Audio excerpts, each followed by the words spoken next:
الذي خلق 7 سماوات طباقا ما ترى في خلق الرحمن من تفاوت فارجع البصر هل ترى من فطور ثم ارجع البصر كرتين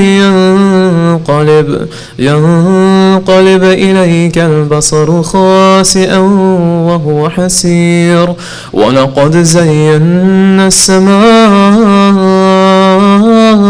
الدنيا بمصابيح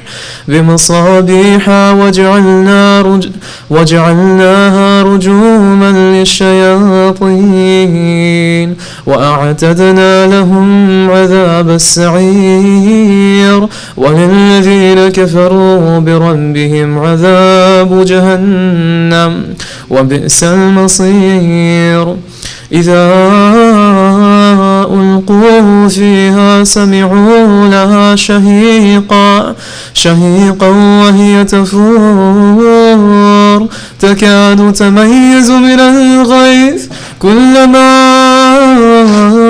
ألقي فيها فوج سألهم خزنتها ألم يأتكم نذير قالوا بلى قد جاءنا نذير فكذبنا وقلنا ما نزل الله من شيء إن أنتم إلا في ضلال كبير وقالوا لو كنا نسمع أو نعقل ما كنا في أصحاب السعير فاعترفوا بذنبهم فسحقا لأصحاب السعير إن الذين يخشون ربهم بالغيب لهم مغفرة وأجر كبير وأسروا قولكم أو جهروا به إنه عليم بذات الصدور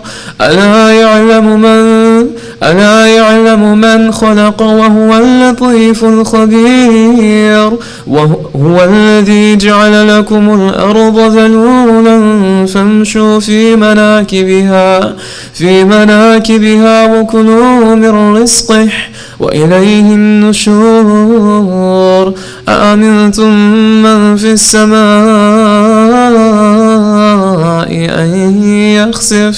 أن يخسف بكم الأرض فإذا هي تمور أم أمنتم من في السماء أن يرسل عليكم حاصبا فستعلمون كيف نذير ولقد كذب الذين من قبلهم فكيف كان نكير أولم يروا إلى الطير فوقهم صافات ويقبضن ما يمسكهن إلا الرحمن إنه بكل شيء بصير أمن هذا الذي هو جند لكم ينصركم من دون الرحمن إن الكافرون إلا في غرور أمن هذا الذي يرزقكم إن أمسك رزقه بل لجوا في عتو ونفور أفمن يمشي مكبا على وجهه أهدى أمن يمشي سويا على صراط مستقيم قل هو الذي أنشأكم وجعل لكم السمع والأبصار والأفئدة قليلا ما تشكرون قل هو الذي ذرأكم في الأرض وإليه تحشرون ويقولون متى هذا الوعد إن كنتم صادقين قل إنما العلم عند الله وإنما أنا نذير مبين. صدق الله العلي العظيم. صلوات.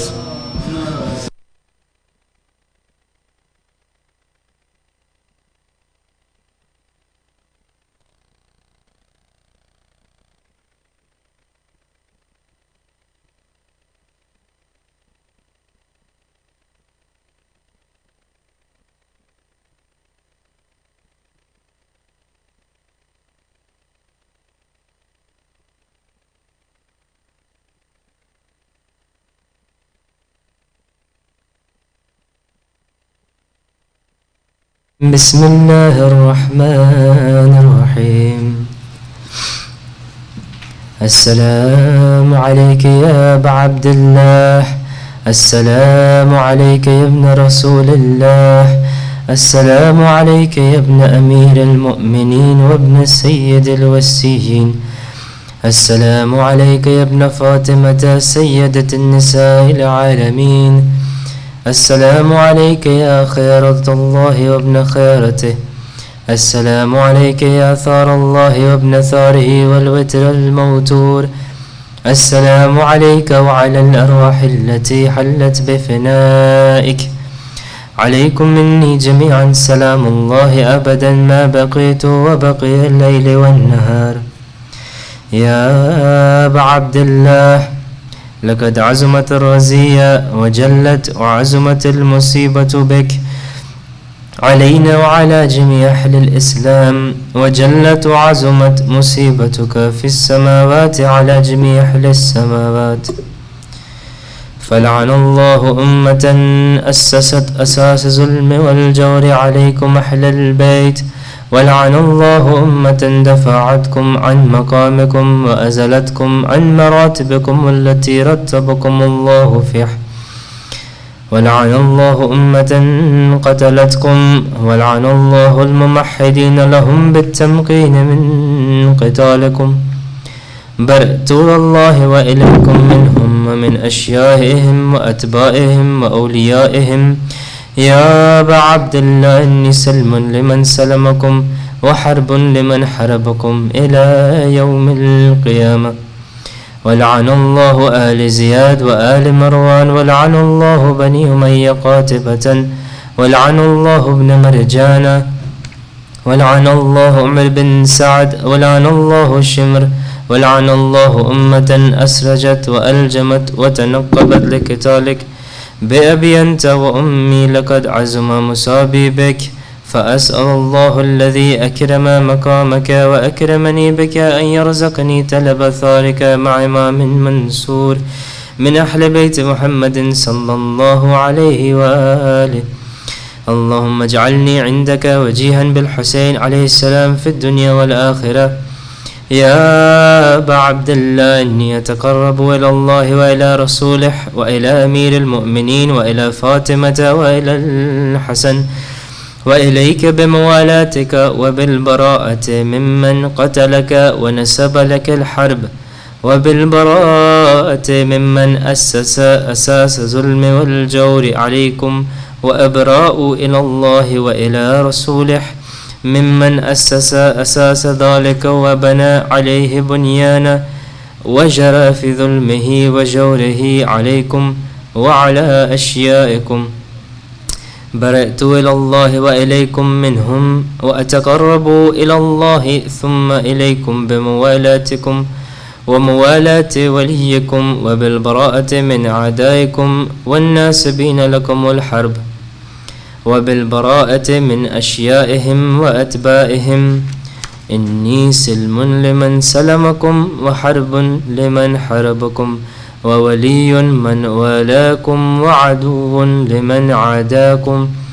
فأسأل الله الذي أكرمني بمعرفتكم ومعرفة أوليائكم ورزقني البراءة من عادائكم أن يجعلني معكم في الدنيا والآخرة، وأن يثبت لي عندكم قدم صدق في الدنيا والآخرة، وأسأله أن يبلغني المقام المحمود لكم عند الله، وأن يرزقني طلب ثاري مع إمام هدى ظاهر ناطق بالحق منكم، وأسأل الله بحقكم وبالشان الذي لكم عنده أن يعطيني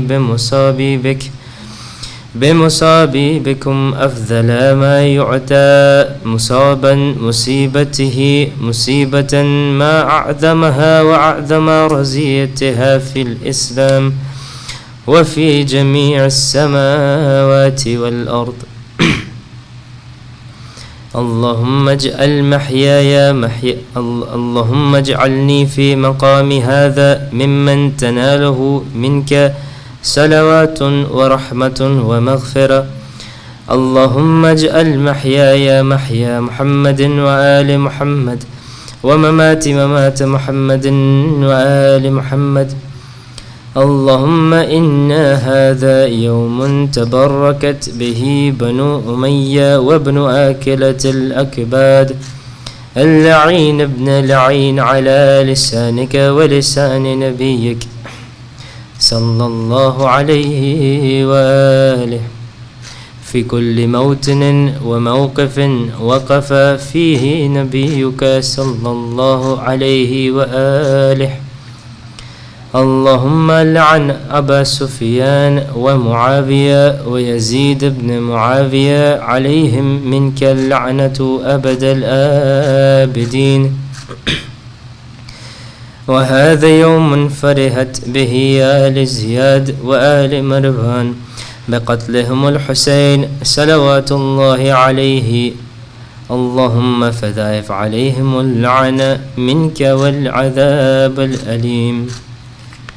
اللهم إني أتقرب إليك في هذا اليوم وفي موقفي هذا وأيام حياتي بالبراءة منهم واللعنة عليهم وبالموالاة لنبيك وآل نبيك عليه وعليهم السلام. اللهم لعن أول ظالم ظلم حق محمد وآل محمد وآخر تابع له على ذلك. اللهم لعن العصابة التي جهدت الحسين وشايعت وبايعت وتبعت على قتله. اللهم لعنهم جميعا. السلام عليك يا أبا عبد الله وعلى الأرواح التي حلت بفنائك. عليك مني سلام الله أبدا ما بقيت وبقي الليل والنهار، ولا جعله الآخر الأحد مني لزيارتكم. السلام على الحسين وعلى علي بن الحسين وعلى أولاد الحسين وعلى أصحاب الحسين. اللهم خص أنت أول ظالم باللعن مني، وابدأ به أول ثم الثانية والثالثة والرابعة. اللهم لعن يزيد خامسا، واللعن عبيد الله بن زياد وابن مرجان وعمر بن سعد وشمرا وآل أبي سفيان وآل زياد وآل مروان إلى يوم القيامة. اللهم لك الحمد حمد الشاكرين على مصابهم.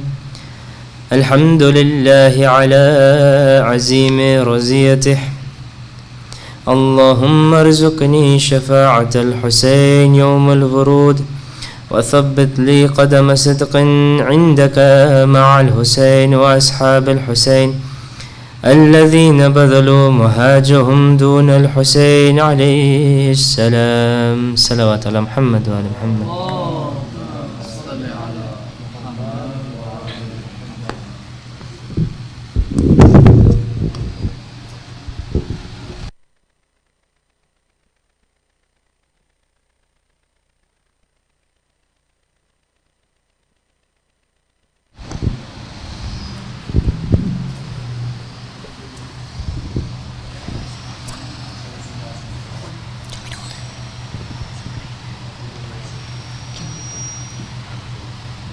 Salawat.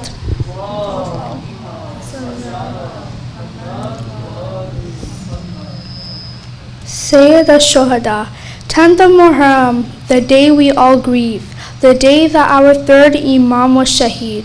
He is the most courageous, who went through the most pain. The one who saved Islam was Imam al-Hussein. They went 3 days with no food nor water. The enemies lit all their tents on fire. Many beloveds were hurt and martyred, but the army of Ibn Sa'd had more to desire. 72 martyrs, the companions of Hussein. They got martyred in Karbala in the hot desert's plain, one after the other, and soon all went Shaheed. May Allah curse those who were with Shimr and Yazid. For the Imam is left alone on the battlefield, looks left, looks right, then starts to scream, Hal min nasiru yansurni, is anyone there to help me? When the bodies heard this, they trembled as they wanted to come back to life and defend Imam Hussein. But now the Imam was surrounded by enemies, but through the eyes of Bibi Zainab, it all was beauty. 1400 years have passed, and yet we still remember Imam Hussein, and we'll keep doing the matam and explain, Labbaika ya Hussein, salawat.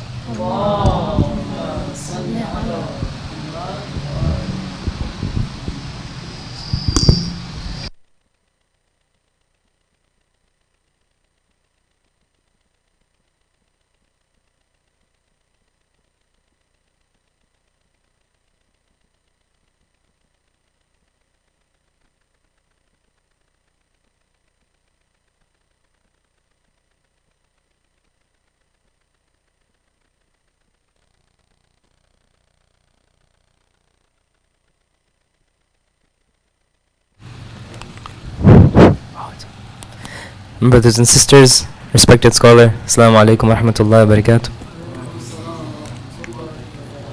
So I'd like to once again welcome you all to our 2022 Muhurram program. Thank you all for joining us for this ashra, and we are honored to host you. Just a reminder, we will be, because as salah time comes backward, we will be pushing our program back as well. So we are planning to start every day around 7:05, inshallah, 7:05 p.m. And again, a reminder that we have our Sabil running every day from 7 p.m. to 8 p.m.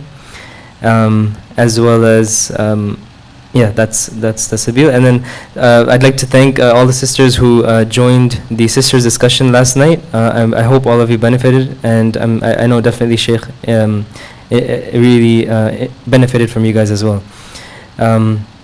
So the brothers' discussion is tonight after Maghrib, and the topic, again, reminder, is creating an Islamic environment for survival. I guess registration, I don't know if it's still open or not, but if you need the address and you are interested in coming, please contact one of the Mahdi youth executives here. I guess Hussein, myself, or Buzer, Zen's here as well. So get in touch with one of us, inshallah. And I'd like to request everyone, there's only a few people here, but if you can move as close to the member as possible to make way for people as they come later on. Thank you very much. And then just a reminder for when the names come on the screen, the Surah Fatiha for everyone, inshallah, and your marhumin as well. And with that, sorry?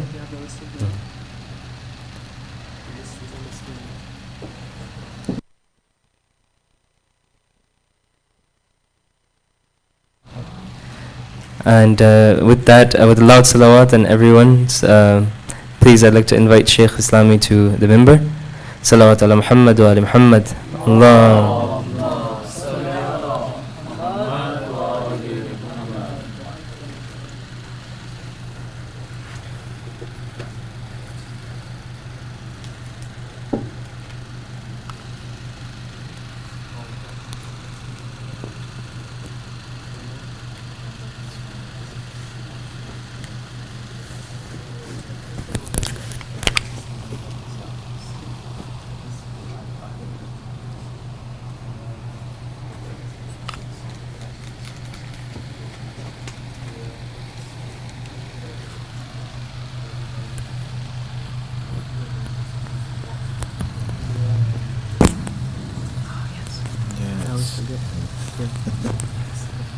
Who changes it?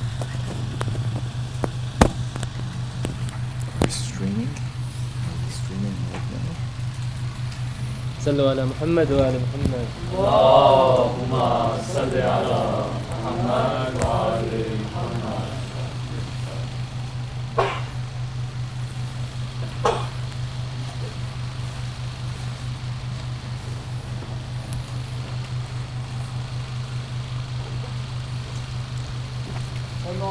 محمد وآل محمد.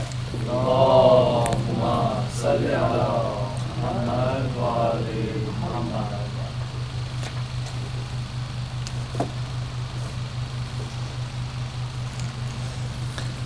أعوذ بالله السميع العليم من الشيطان الرجيم. بسم الله الرحمن الرحيم. الحمد لله رب العالمين بارئ الخلائق أجمعين فاطر السماوات والأرضين باعث الأنبياء والمرسلين ثم الصلاة والسلام على أشرف الأنبياء والمرسلين حبيب إله العالمين أبي القاسم المصطفى محمد.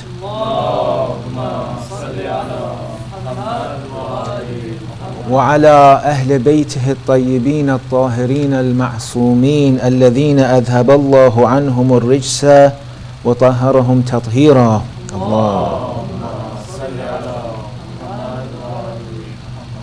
قال الله تعالى في محكم كتابه الكريم ما أصابكم من مصيبة فبما كسبت أيديكم ويعفو عن كثير. صدق الله العلي العظيم. صلى على محمد وعلى آله.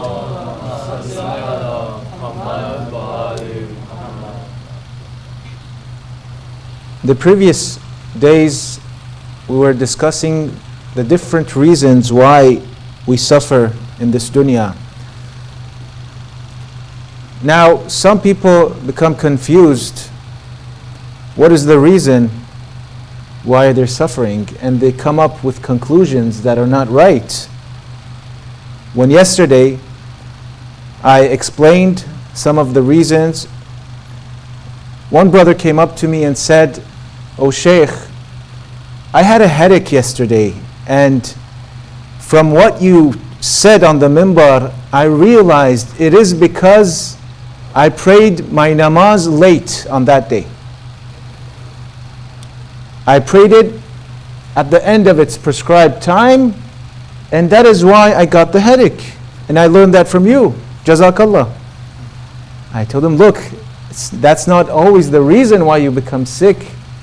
It's because you catched a cold, you weren't paying attention, you weren't wearing clothes, the AC was on.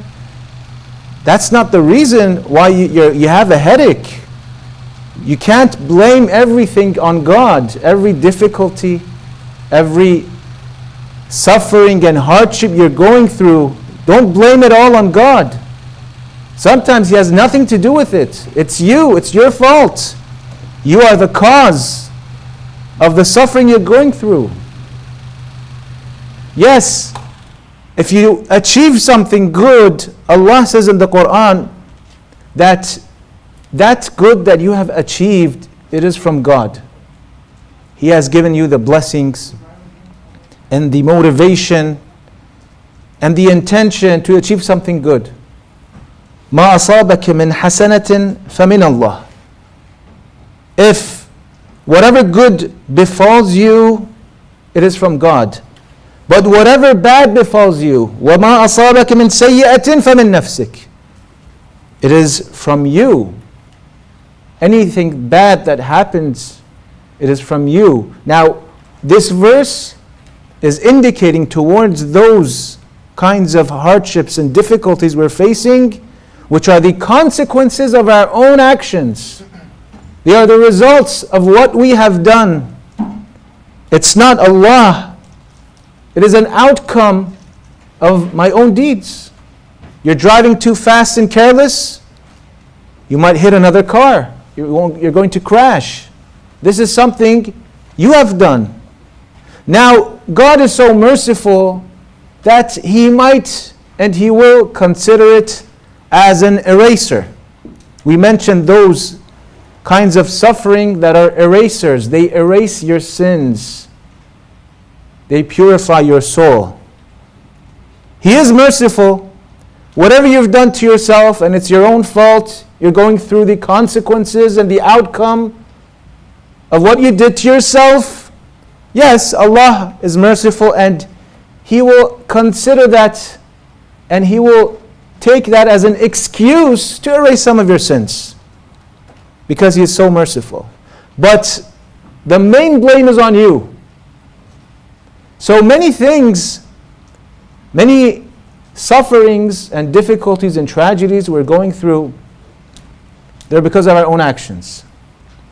For example, there is a saying in Arabic that says, "Man hafara bi'ran li'akhihi waqa'a fihi." If you dig a hole for others, you are sure to fall in it yourself. You plot for someone else, sometimes you're the one that falls in to that hole. It comes back to you. It's your own doing. It's the outcome of what you did that comes back to you. So don't blame God, blame yourself. In an interesting historical story,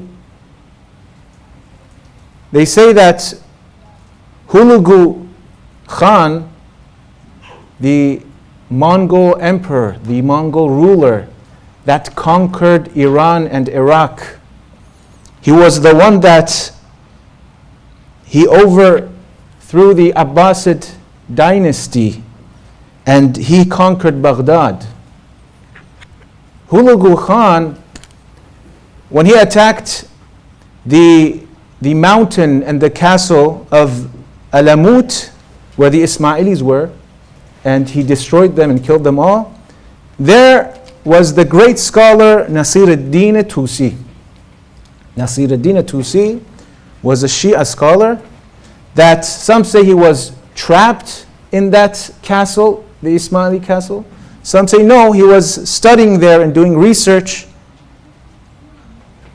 Doesn't matter which one it was, but when they conquered that castle of Alamut in the north of Iran, Nasir ad-Din Tusi, they brought him to the king, the emperor, Hulagu Khan, the grandson of Genghis Khan. And he knew that this man is a scholar and a knowledgeable man. So a smart king and ruler would usually take advantage of such people as advisors. Now when he conquered all of Iran and Iraq, he had many advisors. The people of Iran and Iraq, they were Muslims, but they weren't followers of Ahlul Bayt at that time. So he had advisors around him, and they were scholars from different sects. And the highest one, the closest one, was Nasir ad-Din Tusi, who was a follower of Ahlul Bayt. The other advisors and scholars around Hulagu Khan, they couldn't see that someone with a different ideology, not from them, close to the king, and whispering into his ears, because that is dangerous. They don't want that, right? And they were right about it. Such a person being in that position, advising the king, could do many things, especially if he's smart. They were right.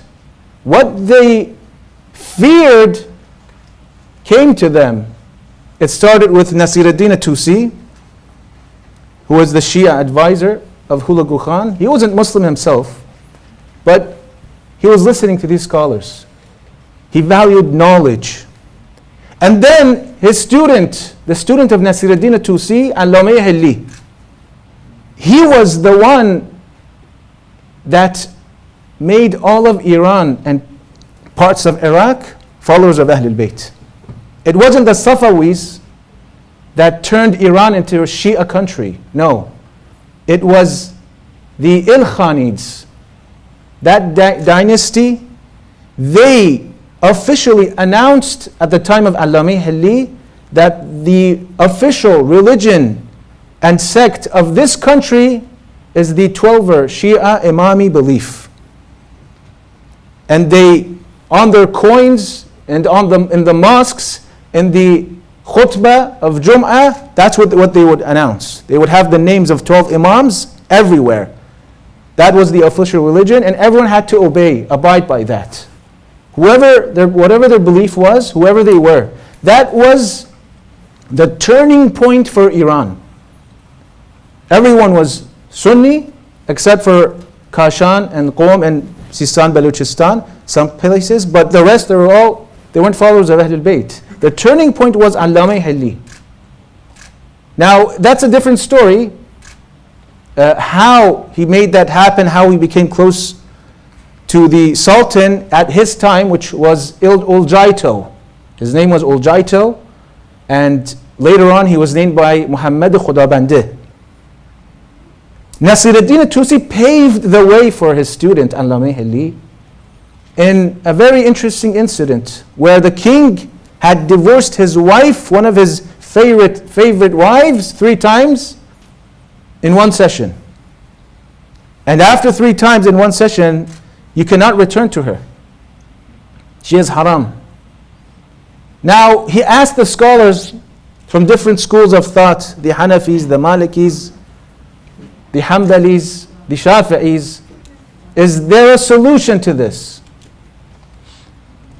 So they said, no, when you do a talaq, a divorce, 3 times, and you say طَلَّقْتُكِ ثَلَاثًا or أَنْتِ طَالِقْ طَالِقْ طَالِقْ, then you cannot return to her.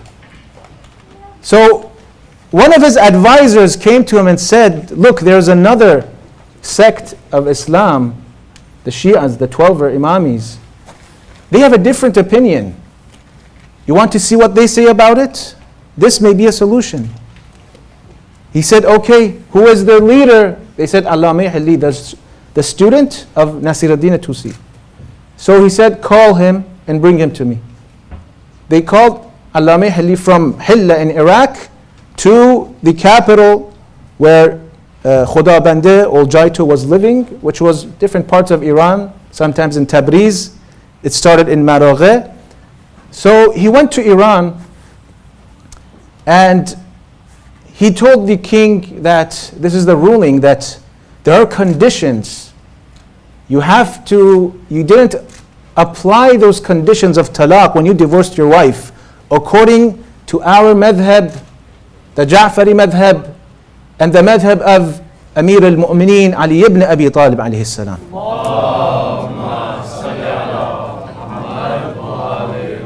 This is what the Prophet has taught us. This is what Imam Ali says about the Prophet. So it doesn't apply, and you could return back to your wife. There's no issue, there's no problem in it. So the other scholars around Uljaito, now remember, we're going to come back to Hulagu Khan. We're off course now because we're trying to buy some time, people coming. Khudabandeh or Uljaito, they said, look, this is a good opinion, but I cannot follow your madhab and your opinion and the Shia because I am a Hanafi. And what I want you to do is to come and debate them. And I want to see who is right and who is wrong. So on one day, they called all the ulama of all the schools of thought, the Hanafis, Shafi'is, Hanbalis, and the Malikis. They told them, come in the court of the king, and so will Allama Hilli come, and they will debate. The king will decide which madhab is the correct and right madhab. So everyone was sitting down in that court. Allama Hilli came, the last one. He entered, and he took his shoes with him, which he brought inside and sat next to the king without bowing to him in respect. He just said, Salamun alaikum. And he sat next to the king, which was disrespect in some way. No one would sit next to the king. So they told him, why didn't you bow down to the king? He said, in our religion, no one bowed down to the Prophet Muhammad sallallahu alaihi wasallam. He was the Sultan and the king of all kings, and no one would do that to him. And Khuda Banda is a Muslim, a follower of that Prophet. So I don't expect him to expect me to bow down to him. The second thing, they said, why did you sit next to the king? He said, well, there wasn't any space anywhere. You had left me nowhere to sit, so I sat next to the king. But the problem was, why did you bring your shoes with you? Next to the king, you're assaulting him. This is dishonor.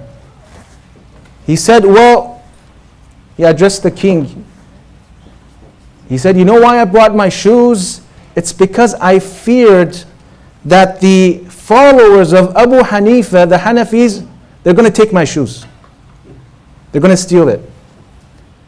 I fear they'll do that because their leader, Abu Hanifa, did the same to the Prophet. The Hanafis, they were upset. They said, how are you accusing Abu Hanifa of doing such a thing? He didn't even live in the time of the Prophet. He was born 80 years after the Hijrah, and he died 150 after Hijrah. He wasn't even there.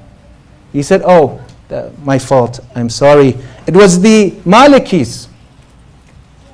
Malik ibn Anas did that to the Prophet. He took his shoes, and I fear the followers of Malik will do the same. I took my shoes with me. So they were protesting and saying, Malik came after Abu Hanifa. He died 179 after Hijrah. What are you talking about? He said, oh, sorry, it wasn't Malik. It was Muhammad ibn Idris al-Shafi'i.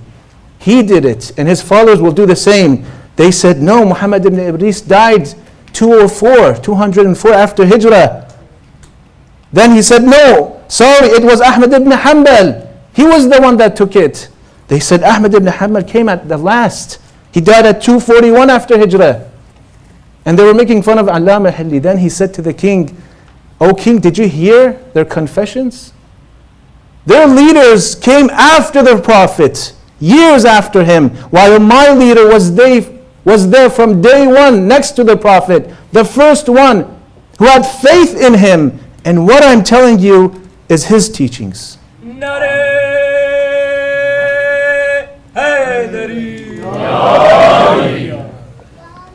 So Khuda Banda was convinced that what they are offering should be authentic. And so after that, and it took him some time, he asked the Allama to write a book. He wrote a book for the king, and he explained the aqeedah of the Shia, starting from God and the Prophet and the Imams, and he gave it as a gift to the king. In the introduction, he writes, this is for the king, Muhammad Khuda Banda. So he became a Shia, a 12er, and he announced that the official sect and religion is the Shia 12er religion, which we will go by that in this country. And no one can refuse. So that was the turning point where the people become Shia because of the government. الناس على دين ملوكهم. People follow the religion of their kings. But let's go back to the course of our discussion. Hulagu Khan, the grandson of Genghis Khan, he wasn't a Muslim. And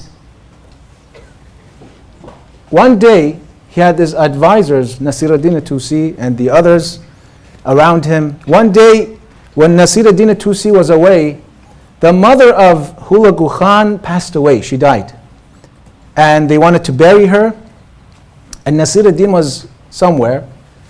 The other scholars came to him and they said, "We are going to bury your mother, but we fear something for her. For her own sake." He said, "What is it?"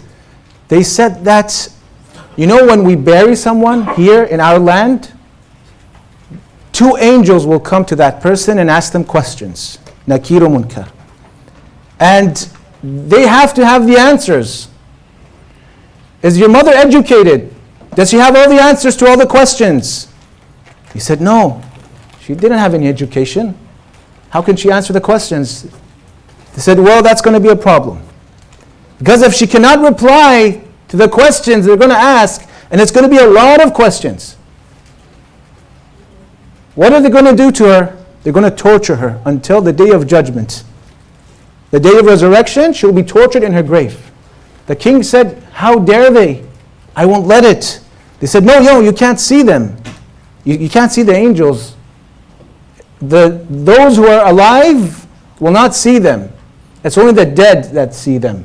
You can't do anything about it." He said, "What is the solution?" They said, "Well, the solution is this. You have to bury someone knowledgeable and learned with her to answer the questions on her behalf. And then she will be relieved and she will be at peace until the day of judgment. So you have to bury someone with her." And they knew the background of the Mongols and what they did in their funerals. This king himself, Hulagu Khan, at his funeral, he featured a human sacrifice. At his funeral, when he died, there was a human sacrifice. It involved burying many young women alongside him alive.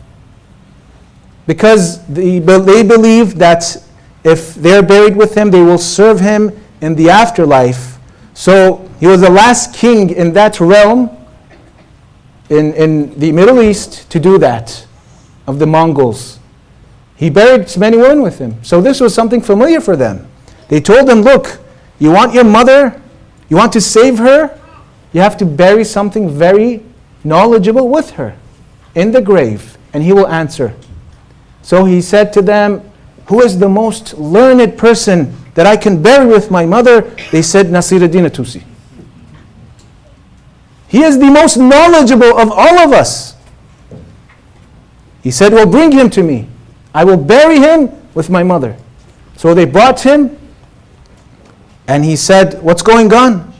He said, "Well, they told me that when my mother passed away and she's going to be buried, there are going to be 2 angels asking her a lot of questions, and she has to answer them, or else she'll be tortured in the afterlife until the day of judgment. Is that true?" Nasiruddin Tusi found out what's going on, the plot. They had plotted against him. He realized what's going on, and he can't say no. He's going to know that he's trying to get away from it, and he's not that stupid. He said, "Yes, it is true."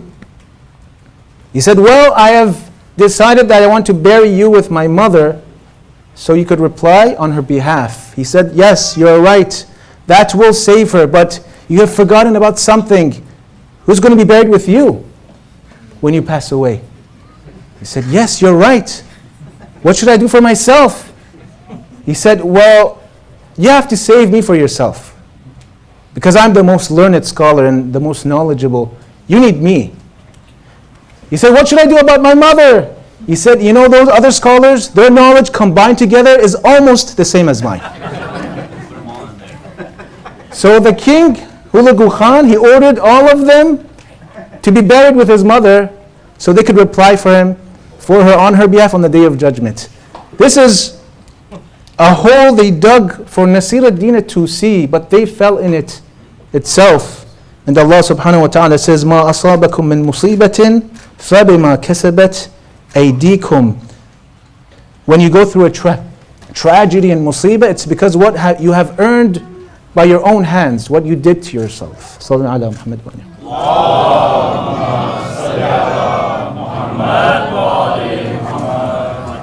Now, one musibah and tragedy and difficulty some of us may face in our lives is bad children.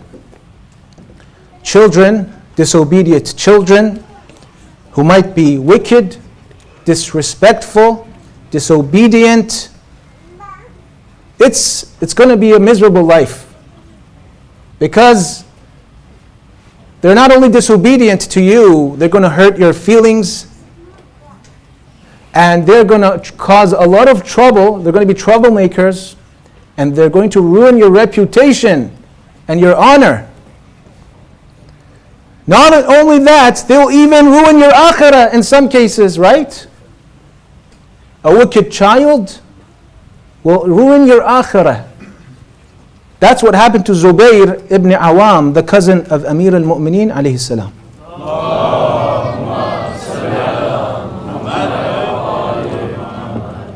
Zubayr was one of those who defended Imam Ali on the day of Saqifah at his house. And he drew his sword. He was the only one that drew his sword. But they say he fell, he tripped and he fell down and they took his sword and they broke it. But he was the only one that drew his sword to defend our mistress Fatima Zahra salamullahi alayha. He defended the Imam. And in that shura, the council after the second Khalifa, he took the side of Imam Ali alayhi salam. He was one of the closest to the Imam. But what happened? Why on the day, the battle of Jamal, he was on the other side, on the enemy's side? You know what happened? The hadith says, ما زال الزبير رجلا منا أهل البيت. Zubayr was one of us, the Ahl al-Bayt, until حتى نشأ ابنه المشهوم عبد الله, until his wretched son Abdullah, he grew up and he came of age. Abdullah ibn Zubayr. Until he wasn't there, everything was okay. But when he came of age, he ruined everything. His father changed his position. Abdullah ibn Zubayr was the one provoking his father on the battle of Jamal. Zubayr, with all that he did, but he wasn't willing to fight the Imam. He wasn't willing to fight the Imam. He was on the underside, but he was hesitant some way. But his son came to him, "Oh father, it looks like you're afraid of Ali ibn Abi Talib and his sword. Where is your bravery?" He said, "You think I'm afraid?" So he drew his sword, he took a spear, and he attacked the troops of Amir al-Mu'mineen. But the Imam knew what's going on, that Zubayr wanted to do that himself. It's his son provoking him. So he said to his troops, "Leave him alone. Don't engage with him in battle. Open the lines of troops, make way for him." So he went through the troops and they made way for him, and he got to the end of the army and he came back.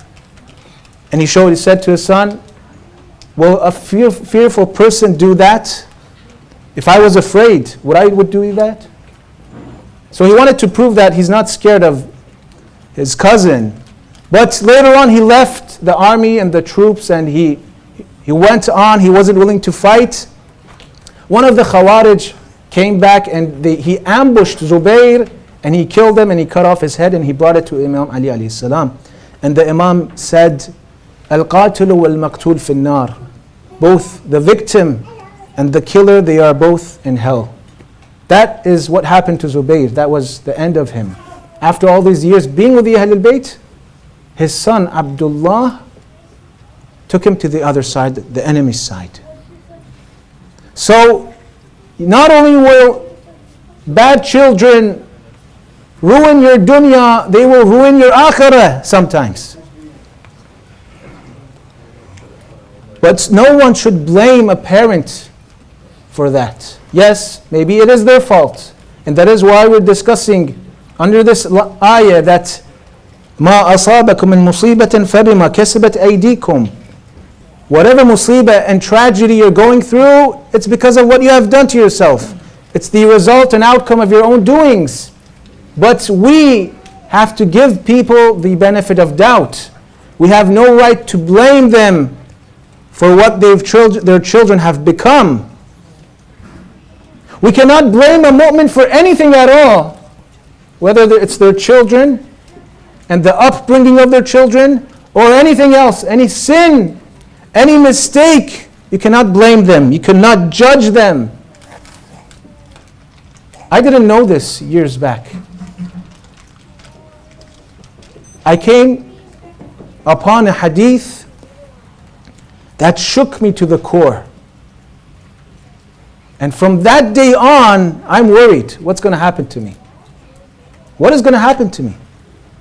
The Imam says, Imam Sadiq alayhi salam,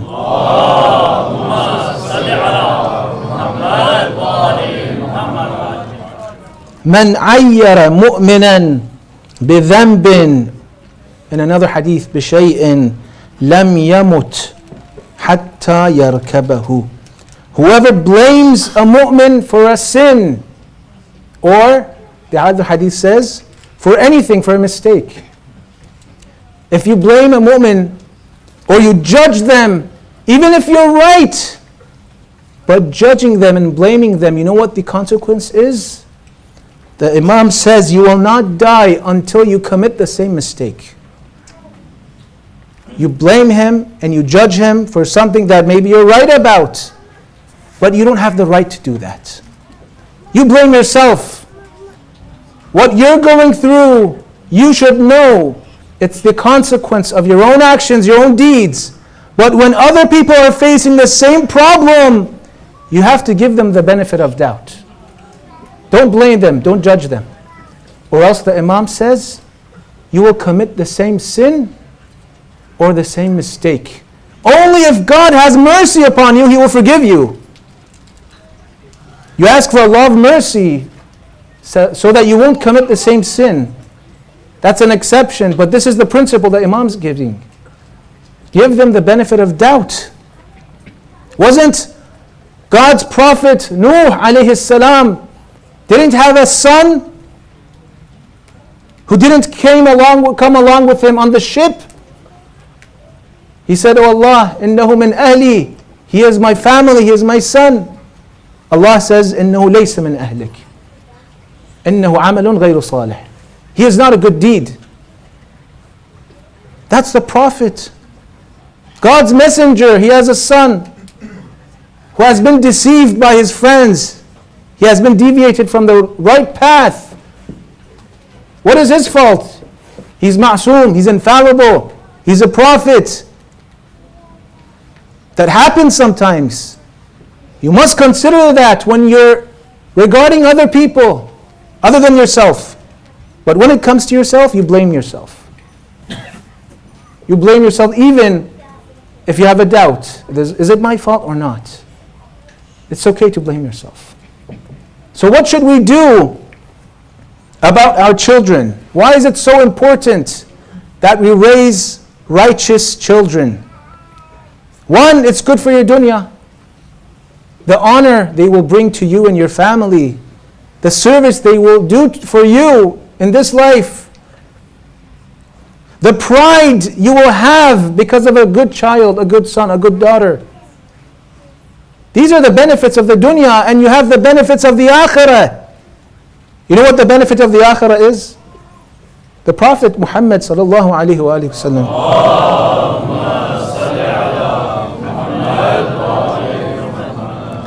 He says, إذا مات ابن آدم انقطع عمله إلا من ثلاث. When you die, you will not be benefited from anything, any good deeds. Your account of good deeds and hasanat and thawab will be closed. That's it. Your file is closed. No more thawab, no more good deed, except for 3 ways. These are exceptions that after your death, you will still be receiving thawab and will be rewarded.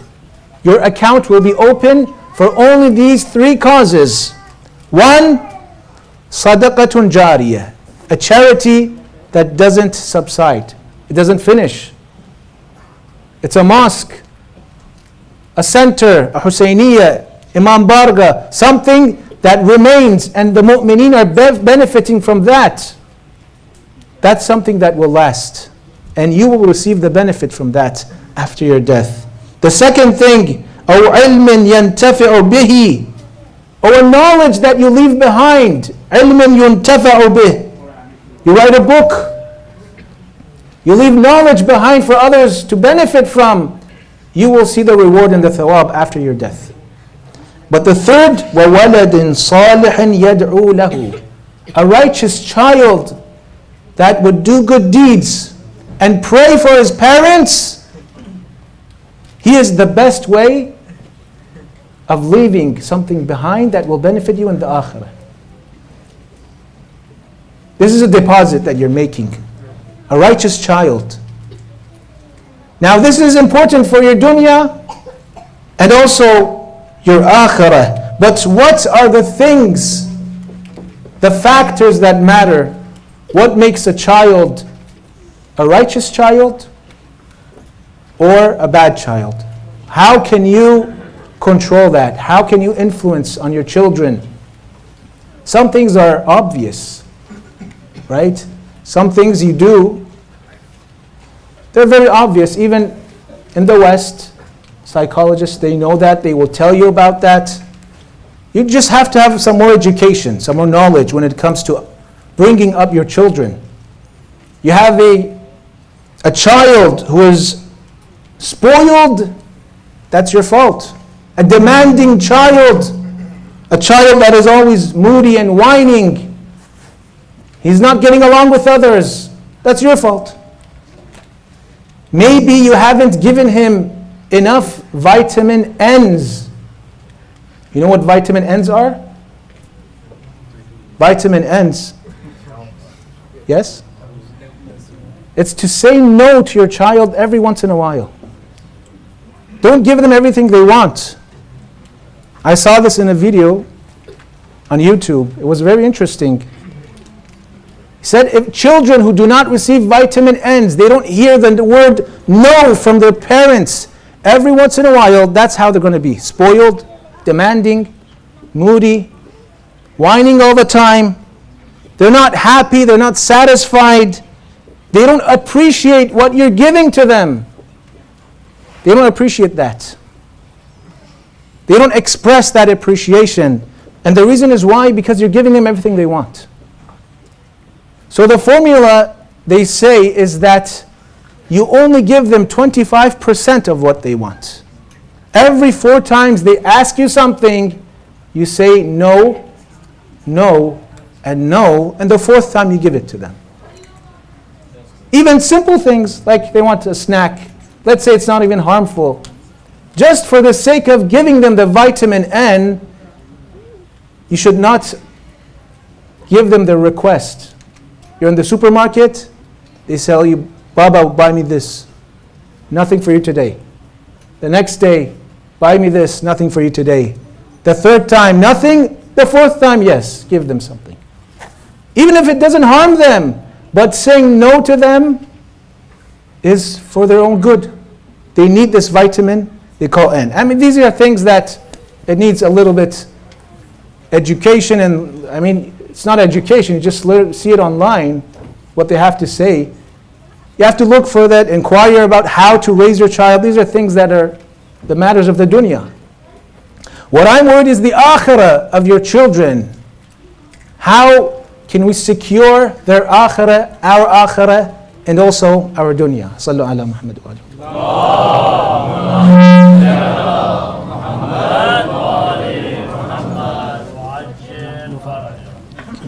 Can you please move up to the minbar and make some space for those who are coming? Sallu ala Muhammad wa alihi.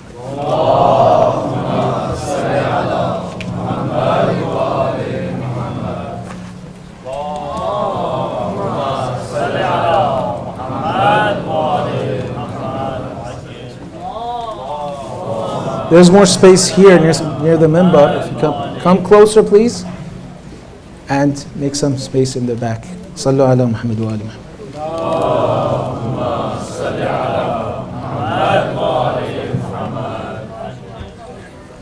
Now, one of the things is something you all know here, and you have taught me yourselves, is to find your child a proper school. And a school, according to your beliefs, an Islamic school, school for followers of the Ahlul Bayt. And this is very important. A family, we shouldn't allow, the community should not allow a family in this community to put their children in a public school because they can't afford to put them in an Islamic school. This is on the community. Those who are well off and they do that for their children, what are they doing for the others? There has to be a way to solve this issue. As Muslims living in the West, we have to have that right, just like Christians and Catholics do. I mean, when I grew up here, I had to go to a Catholic school for some time. I mean, that was the best option I had. It shouldn't be like that for Muslims here living in the West, because that's a huge factor that will change a lot about our child growing in the West. Another thing that we have to consider is the food you put on the table. Is it from a halal source or haram? Because that also affects your child. Just like the Prophet Muhammad sallallahu alaihi wasallam says,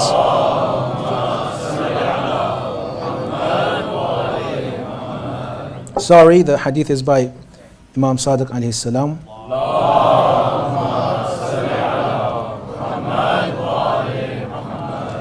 He says, كَسْبُ الْحَرَامِ يَبِينُ فِي الذُّرِّيَّةِ.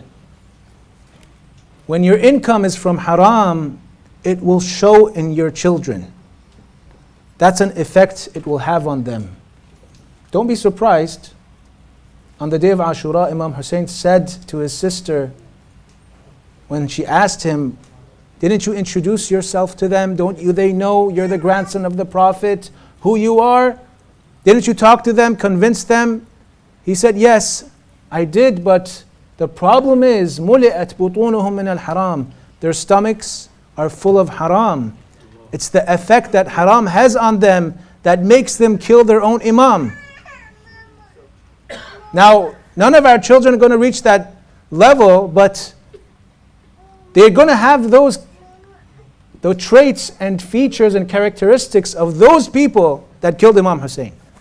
They won't kill the imam, they'll kill someone else.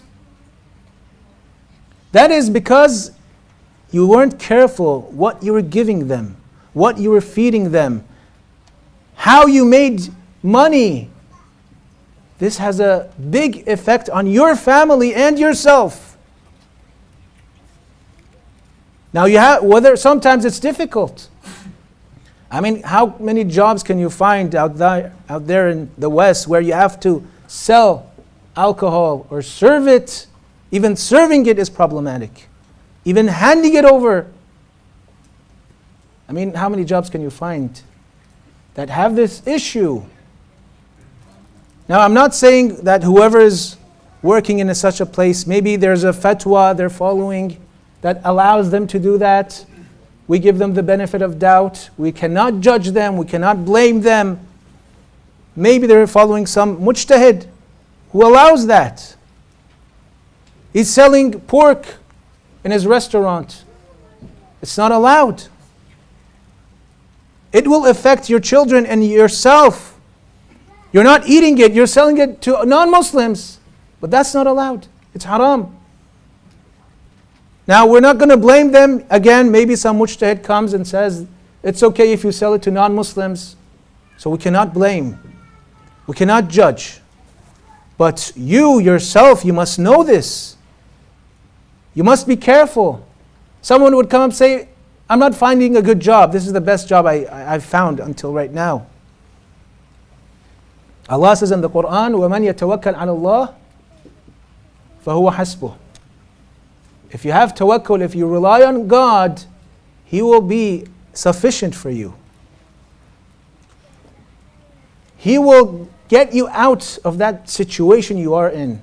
He will find you a better job. Rely on God. If you leave that good job with that good salary, you're doing well, you're happy, but it's problematic. You're not sure if it's halal or not. If you leave that for Allah will find you another job which will suit you. But you have to have faith in Him.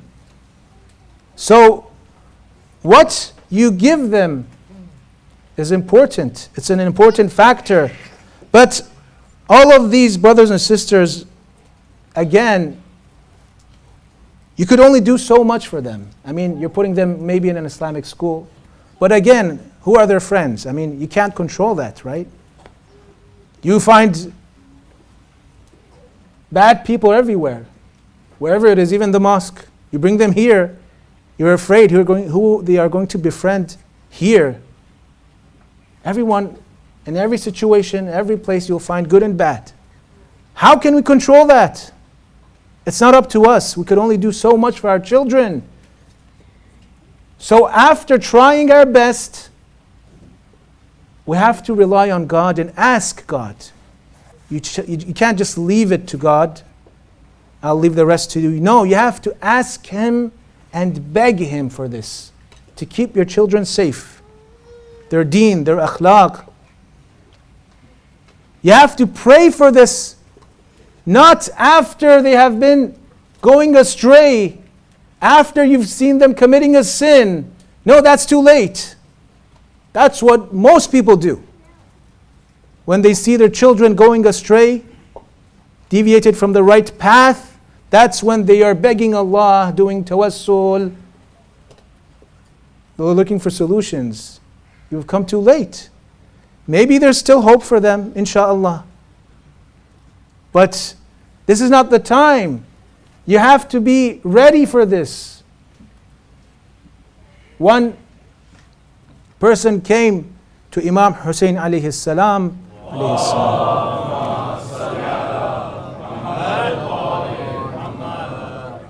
He came to the Imam and said, my wife, she's pregnant. And I want you to pray for this child. I want him to be your follower, someone who loves you and follows you and believes in you. This person was smart. He asks the Imam to pray for his child. The Imam, his wish will be granted for sure. He will not be denied his dua. The famous scholar Ibn Babuwayh Qummi wrote to the ambassador of Imam Zaman, Ajjalallahu Ta'ala Farajul Sharif.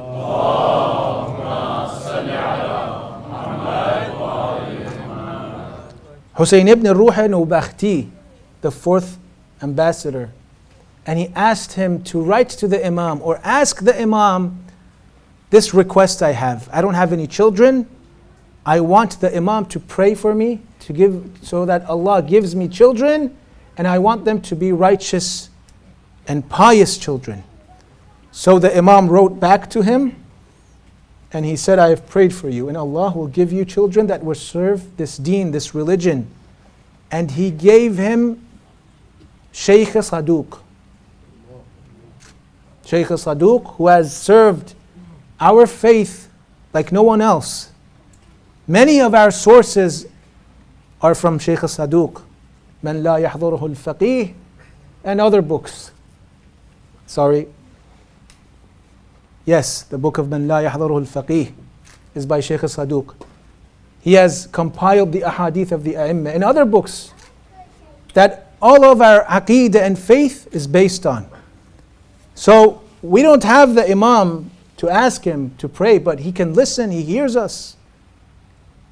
When you're going to ziyarah, you ask the Imam under the dome of Imam Hussein, where the hadith says that every dua will be answered, every request will be given to you, unless there's other obstacles and circumstances.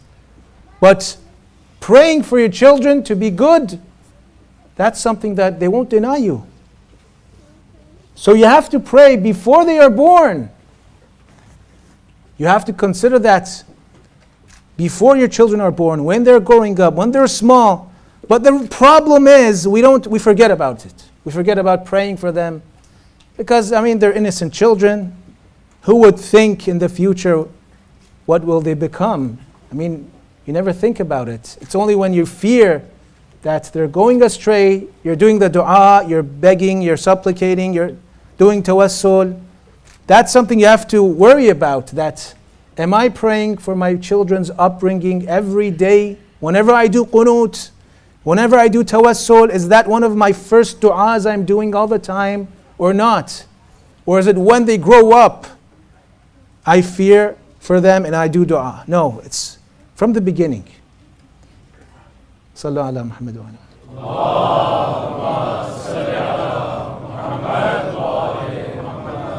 Now, we have to take a step further back before they are born. It's when you're trying to find a spouse for yourself. You want to get married. You have to consider, is this person, this partner, a good parent for your children or not? Because when we want to get married, we're looking for a partner, we don't think about that. All we think of is our own needs and our own feelings and our own emotions. And this is wrong, brothers and sisters. If you're thinking about only your own emotions, how I feel about that person, how much passion I have for them, then you're going to lose some things. Maybe they're not right for your children. Are they going to be a right parent, a good mother, a good father? Can they bring your children up the way you want them? The belief you want, the aqeedah you want, the akhlaq, the manners. Are they going to have those? You have to consider this before you get married. Because our Prophet Muhammad sallallahu alaihi wasallam says,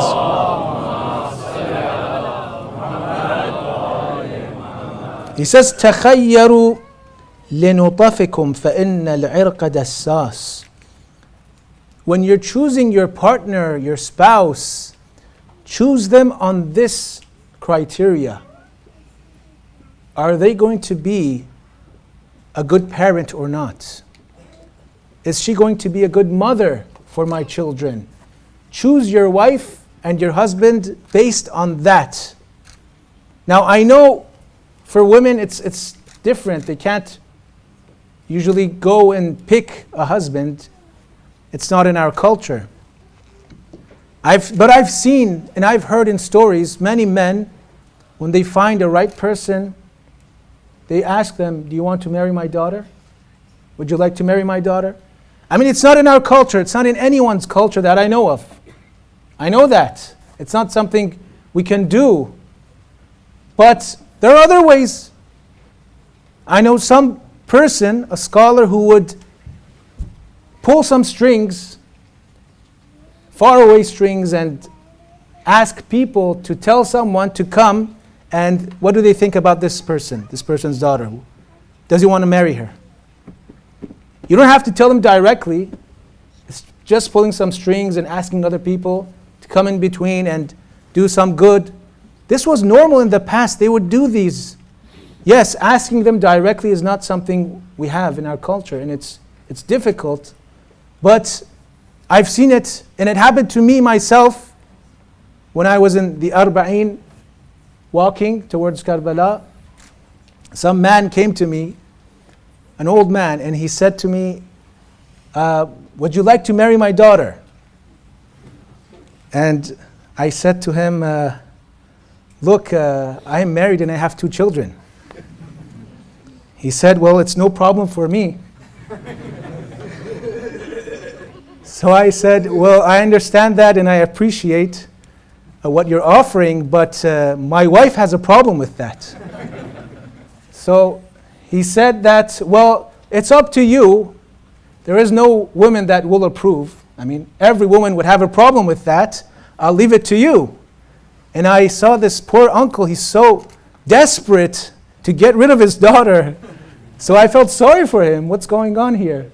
And I told him, look, thanks a lot, but where I come from, that's not going to work. Maybe here, Where you are, it will work, but not where I'm coming from. That doesn't work for us. So it might happen. I mean, it happened before. It's something that parents should consider. They can't wait until someone suitable comes and asks their daughter's hand in marriage. The right suitor they're looking for. It doesn't happen all the time. And when girls and women, they're getting older, it becomes more difficult for them. They find less cases the older they become. It's for them to think about that matter. Now, they could only do so much, yes. They have to rely on God for the rest and pray and ask. But if you find a suitable person, a nice and good young man, maybe he's not well off like you want him to be. He doesn't have a good job. He's not earning much. But he has the two things that the Prophet Muhammad ﷺ has taught us.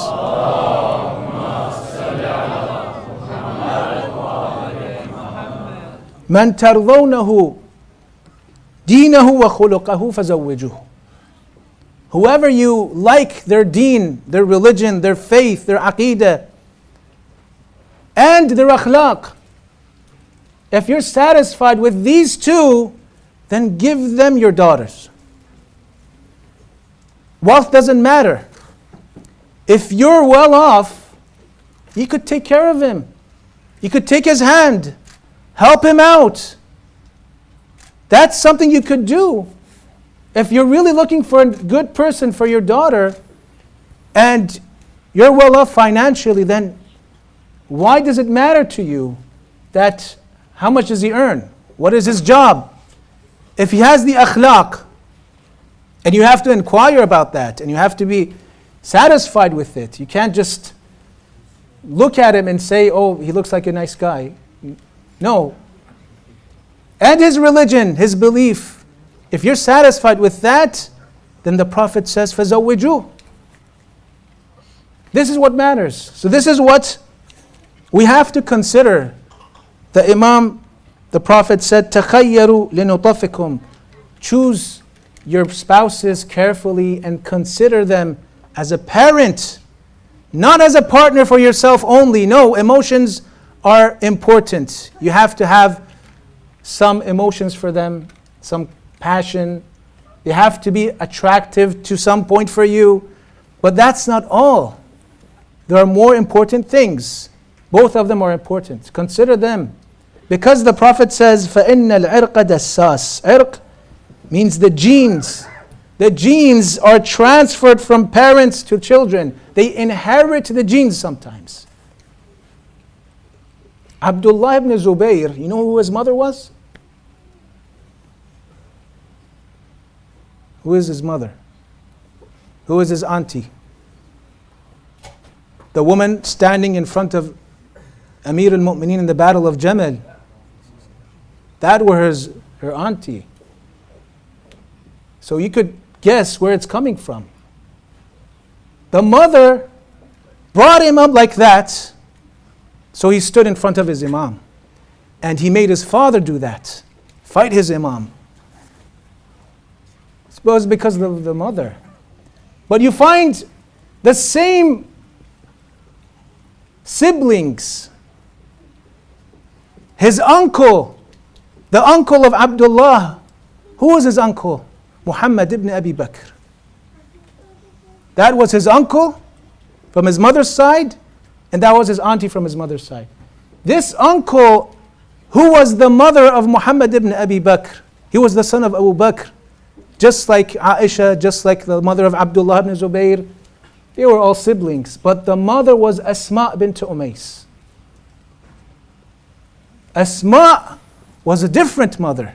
No matter who the father was, this child, he will become a companion of Amir al-Mu'mineen alayhi salam. He was the one that was appointed this responsibility to catch his sister when falling from that camel on the ground. He is to catch her. That was the only thing that was appointed to him. by Amir al-Mu'mineen.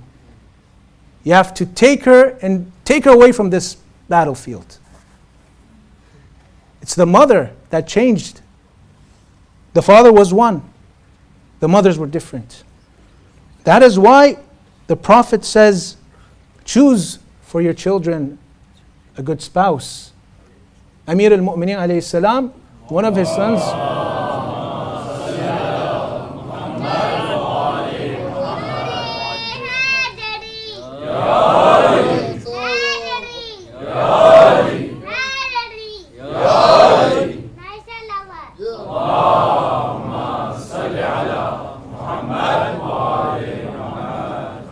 when Amir al-Mu'mineen married the mother of Muhammad ibn Hanafiya, Muhammad, his son Muhammad ibn Hanafiya, in the battle of Jamal, he was there and he was very strong. He was so strong he could tear a suit of armor apart with his bare hands. But he hadn't that bravery, that courage. So in the battle of Jamal, the Imam gave him a spear and told him, charge towards the enemy. But he was afraid. He couldn't be the first one in line attacking. He didn't have that courage. So the Imam told him again, charge, attack. What are you waiting for? And he was hesitating. He was going back and forth. And the Imam told him, أَدْرَكَكَ عِرْقٌ مِّنْ أُمِّكَ. A gene, you have inherited your mother's genes. This is not my genes. You don't hesitate when you want to attack. Yes, you have the strength of Ali ibn Abi Talib, but not his bravery. This is how genes are effective. It's not all about how you bring them up. No, some things you have no control over it. Bravery, you can't have that. No one teaches you that. It's in your genes sometimes. And that's something you can't control sometimes. So the Imam was looking for another wife that would give him brave men, courageous men, who wouldn't hesitate.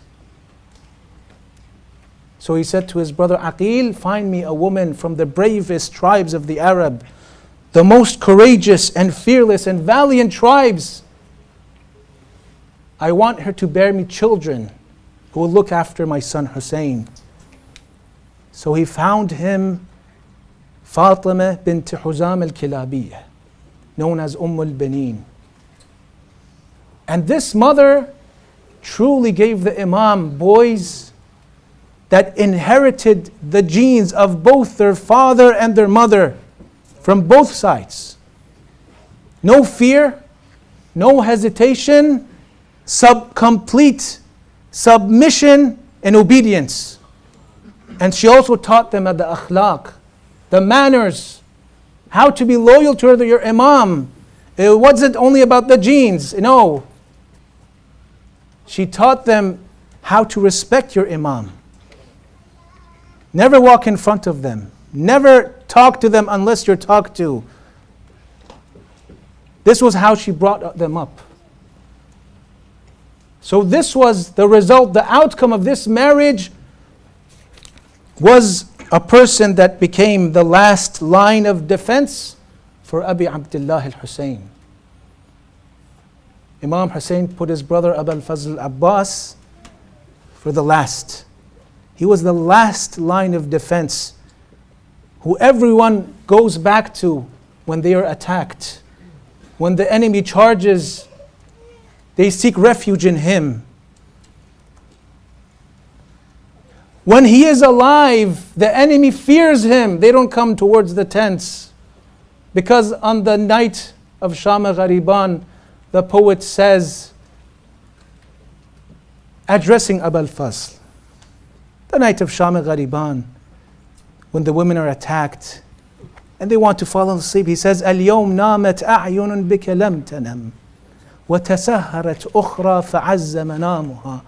He says, O Abu al-Fazl, O Abbas, tonight those eyes of the enemies who did not sleep because they feared you, They slept, and those eyes who would sleep because you were there protecting them did not sleep. It was when he came to the Imam and he said to him, "Oh brother, they have killed all of our friends and companions and my brothers." He said, "Give me permission to go and fight for you and kill these munafiqeen. لَقَدْ ضَاقَ صَدْرِي." My heart is in pain, oh brother. I cannot take it anymore. My chest has tightened, my heart. أريد أن آخذ ثأري من هؤلاء المنافقين. I want to avenge my brothers and my family and the companions. I want to fight them. This is why I was born. This is the purpose. I was born for this day. But the Imam says to him, "O Abbas, أنت صاحب لوائي. You are my flag bearer. إذا مضيت تفرق عسكري. You are the last line of defense. I won't have any army anymore. Who will defend the tents and the women and children if you're gone? It was because of you standing here that no one came near. If you go, no one will be left for me." But he insisted. The Imam said, "If you must go, then go bring some water for these children. Don't you hear them calling Al-Atash, Al-Atash, oh thirst, oh thirst." So Abbas took the qirbah, the meshk, and he went off. And what he was ordered to was not to engage with the enemy, just break through the enemy lines, get water and come back, that's it. So Abbas, when he goes, he has some lines of poem that he recites, going there and coming back. The first poem, he speaks to himself. The second poem, he addresses the enemy. And the third poem, he addresses Allah. In the first one, when he's speaking to himself, it's when he entered the Euphrates, the Furat, and he filled the meshk with water, and he took a scoop of water in his hand, lifting it up as if he wanted to drink. But he said to himself, "Ya nafsu min ba'd al-Husayn huni, wa ba'dahu an لا كنت أن تكوني هذا حسين وارد المنون وتشربين ما بارد المعين." O Nafs, O Abbas, how can you drink when your brother Hussein is on the verge of death? How can you drink cold water when Hussein hasn't drunk any water and he's thirsty? Then in the second poem, the enemies heard him. He was addressing the enemies. When was this, brothers and sisters? It was when they cut his right arm off. He said, "Wallahi in qata'tumu yamini, inni uhami abadan an dini, wa an imamin sadiqin yaqini." He said, "Oh, enemies of Allah, do you think if you have cut my right arm off, I will not fight and defend my master Hussein?" And the third poem that he recited was when he was addressing Allah subhanahu wa ta'ala. He said to him, "Oh Allah, they have cut my left arm. Wallahi in qata'tumu qad qata'u bibaghihim yasari." Oh Allah, they cut my left arm. And he's talking to Allah. Then he says to himself, "Ya nafsu la takhshay min al-kuffari." Do not fear the enemy, O Abbas. Go towards the tents of Abu Abdullah. Take the water. Do not stop. They have cut his right arm and his left, but he's not stopping. The only thing that made Abbas stop was the arrow that hit the meshk and it spilled the water. فَوَقَفَ الْعَبَّاسُ مُتَحَيِّرًا. He stood there. He did not continue. He didn't know what to do. What was his purpose going back to the tents when he has no water? What was his purpose when he had no hands to defend the women and children? That was when the second arrow came. It hit the eyes of Abu al-Fadl. The pain was so much, he cannot bear it. So he bends his head downwards to extract the arrow from his eye. He has no hands to take it out. So he brings his head down to take it out using his knees. His head fell down too much. The helmet fell from his head. That was when a wicked enemy came and he struck Abbas on the head with a pole. Abbas fell to the ground and he called out, "Oh brother, come to your brother Abbas. Akhi, adrik akhak." ألا لعنة الله على القوم الظالمين.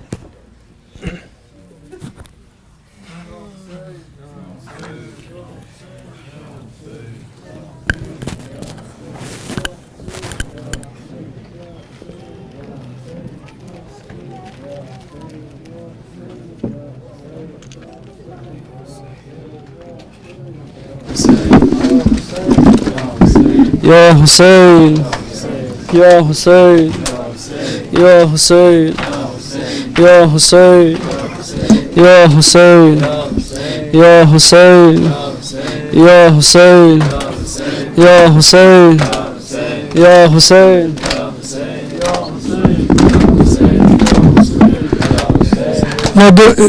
Excuse me. Assalamu alaikum. There are two cars. One is Acura white color, TL.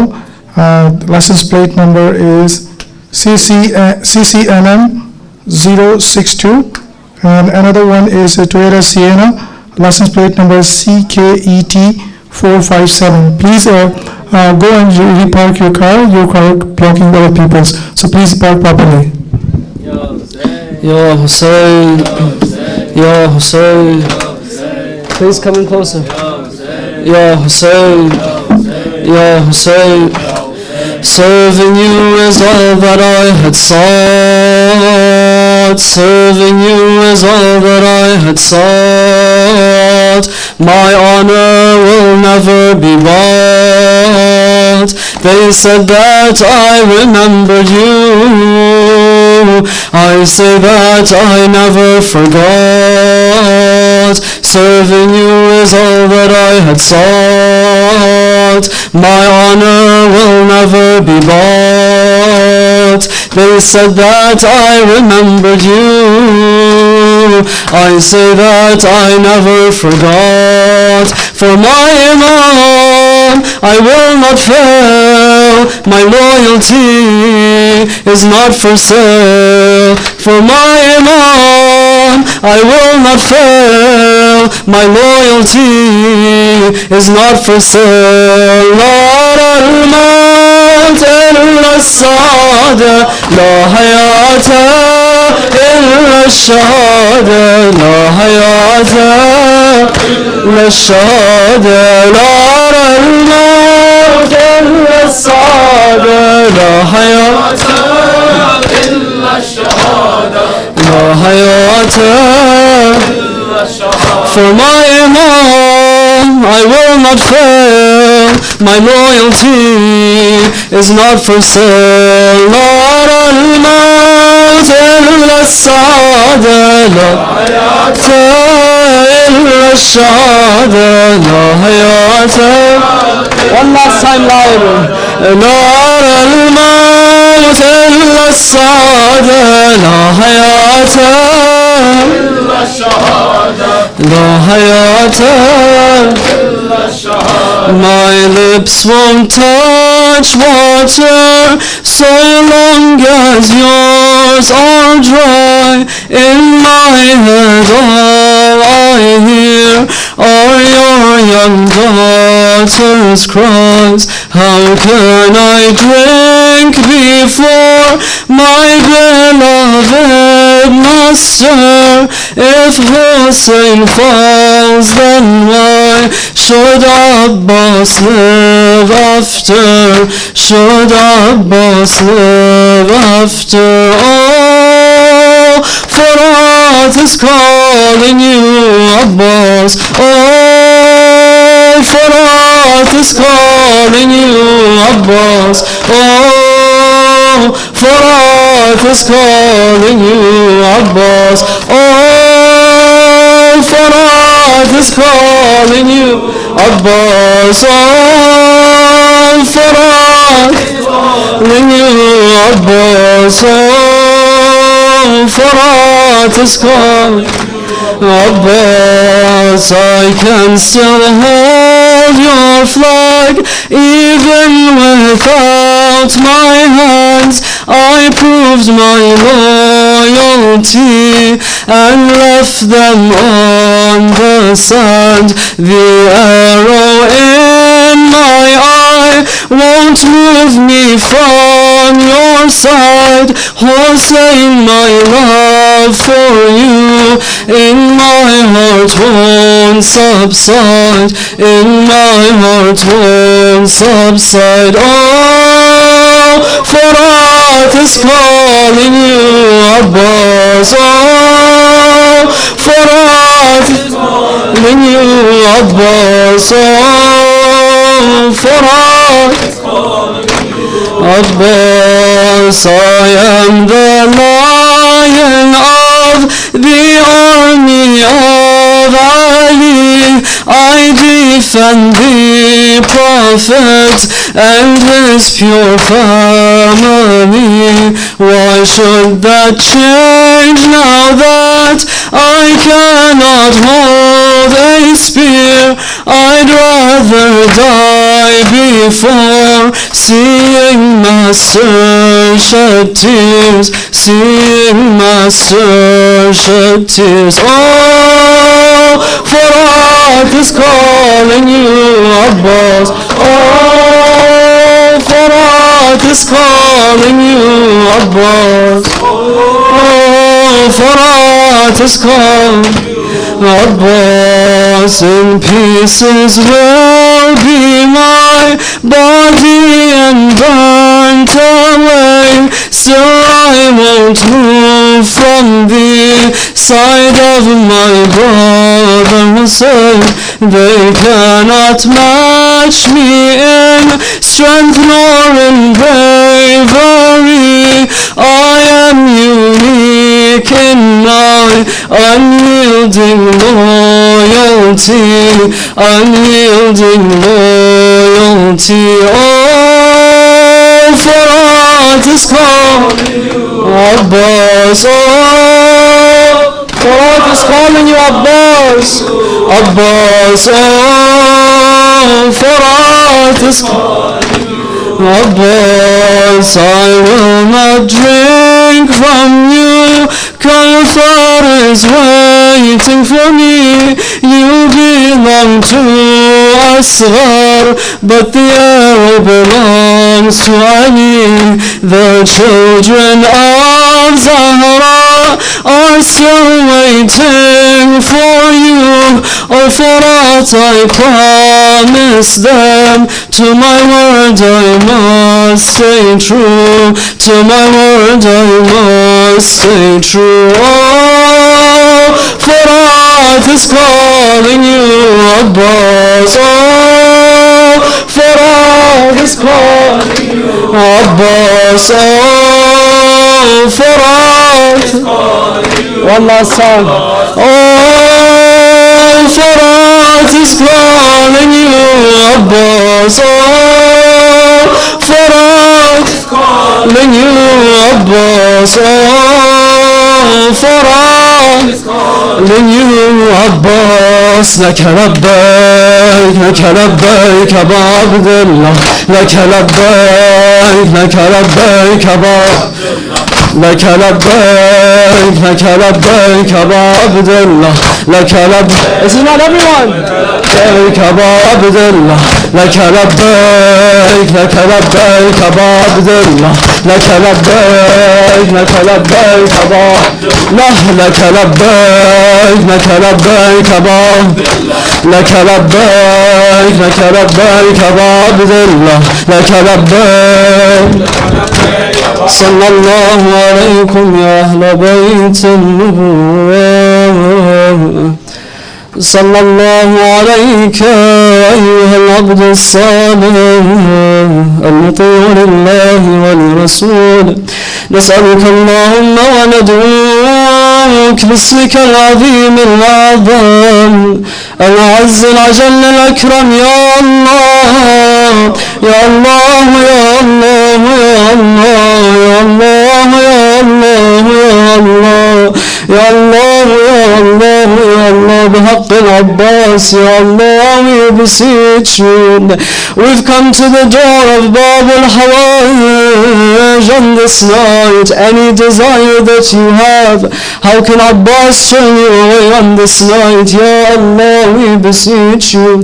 Every mourner that has attended this majlis tonight, those who said iltamasu ad-dua to them from home, those who are watching online at the moment, Ya Allah, we ask you keep every one of them on the path of the Ahlul Bayt. Ya Allah, don't allow any of these mourners to leave this world unless they're on the path of Muhammad and our Muhammad. Ya Allah, many of those who are sick have asked us in Tamasud Dua in the hospitals, those who are at home, they couldn't attend the majlis. Ya Allah, cure them. Ya Allah, marhumin are waiting for our du'as on this night. They are waiting our supplications in the nights of Muhurram. Ya Allah, for our marhumin and the shuhada, send lights to their graves. Ya Allah, we beseech you for the coming of our Imam, but more importantly, allow every one of us to be his commanders when he comes. Ya Allah, the path to the destruction of the oppressors is clear. Strengthen these believers so we can be the source of their destruction. Ya Allah, those who are oppressed and waiting for the faraj, Ya Allah, allow us to be those soldiers that relieve them. بالنبي وآله وبالفاتحة مع الصلوات.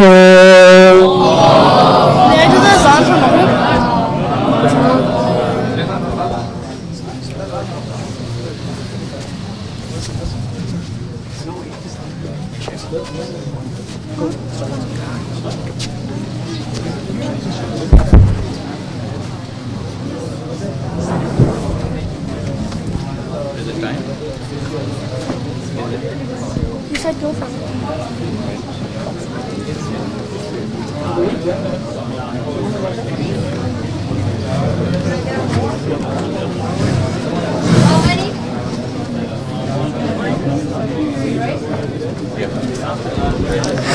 إن الله وملائكته يصلون على النبي يا أيها الذين آمنوا صلوا عليه وسلموا تسليما. صل على محمد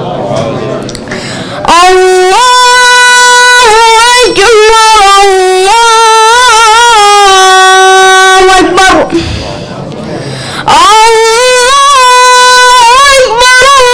الله أكبر أشهد أن لا إله إلا الله أشهد أن لا إله إلا الله أشهد أن محمدا رسول الله أشهد أن محمدا رسول الله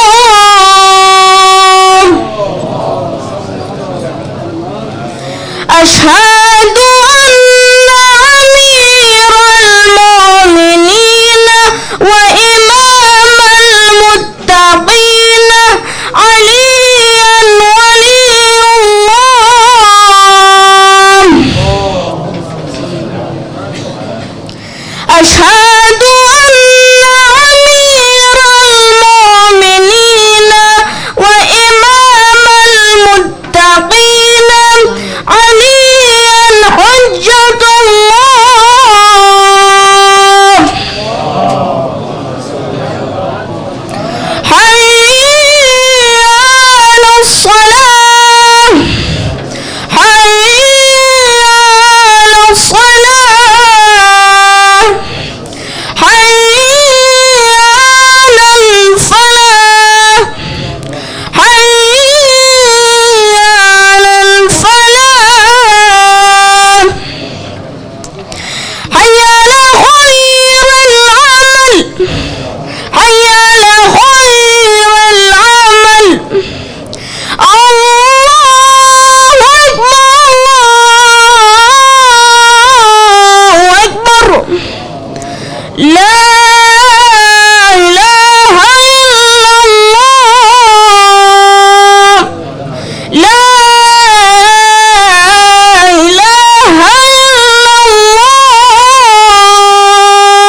سبحان اللہ والحمد للہ ولا الہ الا اللہ واللہ اکبر وللہ الحمد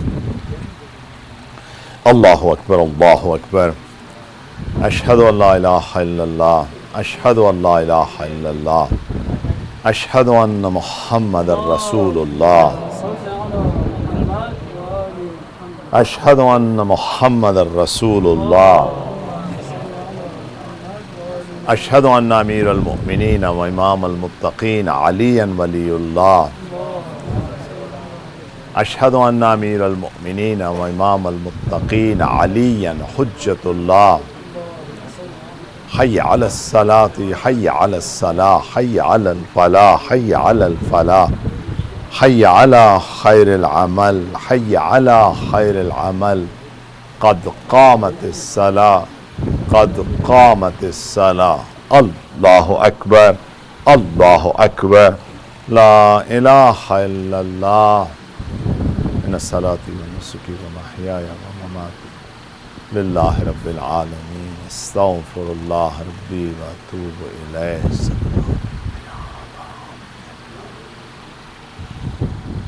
اللہ اکبر بسم اللہ الرحمن الرحیم الحمد للہ رب العالمین الرحمن الرحیم مالک یوم الدین ایاک نعبد و ایاک نستعین اہدنا الصراط المستقیم الصراط الذین انعمت علیہم غیر المغضوب علیہم ولا الضالین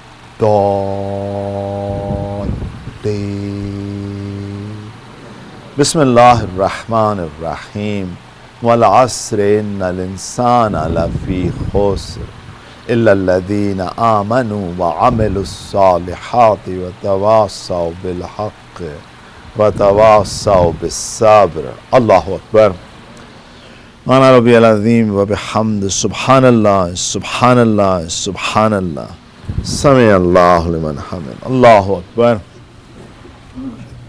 سبحان ربی العلی وبحمد سبحان اللہ سبحان اللہ سبحان اللہ اللہ اکبر استغفر اللہ ربی واتوب الیہ اللہ اکبر سبحان ربی العلی وبحمد سبحان اللہ سبحان اللہ سبحان اللہ اللہ اکبر بحول اللہ قوت قوموا وعقود بسم اللہ الرحمن الرحیم الحمد للہ رب العالمین الرحمن الرحیم مالک یوم الدین ایاک نعبد و ایاک نستعین اہدنا الصراط المستقیم الصراط الذین انعمت علیہم غیر المغضوب علیہم ولا الضالین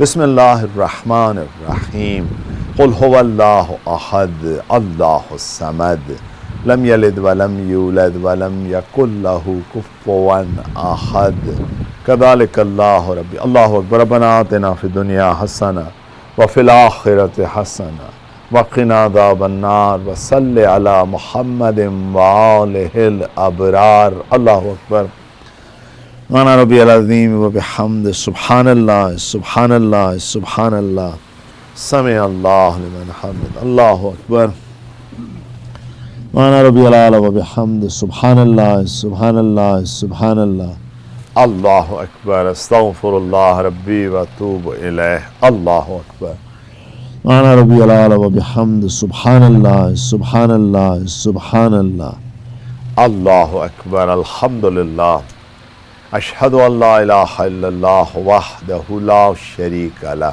واشہد ان محمدا عبدہ ورسولہ اللہم صل علی محمد وآل محمد بحول اللہ قوت قوموا وعقود سبحان اللہ سبحان اللہ سبحان اللہ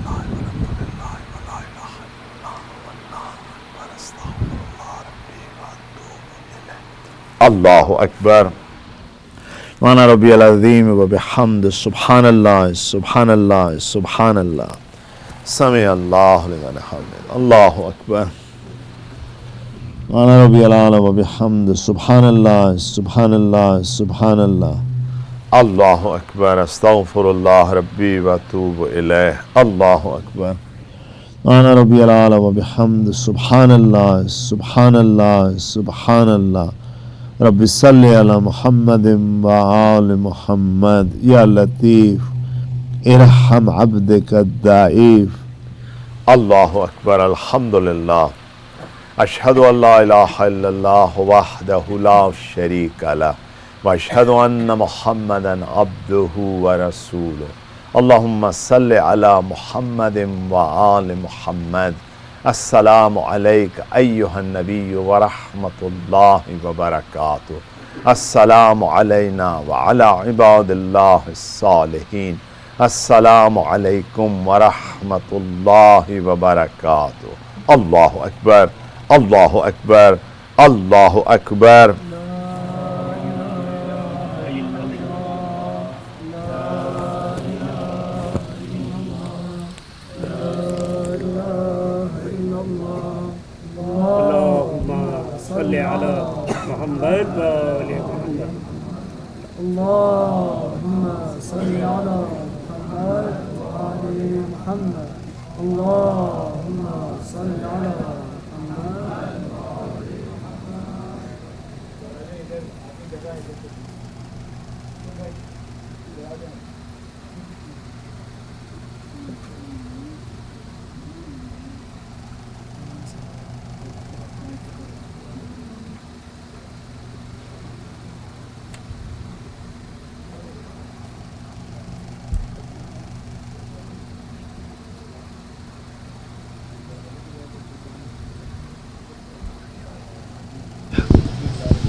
بسم الله الرحمن الرحيم اللهم إني أسألك موجبات رحمتك وعزائم مغفرتك والنجاة من النار ومن كل بلية والفوز بالجنة والرضوان في دار السلام وجوار نبيك محمد عليه وآله السلام. اللهم ما بنا من نعمة فمنك لا إله إلا أنت أستغفرك وأتوب إليك.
Okay.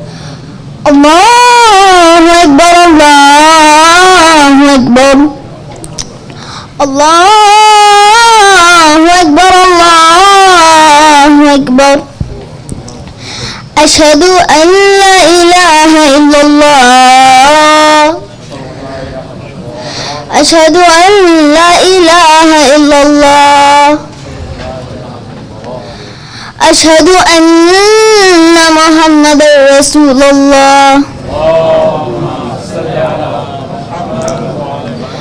أشهد أن محمد رسول الله.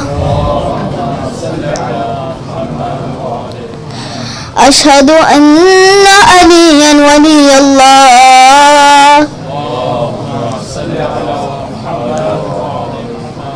أشهد أن عليا حجة الله.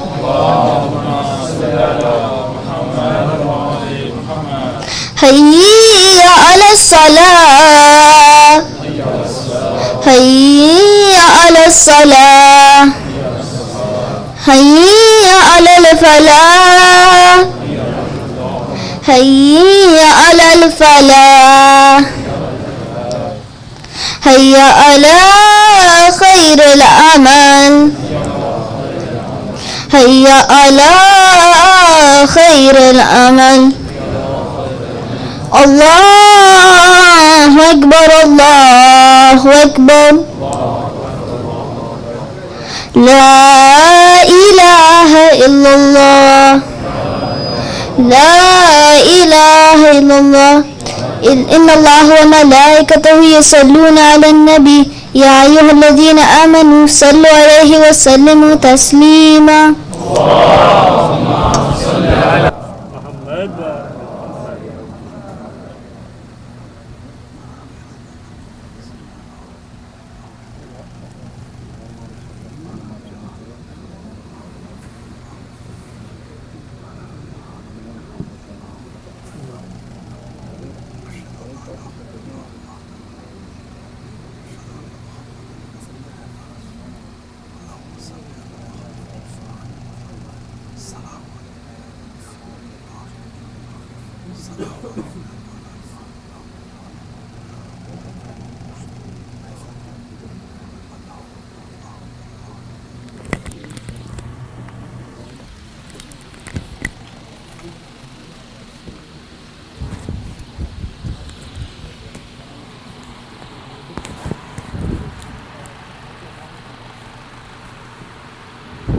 سبحان اللہ والحمد للہ ولا الہ الا اللہ واللہ اکبر وللہ الحمد اللہ اکبر اللہ اکبر اشہد ان لا الہ الا اللہ اشہد ان لا الہ الا اللہ اشہد ان محمد رسول اللہ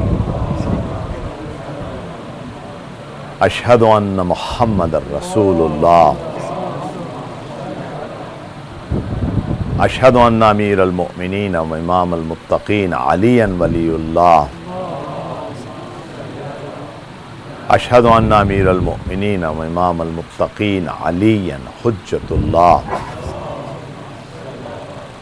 حی علی الصلاة حی علی الصلاة حی علی الفلاح حی علی الفلاح حی علی خیر العمل حی علی خیر العمل قد قامت الصلاة قد قامت الصلاة اللہ اکبر اللہ اکبر لا الہ الا اللہ ان صلاتی و نسکی و محیای و مماتی للہ رب العالمین استغفر اللہ ربی و اتوب الیہ صلی اللہ علیہ وسلم اللہ اکبر بسم اللہ الرحمن الرحیم الحمدللہ رب العالمین الرحمن الرحیم مالک یوم الدین ایاک نعبد و ایاک نستعین اہدنا الصراط المستقیم الصراط الذین انعمت علیہم غیر المغضوب علیہم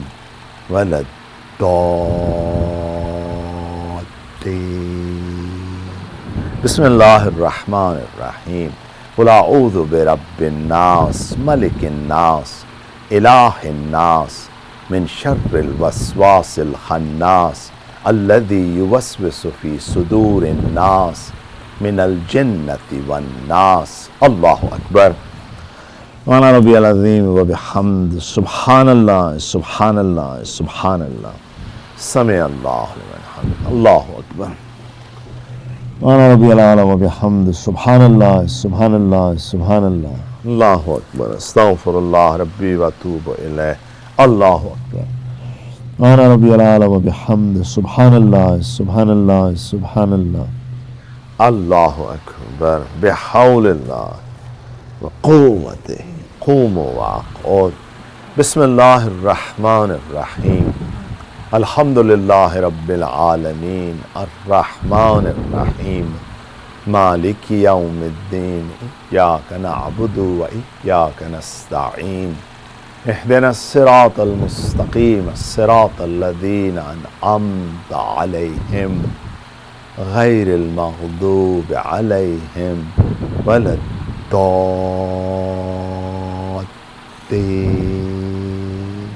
بسم اللہ الرحمن الرحیم قل هو اللہ احد اللہ الصمد لم یلد ولم یولد ولم یکن له کفوا احد کذالک اللہ ربی اللہ اکبر ربنا آتنا فی الدنیا حسنہ وفی الآخرۃ حسنہ وقنا عذاب النار وصلی علی محمد وآلہ الابرار اللہ اکبر مولانا ربی العظیم و بحمد سبحان اللہ سبحان اللہ سبحان اللہ سمع اللہ لمن حمد اللہ اکبر مولانا ربی العلی و بحمد سبحان اللہ سبحان اللہ سبحان اللہ اللہ اکبر استغفر اللہ ربی و اتوب الیہ اللہ اکبر مولانا ربی العلی و بحمد سبحان اللہ سبحان اللہ سبحان اللہ اللہ اکبر الحمدللہ اشہد ان لا الہ الا اللہ وحدہ لا شریک لہ واشہد ان محمدا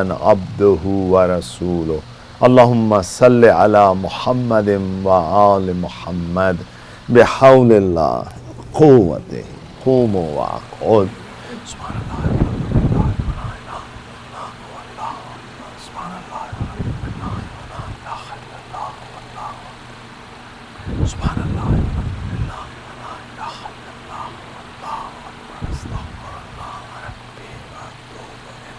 اللہ اکبر مولانا ربی العظیم و بحمد سبحان اللہ سبحان اللہ سبحان اللہ سمع اللہ لمن حمد اللہ اکبر مولانا ربی العلی و بحمد سبحان اللہ سبحان اللہ سبحان اللہ اللہ اکبر استغفر اللہ ربی و اتوب الیہ اللہ اکبر مولانا ربی العلی و بحمد سبحان اللہ سبحان اللہ سبحان اللہ اللہ اکبر بحول اللہ قوت قوموا وقعدوا سبحان اللہ والحمد للہ ولا الہ الا اللہ سبحان اللہ والحمد للہ ولا الہ الا اللہ سبحان اللہ والحمد للہ ولا الہ الا اللہ اکبر استغفر اللہ ربی و اتوب الیہ اللہ اکبر مولانا ربی العظیم و بحمد سبحان اللہ سبحان اللہ سبحان اللہ سمع اللہ لمن حمد اللہ اکبر مولانا ربی العلی و بحمد سبحان اللہ سبحان اللہ سبحان اللہ اللہ اکبر استغفر اللہ ربی و اتوب الیہ اللہ اکبر مولانا ربی العلی و بحمد سبحان اللہ سبحان اللہ سبحان اللہ رب صلی علی محمد و آل محمد یا لطیف ارحم عبدک الضعیف اللہ اکبر الحمدللہ اشہد ان لا الہ الا اللہ وحدہ لا شریک لہ واشہد ان محمدا عبدہ ورسولہ اللہم صل علی محمد وآل محمد السلام علیک ایہا النبی ورحمۃ اللہ وبرکاتہ السلام علینا وعلی عباد اللہ الصالحین السلام علیکم ورحمۃ اللہ وبرکاتہ اللہ اکبر اللہ اکبر اللہ اکبر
أعوذ بالله من الشيطان الرجيم. بسم الله الرحمن الرحيم.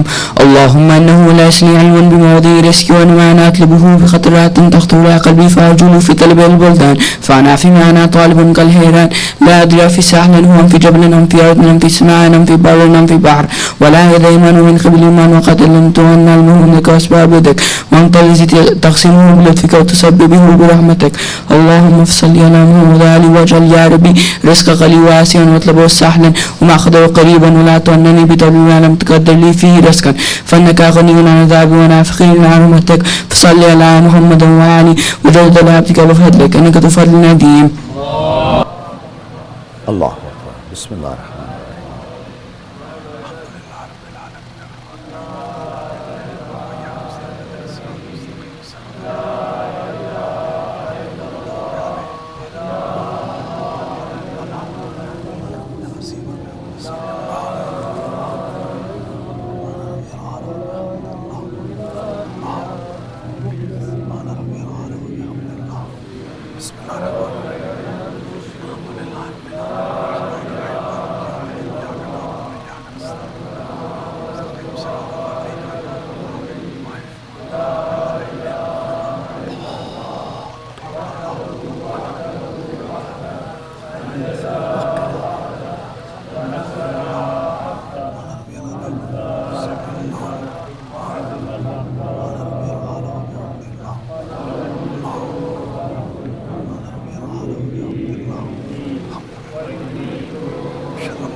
السلام عليك يا رسول الله. السلام عليك يا المرتضى. السلام عليك يا فاطمة الزهراء سيدة نساء العالمين. السلام عليكم حسن المجتبى. السلام عليكم حسن شهيد الكربلاء. السلام عليكم اليوم العابدين. السلام عليكم محمد الباقر وجعفر الصادق وموسى الكاظم وعلي رضا والمتقي وعلي وحسن العسكري. السلام عليكم على صاحب الأسر الزمان. أنا من فتنة الزمان. السلام عليكم قوة الإيمان وإمامنا وإمام الإنس والجان. أجل الله تعالى فرجه وسهل الله تعالى مخرجه وظهوره. السلام عليكم ورحمة الله وبركاته.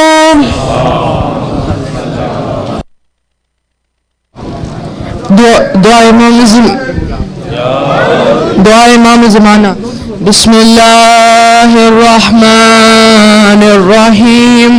اللهم كل وليك الحجة ابن الحسن صلواتك عليه وعلى آبائه في هذه الساعة وفي كل ساعة وليا وحافظا وقائدا وناصرا وذليلا وعينا حتى تسكنه أرضك طوعا وتمتعه فيها طويلا برحمتك يا أرحم الراحمين.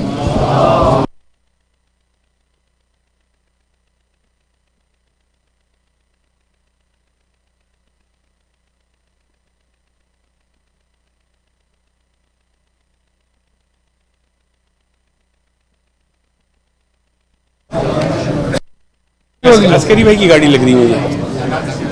मैंने मैसेज किया तो है तुम्हें. ये नहीं. तो उसको क्या करवाना है? गाड़ी की हेडलाइट है ना बंद है.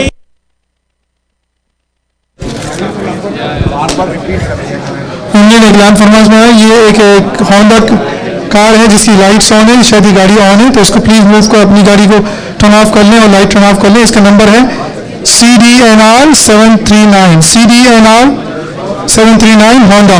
तो प्लीज की टर्न ऑफ कर लें अपनी गाड़ी को.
محمد.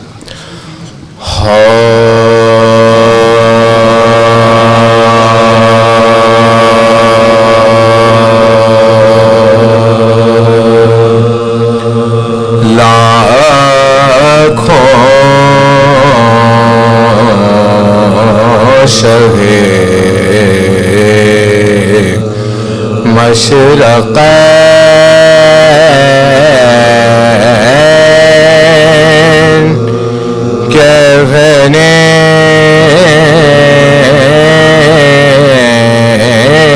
والے لاکھوں شہ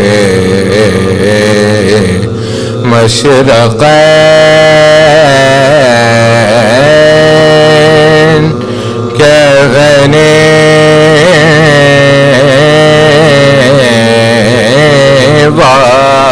والے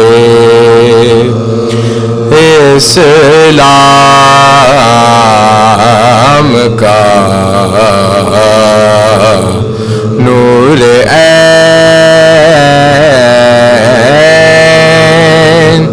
کہنے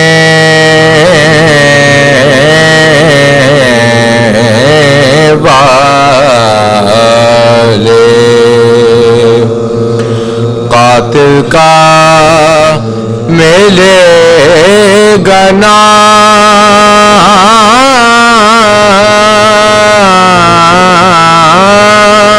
لیوا نہ کوئی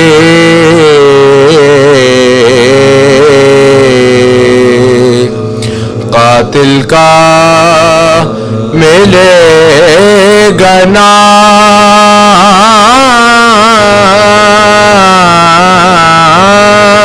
لیوا نہ کوئی موجود ہے یا حسین کہنے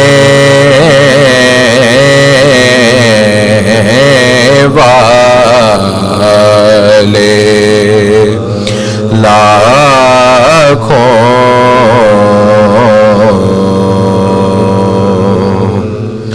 نعرہ صلوات.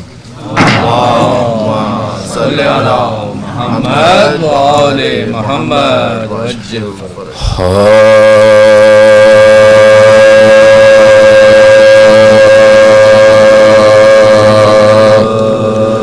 شور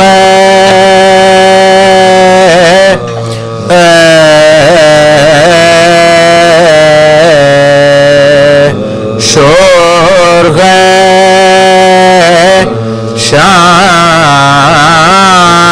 شام کے لشکر میں کے عباس آئے شور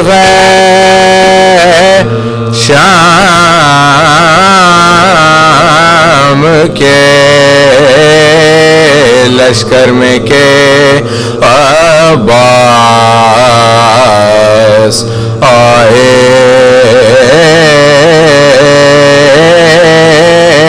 اور تواتر خبر آئی کہ بہت پاس آئے پر غم شاہ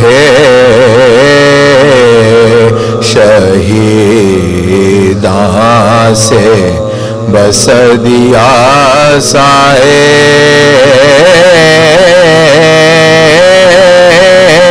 بولی تقدیر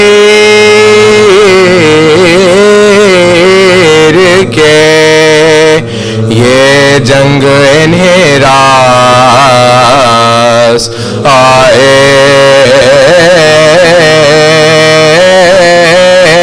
بولی تقدیر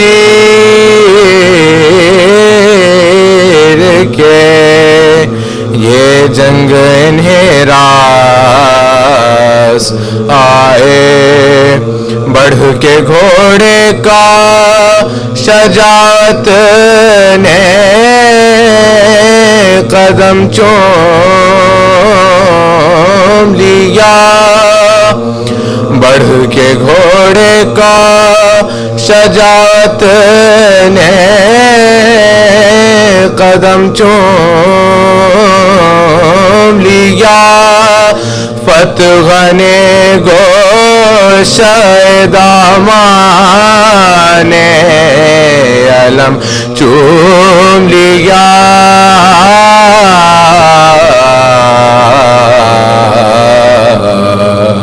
شور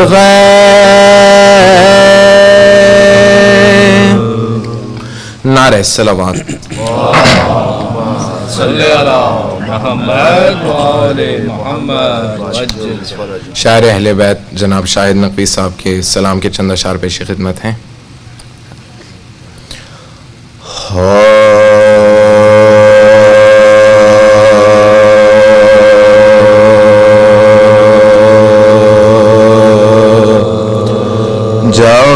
جہاں بھی ظلمت بات نے سر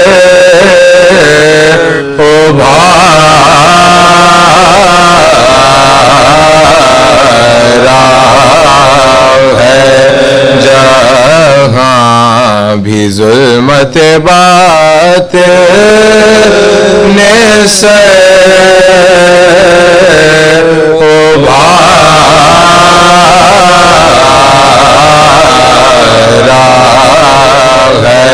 علی کے چاند زمین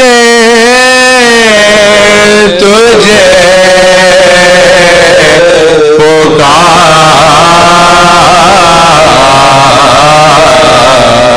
پکارا ہے جہاں بھی ظلمت بات ہمارے شبر و شبیر کو نہ بھولے سلام ہمارے شبر و شبیر کو نہ بھولے سلام ہمارے خون تیرے نام کو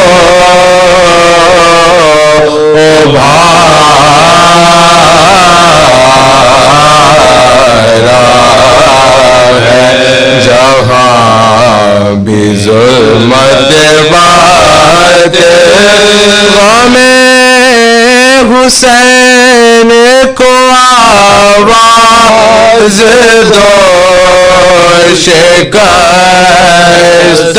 دلو یہ غم نصیبوں کا سب سے بڑا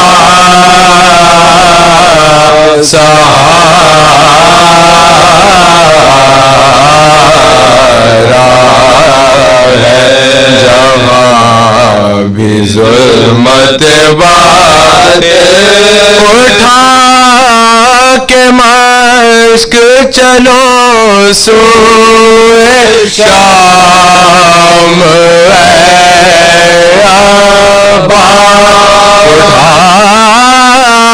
کے مشق چلو سوئے شام تمہیں سکینہ نے زندان سے پکارا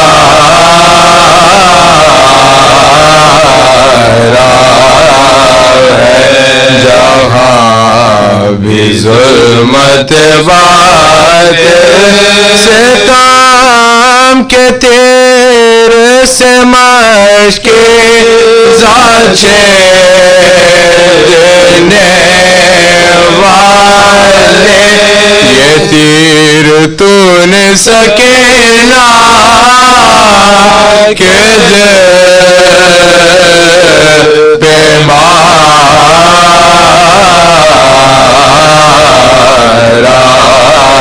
ہے یہ سکینہ کے دل پہ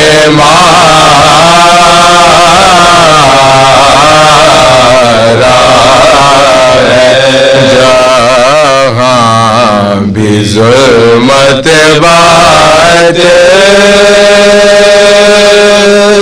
فاتحہ.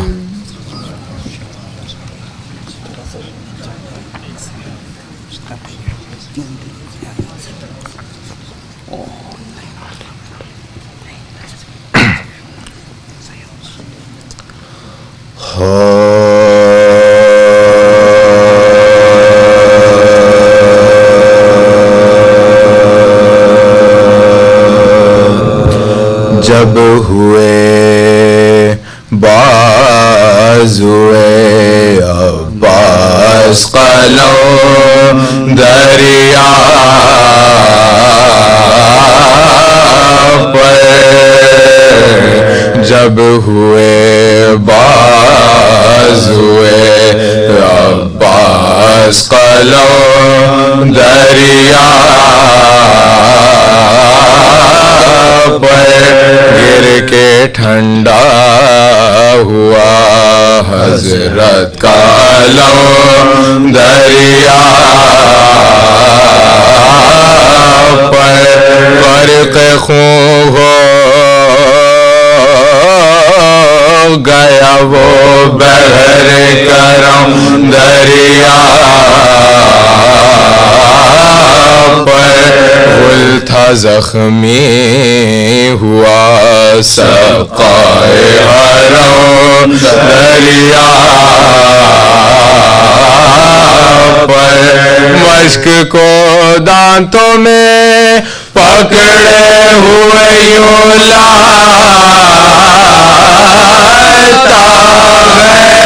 داغنے شیر میں جس طرح شکارا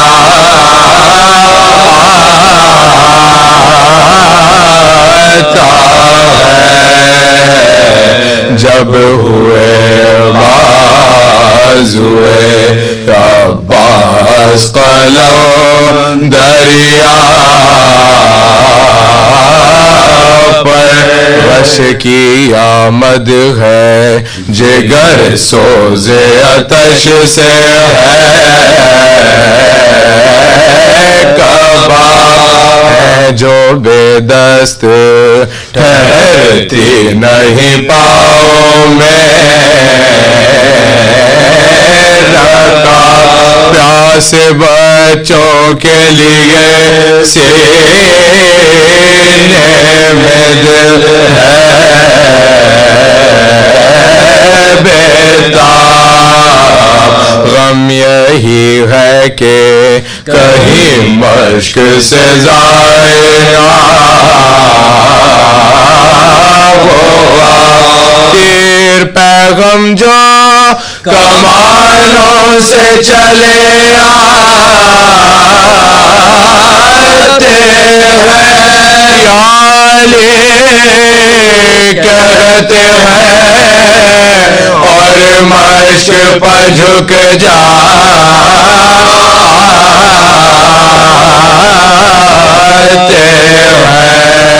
ہیں، جب ہوئے بازوئے عباس قلم دریا پر، کر کے موسوئے نجف کہتے تھے بادیدائے تر، یا علی لیجئے مجھ بے کس و مضطر کی خبر، اے شہ عقدہ کشا بادشاہ جنوں بشر، چاہتا ہوں میں کہ اس مشک کو پہنچے نا چاہتا ہوں میں کہ اس مشق کو پہنچے نا ضرر، آپ کے بیٹے کا شہدا ہوں مدد لازم ہے، آپ کے پوتے کا ساقا ہوں مدد لازم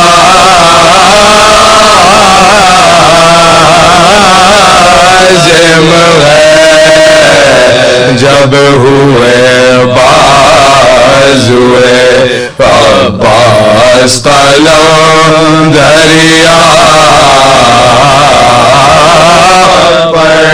اسب سے کہتے تھے عباس یہ بات چشمے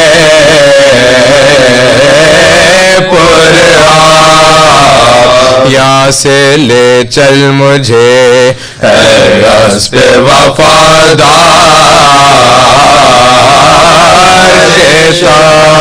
پیاسے ہوئیں گے جو سیراب تو ہوئے گا سبا، کہیں ایسا نہ ہو ساری میری محنت ہو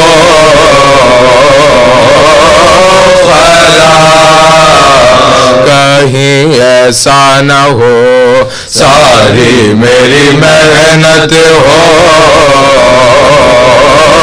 خراب، کیا جانیے کیا بچوں کی حالت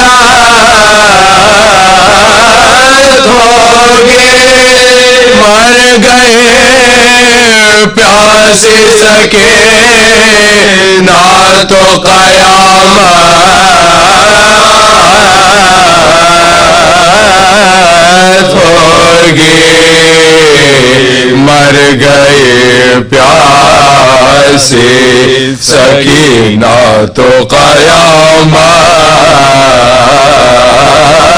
ہوگی، جب ہوئے بازوئے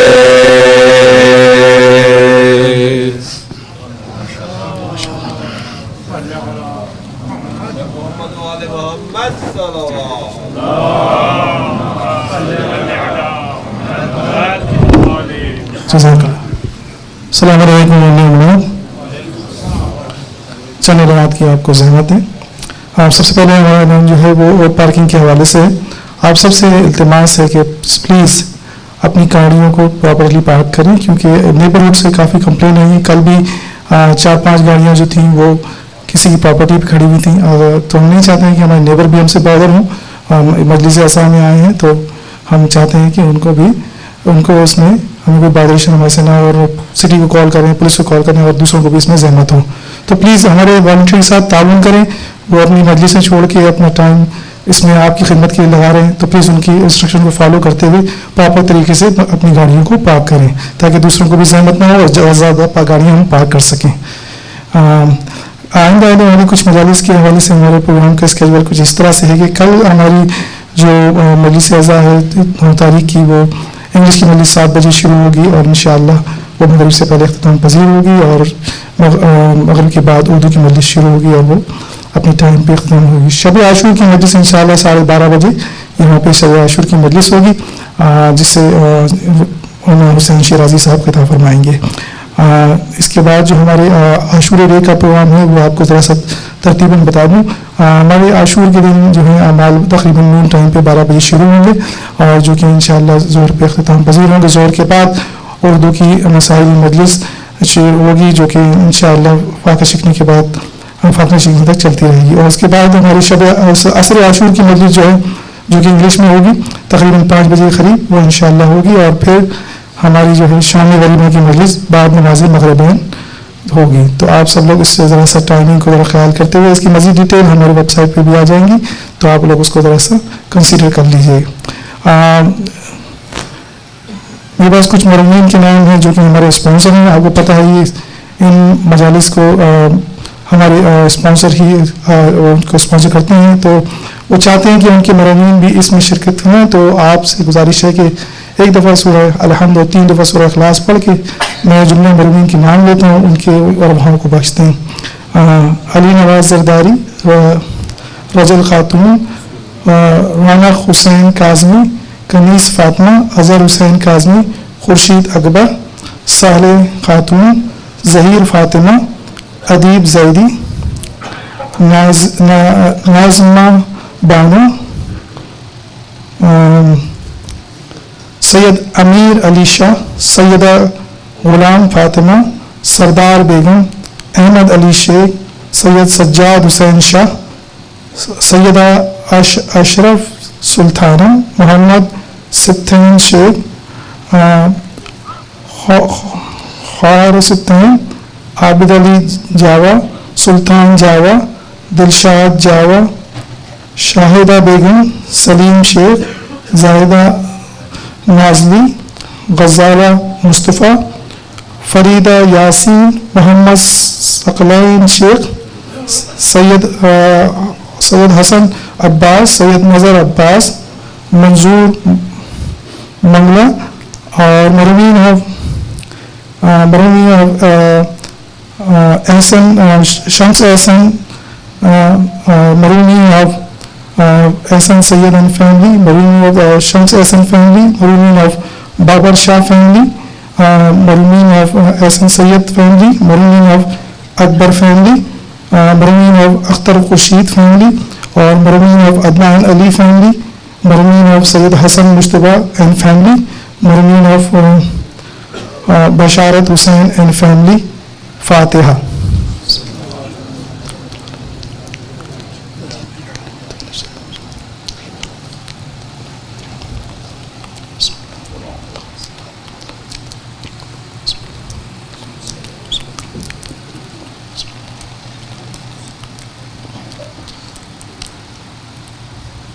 محمد وآل محمد صلوات.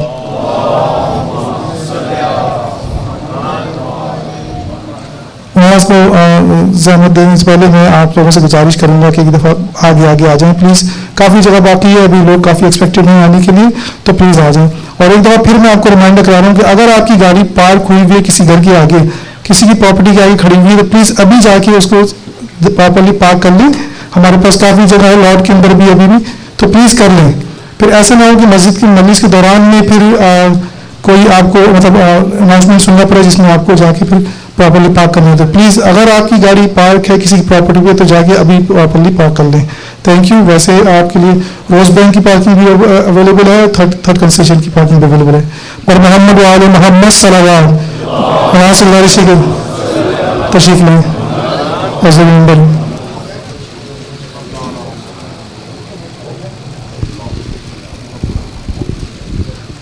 اور محمد وآل محمد بلندتر صلوات. اللہم صلی علی محمد وآل محمد.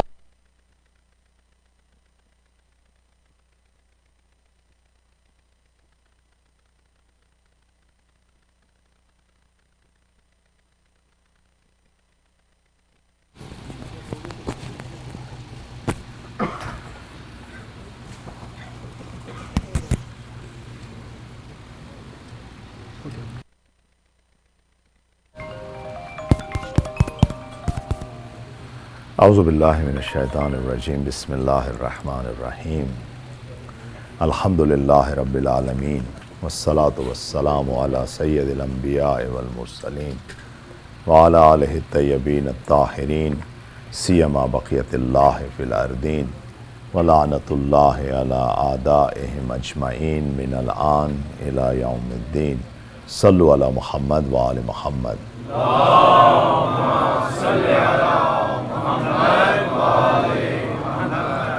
اما بعد قال اللہ تبارک و تعالی فی کتاب الحکیم. اعوذ باللہ من الشیطان الرجیم. بسم اللہ الرحمن الرحیم. بقیت اللہ خیر لکم ان کنتم مومنین. ایک صلوات پڑھ دیجئے.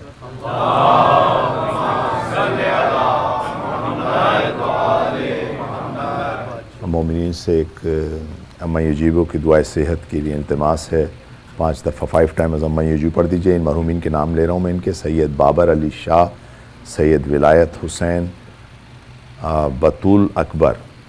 پلیز ان مومنین جو کہ مریض ہیں ان کے علاوہ اور اس کے علاوہ جتنے بھی دیگر مریض جو ہیں مومنین مریض ہیں ان سب کے شفا کے لیے 5 ٹائمز اما یوجو پہ پڑھ دیجئے. بسم اللہ الرحمن الرحیم. امن یجیب المضطر اذا دعاہ ویکشف السوء. امن یجیب المضطر اذا دعاہ ویکشف السوء. امن یجیب المضطر اذا دعاہ ویکشف السوء. امن یجیب المضطر اذا دعاہ ویکشف السوء. امن یجیب المضطر اذا دعاہ ویکشف السوء. انشاءاللہ خداوند تعالیٰ اہل بیت کے صدقے میں ان کو شفا عطا فرمائے اور آپ کے تمام مرضى کو شفا عطا فرمائے. ایک سورہ فاتحہ پڑھ دیجئے.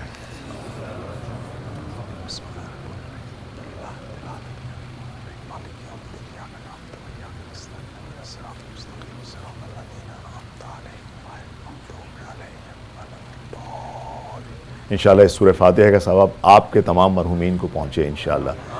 صلوات.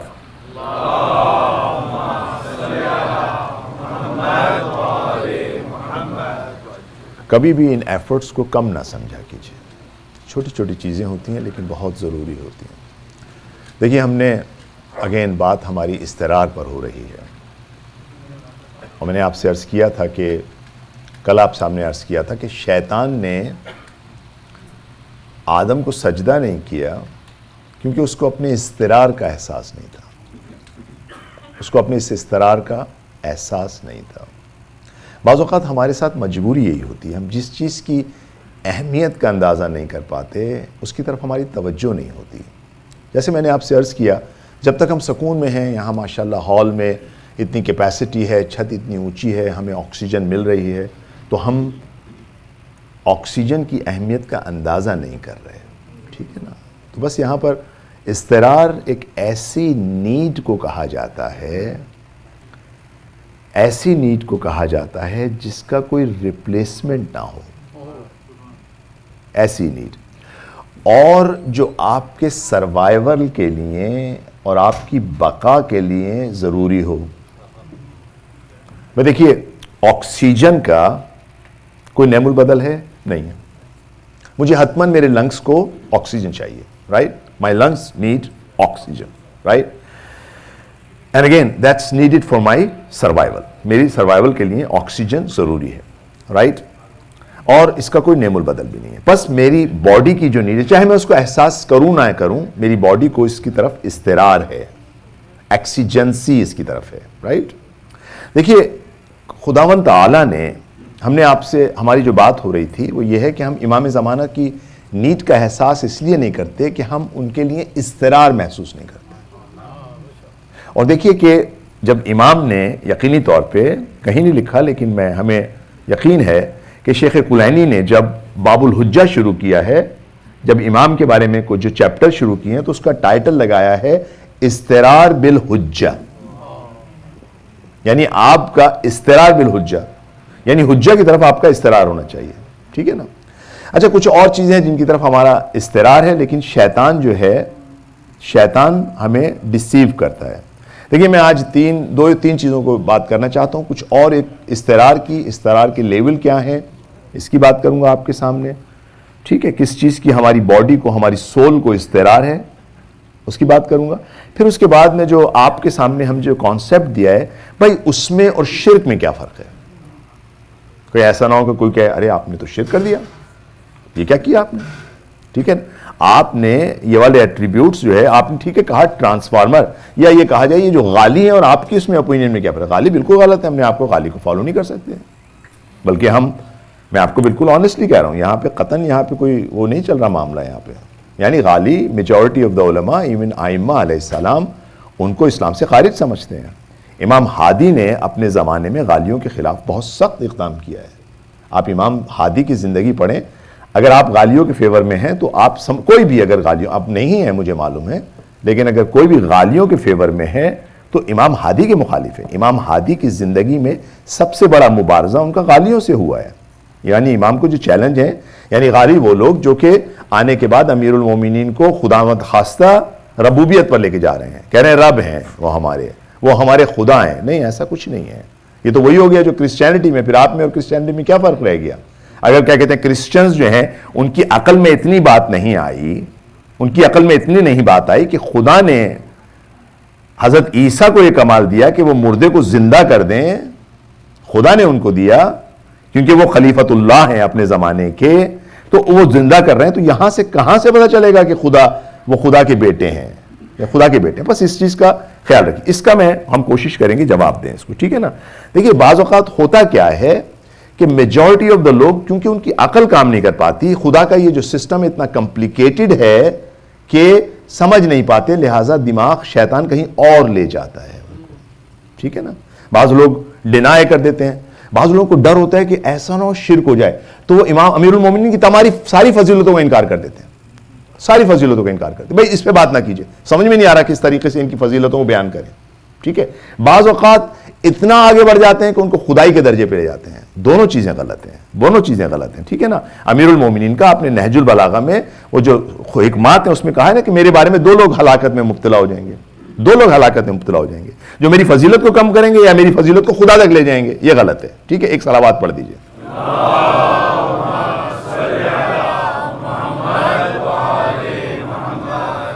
دیکھیں انشاءاللہ میں آپ سے، اگر آپ میرا ساتھ دیں گے، میں آپ کو آج ایک ایسی چیز دے کے جاؤں گا جو آپ کو یاد رہے گی، ٹھیک ہے نا. انشاءاللہ آخر میں میں آپ کو ایک ایسی مثال دوں گا، ٹرانسفارمر سے بہتر مثال، جو آپ کو یاد رہے گی اور آپ یاد رکھیں گے، اور انشاءاللہ ہم اس کو کنٹینیو کریں. ولایت آپ کو سمجھ میں آ جائے گی کہ ولایت کیا ہوتی ہے، ٹھیک ہے. ایک صلوات پڑھ دیجئے.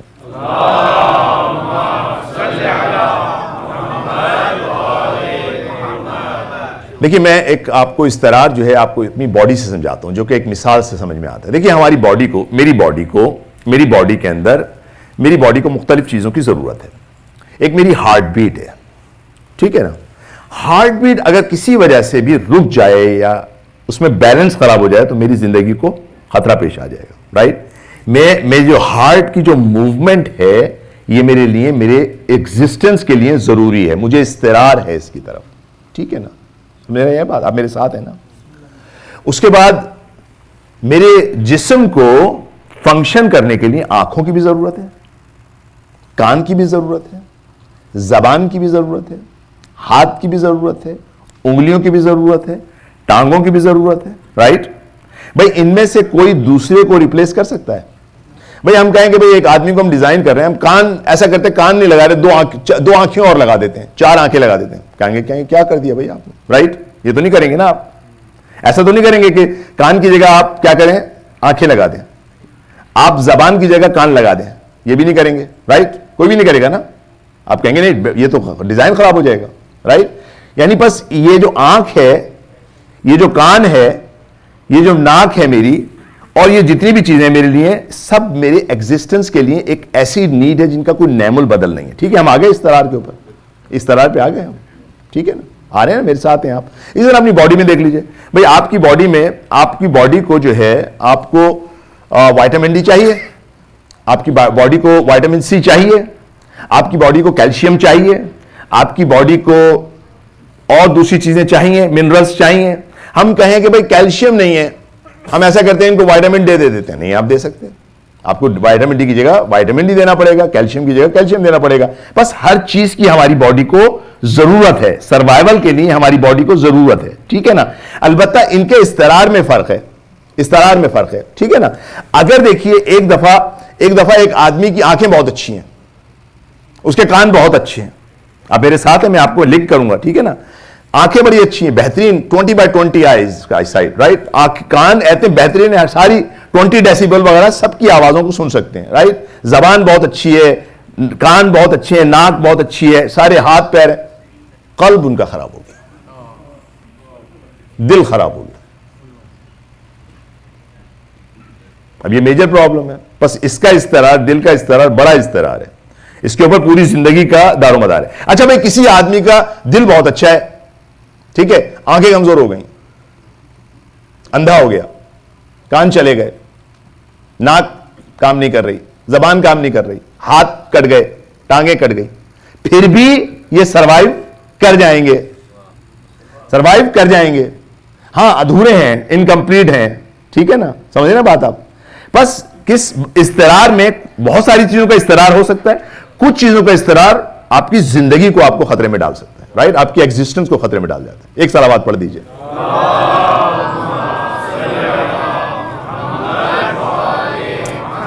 بھئی آپ کی روح کو بھی ایسے ہی استقرار ہے, آپ کی روح کو بھی ایسے ہی استقرار ہے.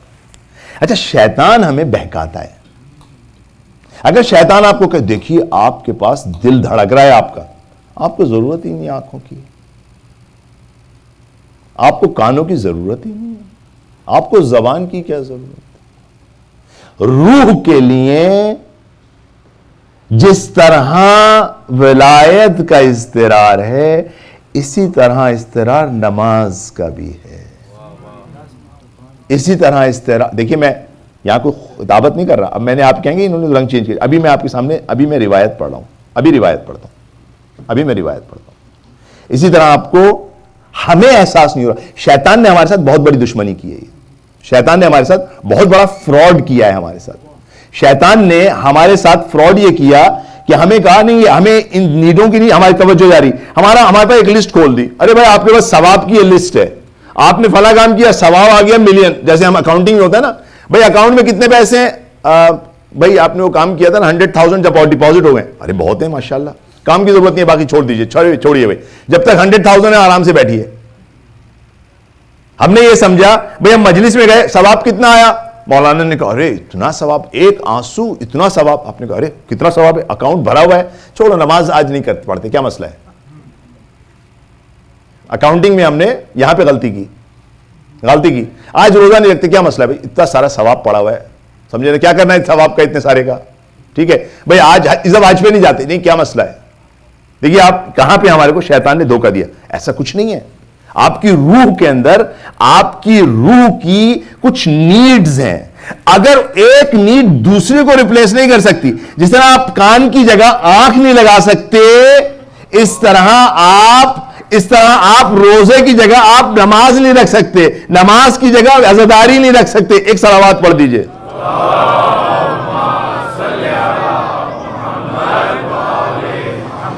دیکھیے میں آپ کو میرے ساتھ ہے نا, آپ دیکھیے یہاں پہ میں حدیث پڑھ رہا ہوں آپ کو, عبداللہ ابن مسعود کہتے ہیں انہو فاتتہ تکبیرۃ الافتتاح, ایک دفعہ وہ جماعت کی نماز میں آئے اور اتنا دیر ہوئے کہ تکبیرۃ الاحرام سے لیٹ پہنچے.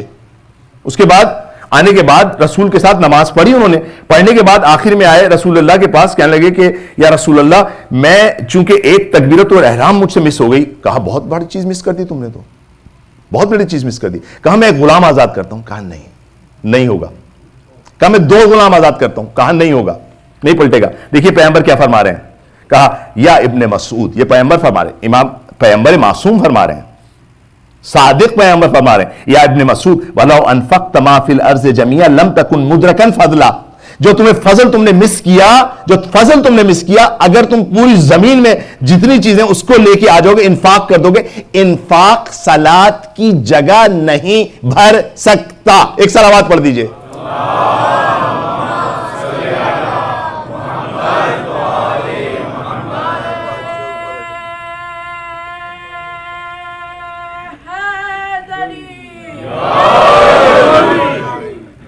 صلاۃ اس کی جگہ نہیں بھر سکتا.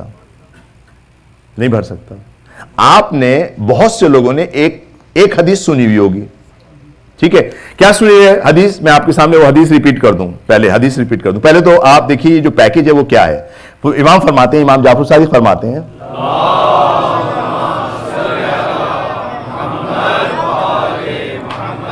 بنی الاسلام علی خمس الصلاۃ والزکاۃ والصوم والحج والولایہ. 5 چیزوں پہ اسلام کا پیکیج ہے. 5 چیزوں پہ اسلام کا پیکیج ہے. صلاۃ پہ, زکات, حج پہ, زکات اس پہ, صوم پہ اور ولایہ پہ. 5 چیزوں پہ, ٹھیک ہے. ہاں ان میں تعلق ایسے ہی ہے, بالکل ایسے ہی ہے. بھئی دیکھیے ایسے ہی ہے کہ اگر فرض کیجئے ہمیں ہمارا دل بھی صحیح چلنا چاہیے, ہماری آنکھیں بھی اچھی ہوں, ہمارے کان بھی اچھے ہوں, ہمارے پیر بھی اچھے ہوں, ٹھیک ہے نا, یہ ہے نا. لیکن فرض کیجئے ایک وقت جو ہے ہماری آنکھیں کمزور ہو گئیں, دل اچھا ہے, جسم زندہ ہے, ٹھیک ہے. ایک دفعہ ہمارے کان کمزور ہو گئے لیکن دل صحیح ہے, جسم صحیح ہے. یعنی اگر ولایت جو ہے وہ دل کی مانند ہے, دل کے دھڑکن کی طرح ہے. اگر آپ کی برس کے لیے کسی وجہ سے کوئی چیز کمزور رہ گئی لیکن ولایت آپ کے پاس ہے, ابھی بھی آپ کے پاس حیات ہے. لیکن اگر آپ کے پاس دل بند ہو گیا اور وینٹیلیٹر میں ڈال دیا, وینٹیلیٹر کے بعد ڈالنے کے بعد کسی طرح آرٹیفیشل لائف دی ہوئی ہے, اس کے بعد کہا بھائی بہترین قسم کے کیلشیم کے انجیکشن لگائیے ان کو, بہترین وائٹامن ڈی کے انجیکشن لگائیے, وائٹامن سی دیجئے, ان کا جو ہے کان کو کیا کہتے ہیں اچھے والے کان ان کے یہاں لا کے لگا دیجئے.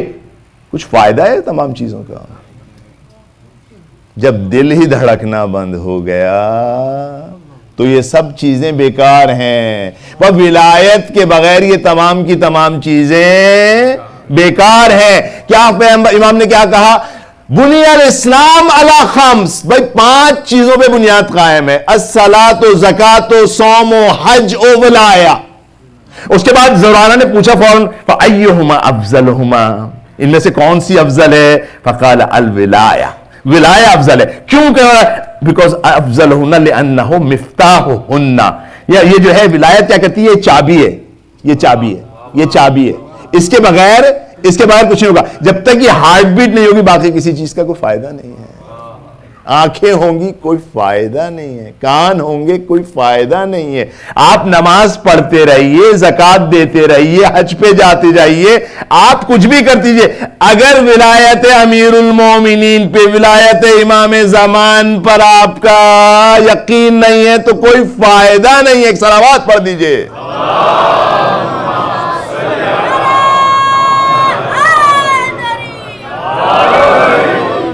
دیکھیے میں اس کو میں کل واضح کروں گا. ابھی میں صرف آپ کے سامنے ایک چیز آپ کے سامنے پیش کر رہا ہوں, ایک حدیث آپ کے سامنے پیش کر رہا ہوں. ٹھیک ہے, ابا بصیر سے اب حدیث ہے امام صادق سے, وہ کہہ رہے ہیں کہ اذا مات العبد المومن, آپ نے سنی بھی ہے بھائی, جب ایک عبد مومن مرتا ہے, عبد مومن مرتا ہے, کل میں اس کو ڈیفائن کروں, اس کو ایکسپلین کروں گا.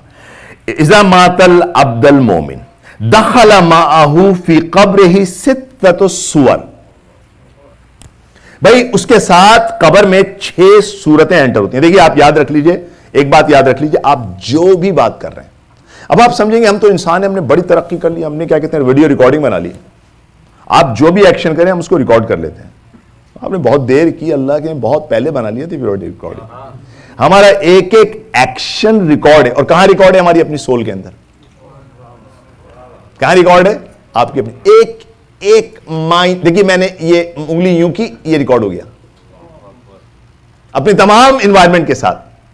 ایک چیز ریکارڈ ہے, وہاں پر قیامت والے دن ریکارڈنگ اوپن کی جائے گی. کوئی آدمی حجت نہیں کر سکتا کیونکہ اس کی ریکارڈنگ اس کے سامنے چلے گی. دیکھیے یہ اگست 6-7 کو آپ کہاں پر ہیں؟ یہ CIG میں بیٹھے ہوئے, آپ اوپر بیٹھے ہوئے, انگلی یوں کہی ہوئی آپ نے, آپ کو دکھایا جائے گا, پورا دکھایا جائے گا. آپ خدا ہے, فرشتے سارے ریکارڈ کر رہے ہیں. ٹھیک ہے, بس تجسم اعمال کے ہم قائل ہیں, یعنی اعمال جو ہیں اس کو تجسم کر کے آئیں گے. آپ کی جو نماز آپ نے پڑھی ہے وہ صورت کی صورت میں آئے گی, آپ نے جو زکات دی ہے وہ ایک شکل میں آئے گی, ایک انسانی خوبصورت انسان کی شکل میں آئے گی. ڈیپینڈ کرتا ہے آپ نے کتنا خوبصورت اس کو بلڈ کیا ہے. ٹھیک ہے, تو یہاں پر امام کیا فرما رہے ہیں؟ امام صادق فرما رہے ہیں, صادق فرما رہے ہیں. ٹھیک ہے, ایک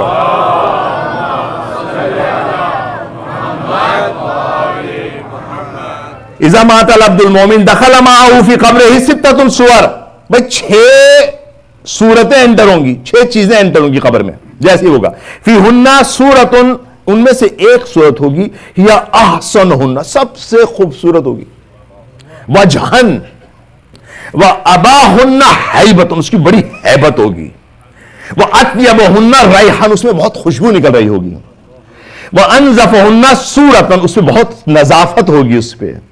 رائٹ, اب یہاں پر یہ جو 6 صورتیں, اس میں سے ایک صورت رائٹ سائڈ پہ آ جائے گی, ایک صورت لیفٹ سائڈ پہ آ جائے گی, ایک صورت پیچھے آ جائے گی, ایک انسان کے سامنے آ جائے گی, ایک پیروں کی طرف نیچے چلی جائے گی, ایک اوپر آ جائے گی.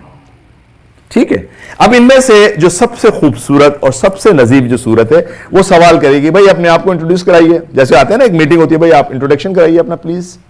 جو رائٹ سائڈ کے اوپر ہے جو ہے وہ کہے گی کہ ان یمین انا الصلاۃ, ان یمین العبد کہے گی انا الصلاۃ, میں اس بندے کی صلاۃ ہوں, میں اس بندے کی صلاۃ ہوں. ٹھیک ہے, کہاں؟ یمین پہ آ رہی ہے. اور یہ میں کل آپ کو واضح کروں گا. دیکھیے یہ جو برزخ ہے اس میں کوئی ڈیمنشن نہیں ہے کیونکہ وہاں مادہ نہیں ہے, رائٹ. تو یہاں پر یہ جو رائٹ اور لیفٹ ہو رہا ہے اس کے پیچھے راز کیا ہے, ایک راز کیا ہے اس کے پیچھے, کل میں آپ کے سامنے واضح کروں گا. ایک صلوات پڑھ دیجیے.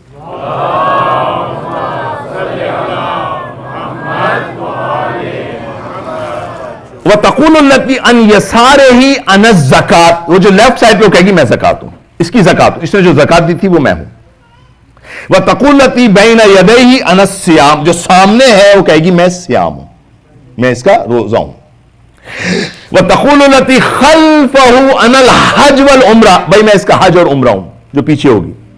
وَتَقُولُ الَّتِي عِنْدَ رَجْلَيْهِ, اس کے ٹانگوں کی طرف جو ہوگی وہ کہے گی انا بر من وصلت من اخوانک, یہ وہ نیکی ہے جو اپنے مومن برادر کے ساتھ کرتا تھا. یہ اگین اس کے بعد یہ 5 جب ایک دوسرے کو کہہ جائیں گے ثم یقلن من انت, تو یہ ساری کی ساری مل کے کہیں گے بھئی آپ کون ہیں جو سامنے اوپر ہیں, بالکل آپ کون ہیں, آپ کون ہیں. کہتے ہیں فانت احسنها, تم سب سے خوبصورت ہو, وجہن وَأَطْيَبُنَا رِيحًا, تمہاری خوشبو بھی سب سے پیاری ہے, وَأُبَاحًا حِكْمَةً, تمہاری حیبت بھی سب سے زیادہ ہے. فَتَقُول, اب یہ جو چھٹی صورت ہے وہ کیا کہے گی, أَنَا الْمِنَايَةُ لِآلِ محمد صلی اللہ علیہ وآلہ.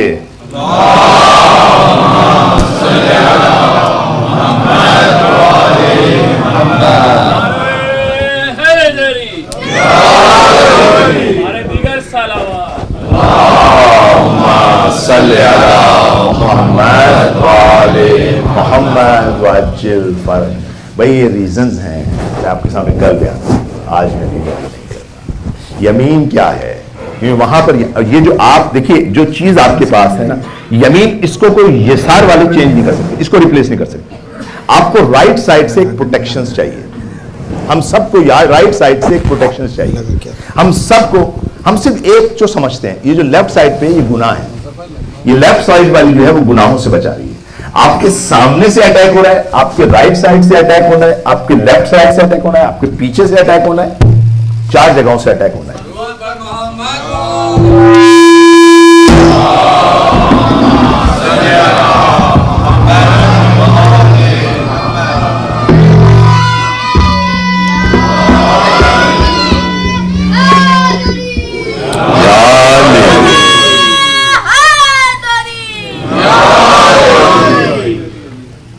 ہر سائڈ کا اپنی پروٹیکشن ہے. اگر آپ نے کسی ایک چیز سے کوتاہی کی وہ پروٹیکشن گئی آپ کی, آپ کی رائٹ سائڈ والی پروٹیکشن گئی, آپ کی لیفٹ سائڈ والی پروٹیکشن گئی, آپ کی فرنٹ والی پروٹیکشن گئی, آپ کی بیک والی پروٹیکشن گئی, آپ کی جو پیروں والی پروٹیکشن ہے وہ گئی. لیکن ایک چیز ہے جو بالکل اوپر ہے, اوپر ہے, یہ آپ کو لنک کر رہی ہے اللہ سے, ولایت آپ کو لنک کرتی ہے اللہ سے. ایک صلوات پڑھ دیجئے.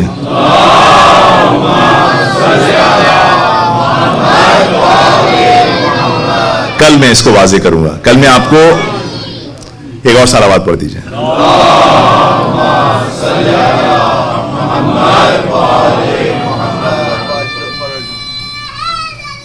یا علی,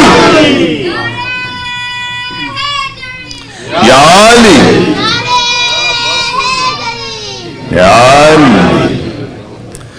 یہ میں آپ کے سامنے کل بیان کروں گا.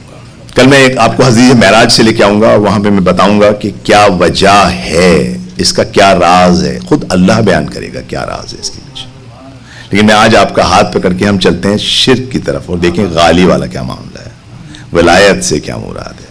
اچھا بھائی, پہلے ہم آتے ہیں غریب پہ واپس چلتے ہیں, ٹھیک ہے. اب آپ سب کو ایک جملہ تو سب کو یاد ہے, ٹھیک ہے, وہ کیا ہے, من کنت مولا. الحمدللہ. ایک صلوات پڑھ دیجیے اپنے لیے.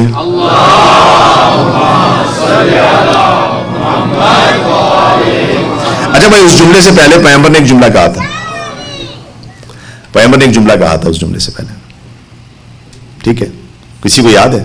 الستو اولا من انفسکم. پہلے آپ نے دیکھیں, اب آپ اس جملے کو اگر کہہ لیں گے نا تو پھر آپ کے سامنے جھگڑا ختم ہو جائے گا کہ مولا مانے دوست یا سرپرست, جھگڑا ختم ہو جائے گا. اچھا, یہ بھی اہل سنت کی کتاب میں موجود ہے. یہ آپ کہیں, ابھی پوچھئے, پہلے پیغمبر نے آپ سے سب سے اقرار لیا تھا, نہیں لیا تھا؟ کیا اقرار لیا تھا؟ الستو, آیا میں نہیں ہوں, اولا برتر من انفسکم, تم سے کیا مجھے تم پر فضیلت نہیں ہے؟ سب نے کہا تھا بلا یا رسول اللہ. جب آپ نے کہا تھا بلا یا رسول اللہ, پھر آپ نے کہا تھا فن, یعنی کیا کہا تھا انہوں نے؟ من کنت مولاہ فہذا علی مولا. جب اقرار لے لیا تھا اپنی ولایت, پہلے اپنی ولایت کا اقرار لیا تھا. اب آپ سمجھے ولایت ہے کیا؟ ولایت ہے کیا؟ پیغمبر نے پہلے بیان کیا ولایت کیا ہے. الستو اولا, آیا میں اولا نہیں. اچھا یہ کیا پیغمبر نے اپنی طرف سے کہا تھا؟ یہ قرآن کی آیت کی تفسیر کی تھی. دیکھیں قرآن میں کیا آیت ہے, اس کو نوٹ کیجئے گا, جہاں جہاں جو پیپر لے کے بیٹھے ہیں ریکارڈنگ سن لیجئے گا. النبی اولا بالمومنین من انفسہم. نبی جو ہیں مومنین سے ان کے نفسوں سے زیادہ اولا ہیں. دیکھیے مجھے اپنے نفس پہ اعتبار ہے, رائٹ. میں پانی پیوں نہ پیوں میری مرضی, میں اپنے آپ کو بچاؤں نہ بچاؤں, میرا نفس ہے. نبی کو میرے نفس پہ مجھ سے زیادہ فضیلت ہے. اگر نبی کسی کو کہیں اٹھو کود جاؤ آگ میں, نبی مالک ہیں, نبی مالک ہیں. النبی اولا, النبی اولا بالمومنین من انفسہم. بھائی آپ ولایت کا اظہار پتہ کیسے کرتے ہیں؟ زیارت عاشور میں آپ کیا ایک جملہ بولتے ہیں, ایک جملہ کہتے ہیں اپنی ولایت کے اظہار کے لیے. میں اب ولایت پہ آ رہا ہوں آہستہ آہستہ, اور یہاں پہ میں شرک کی بحث میں انٹر ہوں گا اور غالیوں کے ساتھ تھوڑا سا پنجہ آزمائی کروں گا. آپ زیارت عاشور میں کیا کہتے ہیں؟ بے ابی انتم و امی و نفسی و مالی و اس. دیکھیں آپ پتہ کیا کہتے ہیں عربی میں جب کہا جاتا ہے بے ابی انتم و امی, پتہ ہے آپ کیا کہتے ہیں؟ میرے ماں باپ آپ پہ فدا ہوں. یعنی کیا؟ آپ کا حق میرے ماں باپ پہ مجھ سے زیادہ ہے.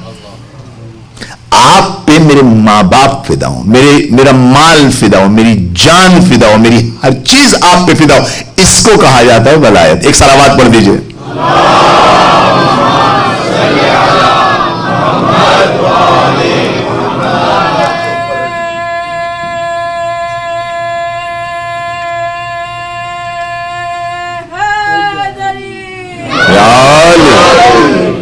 ایک شخص آیا پیغمبر کے, پیغمبر نے کہا کیا تم راضی ہو کہ میری خاطر اپنے ماں باپ کو قتل کر دوں؟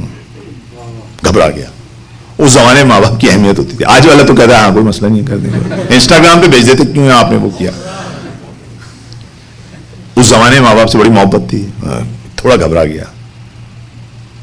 پیغمبر یہ تھوڑی کہہ رہے ہیں کہ آپ قتل کر دو. اس آیت کو بیان کر, النبی اولا بالمومنین من انفسہم, اور اس کے پیچھے راز کیا ہے, سیکرٹ کیا ہے, اب آپ سنیے غور سے اور اس کو یاد رکھیے گا ہمیشہ کے لیے.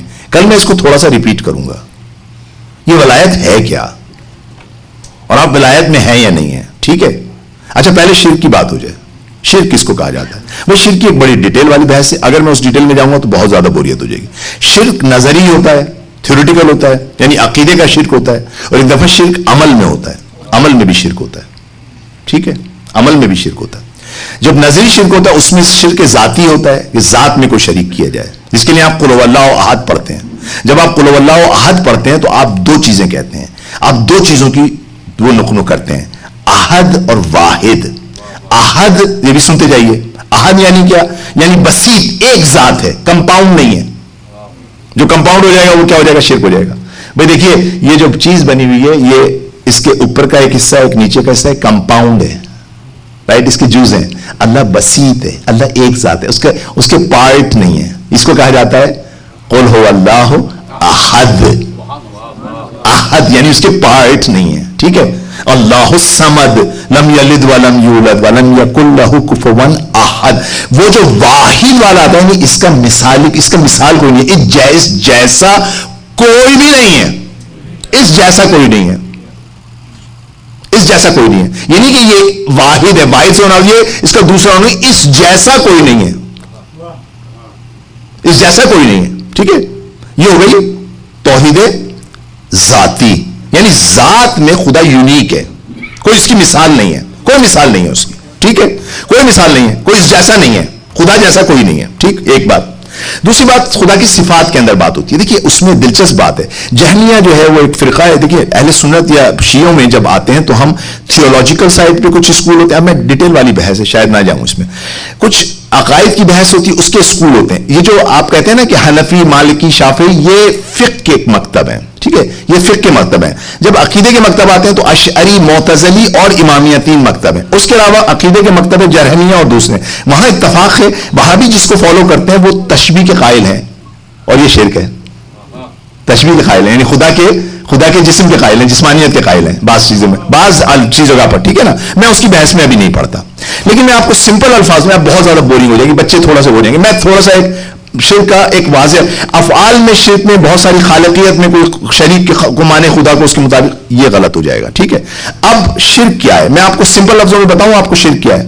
اچھا بھائی, یہ والی آپ میں سے کون میری ہیلپ کرے گا؟ یہ اٹھانے کے لیے میں یہاں سے اٹھا رہا ہوں, کوئی آ کے وہاں سے اٹھا سکتے ہیں آپ؟ جب آپ میرے کو اٹھائیں گے تو ہم دونوں اس میں شریک ہو گئے. اس کو کہا جاتا ہے شریک. یہ ہو گیا ہم دونوں شریک ہیں اس کو اٹھانے میں. ٹھیک ہے, ٹھیک ہے, سمجھ رہے ہیں بات آپ؟ اچھا میں ایک کرین لے کے آتا ہوں, کرین سے میں اسے اٹھاتا ہوں, کیا کرین میرے ساتھ شریک ہے؟ کرین میرے ساتھ شریک ہے اس کو اٹھانے میں؟ نہیں. کیوں؟ پیرالل ہے. کرین مجھ پہ ڈیپینڈ کر رہی ہے, میں اس کو اس کرین کے ذریعے, کرین صرف ایک ٹول ہے اس کو اٹھانے میں, اس کا اپنا کوئی ذاتی کردار کوئی نہیں ہے, انڈیپینڈنٹ اس کو نہیں اٹھا رہی, بس اس میں شریک نہیں ہے. میں کرین کے ذریعے میں ہی ہوں جو اس کو اٹھا رہا ہوں. میں اٹھا کس کے ذریعے ہوں؟ اچھا اور سب یہ آسان سمجھ لیجیے, اور آسان سمجھ لیجیے. بھائی یہ بتائیے, یہ سورج جو ہے روشنی دے رہا ہے یا خدا روشنی دے رہا ہے؟ سورج روشنی دے رہا ہے, خدا روشنی دے رہا ہے. کیا سورج, اگر آپ کہیں گے نہیں خدا کو کوئی کام نہیں ہے اس میں, سورج انڈیپینڈنٹ روشنی دے رہا ہے, آپ نے شرک کر دیا, آپ نے شرک کر دیا. اچھا بھائی یہ پانی پیاس بجھا رہا ہے, خدا پیاس بجھا رہا ہے, آپ کہیں گے خدا نے پانی میں خاصیت رکھی ہے آپ کی پیاس بجھانے کی, بس شرک سے بچ گیا. اگر میں کہوں گا نہیں خدا کا کوئی کام نہیں ہے, پانی خود میری پیاس بجھا دے گا, شرک ہو جائے گا. سمجھ رہے بات آپ؟ سمجھ رہے شرک کس کو کہتے ہیں؟ شرک جب ہوتا ہے جب کوئی چیز آپ کہیں کہ یہ انڈیپینڈنٹ, اس میں یہ خاصیت موجود ہے. ایک صلوات پڑھ دیجئے.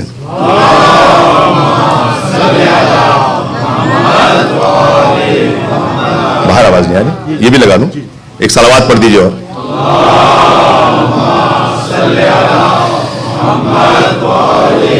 اچھا بھائی میں اب آپ کو ایسی مثال دوں گا, آپ کے لیے تحفہ ہے آج. ٹھیک ہے نا, ایک مثال دوں گا جس کو آپ یاد رہے گا. یہ ولایت بھی ہے اور اس سے آپ پتہ چل جائے گا, شرک کا شائبہ بھی نہیں ہوگا. ٹھیک ہے, ٹھیک ہے نا. فار ایگزامپل میرے پاس ایک میٹل ہے, کوئی چیز, یہ میٹل ہے, یہ میٹل کی یہ چیز میٹل کا ہے. ٹھیک ہے نا, میٹل کا بنا ہوا ہے. اچھا یہ میٹل کا جو بنا ہوا ہے یہ کولڈ ہے, رائٹ, ہیٹ تو نہیں ہے اس کے اندر کوئی بھی. اچھا اس میں کوئی نور نکل رہا ہے, لائٹ ڈارک ہے, یہ میٹل ہے, کولڈ بھی ہے اور ڈارک بھی ہے. ہو گئی بات سمجھ آ رہی ہے؟ اچھا بھائی میں ایک فرنس رکھتا ہوں, فرنس ہے, فرنس کے اندر جو ہے جو آگ ہے, آگ جو ہے اس کے پاس ہیٹ بھی ہے. Furnace by default has heat and نور, دونوں چیزیں نا. آگ میں کیا چیز ہے, فائر کے اندر کیا چیز ہے, 2 کوالٹیز ہیں فائر کے اندر. کیا فائر کی کوالٹیز ہیں؟ اس کے اندر ہیٹ بھی ہے اینڈ لائٹ بھی ہے, رائٹ, صحیح ہے, بات سمجھ میں آ گئی؟ اچھا بات سمجھ آ گئی نا, آپ میرے ساتھ ہیں. اچھا ایک میرے پاس بہت ہی اسٹرانگ قسم کی فرنس ہے, ایسی فرنس ہے کہ کوئی میٹل اس کے قریب نہیں جا سکتا, کوئی میٹل اس کے قریب جو جائے گا اس میں اس کو جھلسا دے گی, اس کو جلا دے گی. اس کو ایک میٹل ہے جو کہ میں نے اسپیشل میٹل کی راڈ بنائی ہے, ایسی میٹل کی راڈ بنائی ہے. ٹھیک ہے, یہ والی راڈ جو ہے فرنس کے قریب جا سکتی ہے. اب آپ نے دیکھا ہوگا میٹل کو جب فرنس میں ڈالا جاتا ہے, جیسے جیسے اس کے قریب آتی جائے گی, جیسے جیسے قریب آتی جائے گی, اب یہ میٹل ہے, یہ فرنس ہے. ٹھیک ہے, اس میٹل کو میں فرنس کے قریب کر رہا ہوں, جتنا میں قریب کرتا جا رہا ہوں اس کے اندر اتنی اس کے اندر حرارت آتی جا رہی ہے, حرارت آتی جا رہی ہے. یہ حرارت اس کی اپنی ہے یا فرنس سے آ رہی ہے؟ اور کس وجہ سے آ رہی ہے؟ نیئرنس کی وجہ سے. نماز کیوں پڑھتے ہیں آپ؟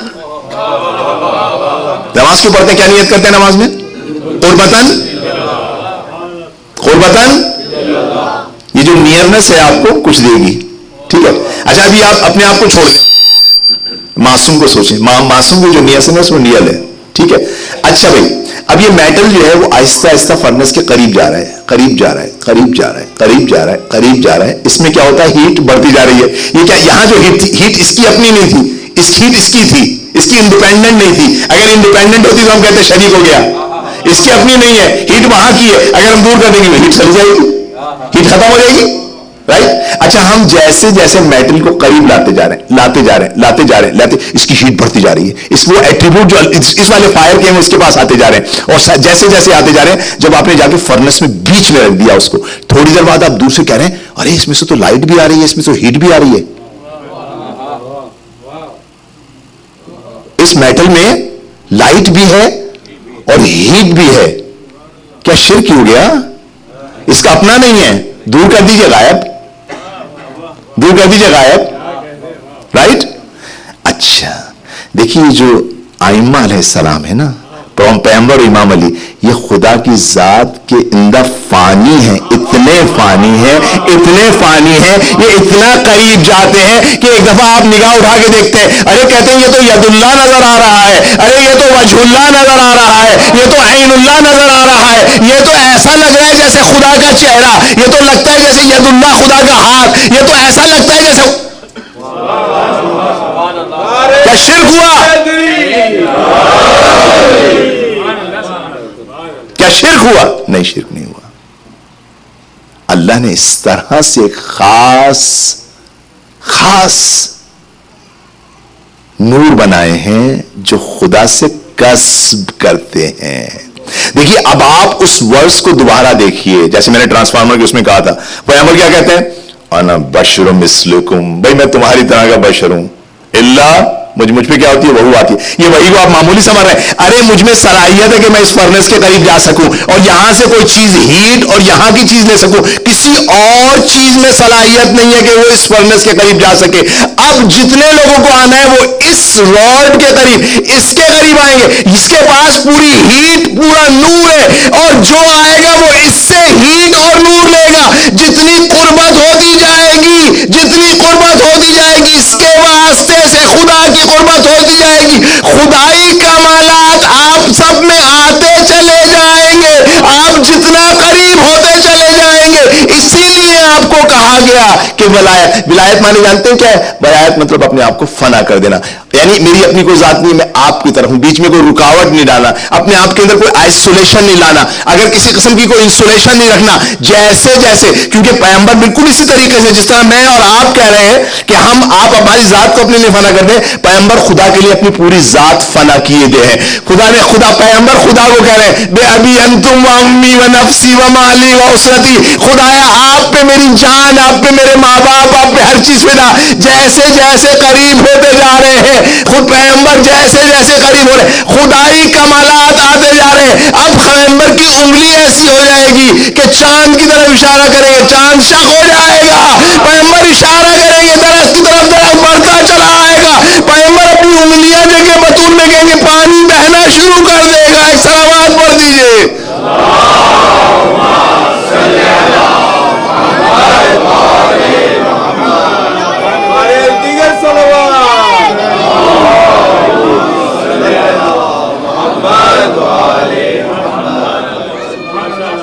اس لیے ولایت ضروری ہے. اب آپ سمجھے, اس لیے یہاں امام حسین کو چاہیے نہیں کہ آپ کیا کہتے ہیں, آنے کے بعد اپنی کہیں کہ میں اپنے ماں باپ کو قربان آپ پہ, بے ابی انتم و امی, یعنی کیا, میں اپنی آپ ہر چیز آپ پہ قربان کرنے کے لیے تیار ہوں, یعنی تاکہ میں آپ کے ذریعے خدا سے کنیکٹ ہو جاؤں. دیکھیے میں دوبارہ ایک چیز آپ کے سامنے عرض کرتا ہوں. دیکھیے عرض کیجئے, اس کو توجہ کیجئے. ایک دفعہ جمادات ہوتے ہیں, جمادات نباتات کے لیے کہتے ہیں بے ابی انتم و امی, میری جان میری ہر چیز آپ پہ فدا ہو. نباتات, جمادات اپنی حیات ایک نئی شکل میں پیدا کرتے ہیں, نبات کی شکل میں, پودے کی شکل میں ایک نئی حیات حاصل کرتے ہیں. نباتات اپنے آپ کو حیوانات پر فنا کرتے ہیں, ایک دفعہ ان میں موومنٹ آنا شروع ہو جاتی ہے, حرکت کرنے لگتے ہیں. نباتات کیٹلز اپنے آپ کو انسانوں کے لیے فدا کرتے ہیں, انسان کی شکل میں ظاہر ہوتے ہیں, انسان کی شکل میں عقل آتی ہے.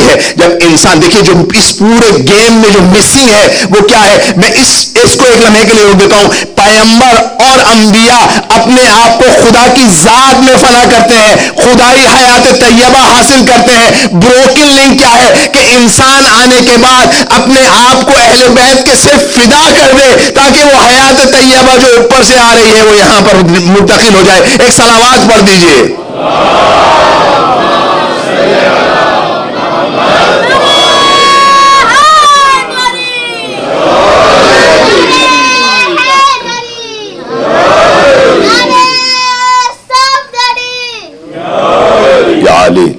دیکھیے اب آپ سمجھیے ولایت کیا ہے. آپ خدا سے کنیکٹ نہیں ہو سکتے بغیر ولایت کے. کسی آپ میں صلاحیت نہیں ہے, آپ کے وجود میں صلاحیت نہیں ہے, صرف پیغمبر کے وجود میں صلاحیت ہے.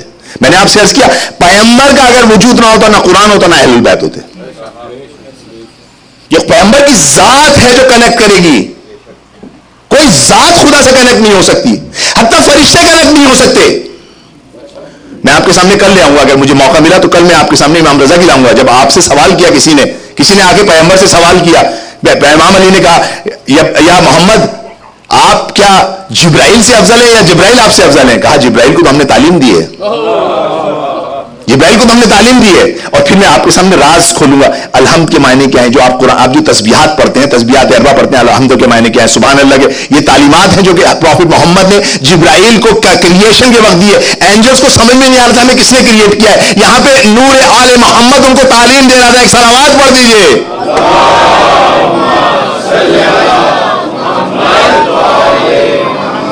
بس پتہ چل گیا کہ ولایت کیا ہے, اپنے آپ کو سبمٹ کرنا. بس اس لنک کو کمپلیٹ کر دیجئے. دیکھیے جمادات نباتات کے لیے جب اپنے آپ کو فنا کرتے ہیں, نباتات کی شکل میں نمو پانے لگتے ہیں. جب نباتات حیوانات کی شکل میں کرتے ہیں تو حیوانات کی طرح وہ موومنٹ ان میں آ جاتی ہے. جب حیوانات انسانوں کے لیے اپنے آپ کو فنا کرتے ہیں تو تعقل آ جاتا ہے. جب اگر انسان اپنے آپ کو فوق عقل کے لیے, دیکھیے میں نے آپ کو کہا تھا ایک اسٹیٹ کیا ہے فوق عقل. فوق عقل کیا ہے؟ مولانا میں کہتے ہیں عقل عقلند اولیاء.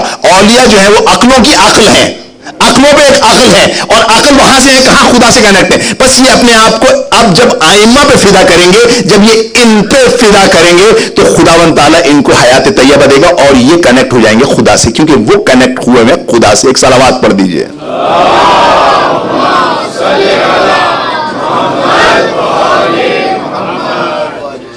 دیکھیے اس پوری کائنات میں کوئی بھی چیز حاصل کرنے کا طریقہ یہ ہے. ابو الفضل العباس کون ہے؟ بابے کیسے ہوئے بابے حوائج؟ کیسے ہوئے بابے حوائج؟ اپنے آپ کو ولی خدا پر فنا کر دیا. ایسے نہیں ہے, یعنی آپ ابو الفضل العباس کی خدمت میں جائیے, ہر چیز آپ کو مل جائے گی. باب الحوائج ہیں, حوائج کا ڈور ہیں, مذاق نہیں ہے. قاضی طباطبائی 40 سال انہوں نے 40 سال نماز شب قضا نہیں کی ہے, لیکن کہتے ہیں مجھے آخر میں کہاں سے ڈور کھلا؟ ابو الفضل العباس کے در سے. ابو الفضل العباس باب الحوائج ہیں. کیوں باب الحوائج ہیں؟ کیونکہ ولی خدا پہ فنا ہے, فنا کر دیا اپنے آپ کو ولی خدا کے سامنے. دیکھیے اس کو کہتے ہیں بے ابی انتم و امی. امیر المومنین اسی ہائرارکی کو فالو کر رہے ہیں. جب پیغمبر زندہ ہیں آپ کو جملے نظر نہیں آئیں گے امیر المومنین آگے سے بات نہیں کرتے. لوگوں کی ضرورت ہوتی ہے پیغمبر کے سامنے بات کرنے کے لیے. امیر المومنین کا آپ کو کوئی خطبہ نظر نہیں آئے گا, کوئی اسٹیٹمنٹ نظر نہیں آئے گا. آپ کو جتنے اسٹیٹمنٹ نہج البلاغہ کے ملیں گے پیغمبر کے بعد ملیں گے. پیغمبر کے سامنے باادب ہیں. جب پیغمبر کہتے ہیں بولو تو جواب دیتے ہیں, آگے سے جواب نہیں دیتے.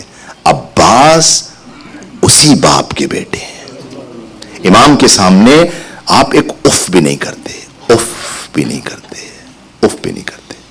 حتیٰ کہ طول القامت ہیں, طویل قامت ہیں, بہت وجیح ہیں, لیکن امام سے تھوڑا دور کھڑے ہوتے ہیں اور اپنا سر جھکا کے کھڑے ہوتے ہیں تاکہ کہیں امام کو یہ نہ ہو کہ میں امام سے بلند ہوں یا کچھ. امام کے سامنے سر جھکا کے کھڑے ہوتے ہیں. ابو الفضل العباس کے 3 پوزیشنز ہیں کربلا میں, 3 جگہیں ہیں. آپ خیام حسینی کے نگہبان ہیں. خیام حسینی کے نگہبان آپ ہیں.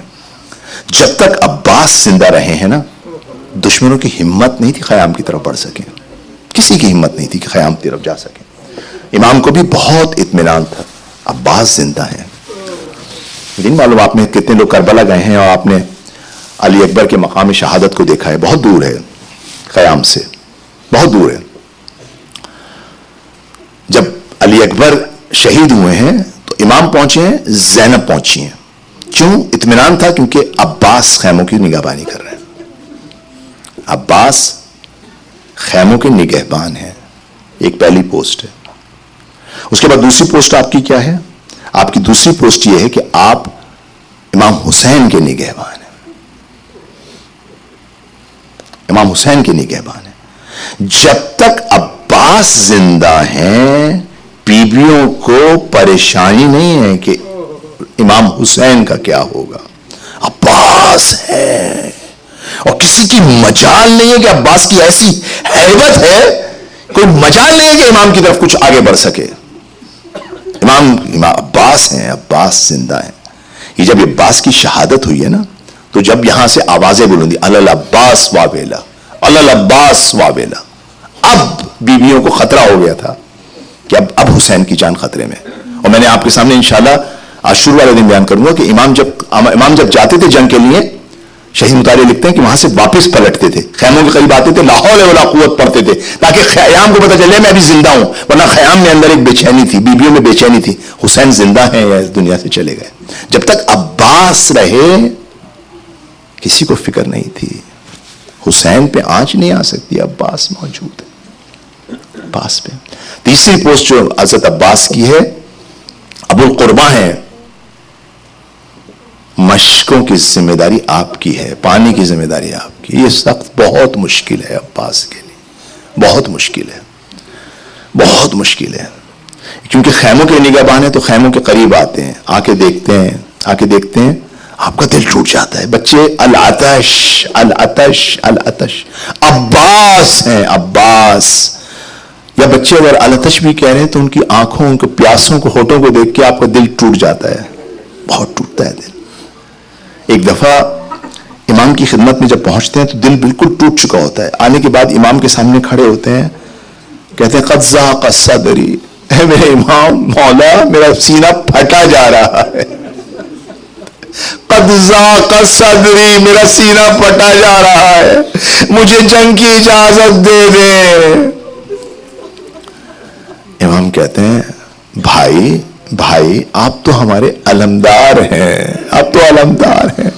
دیکھیے امام نے غلط نہیں کہا تھا, آپ کہتے ہیں آپ تو میری آرمی ہے, آپ تو میری آرمی ہے. امام عباس اکیلے آرمی ہے.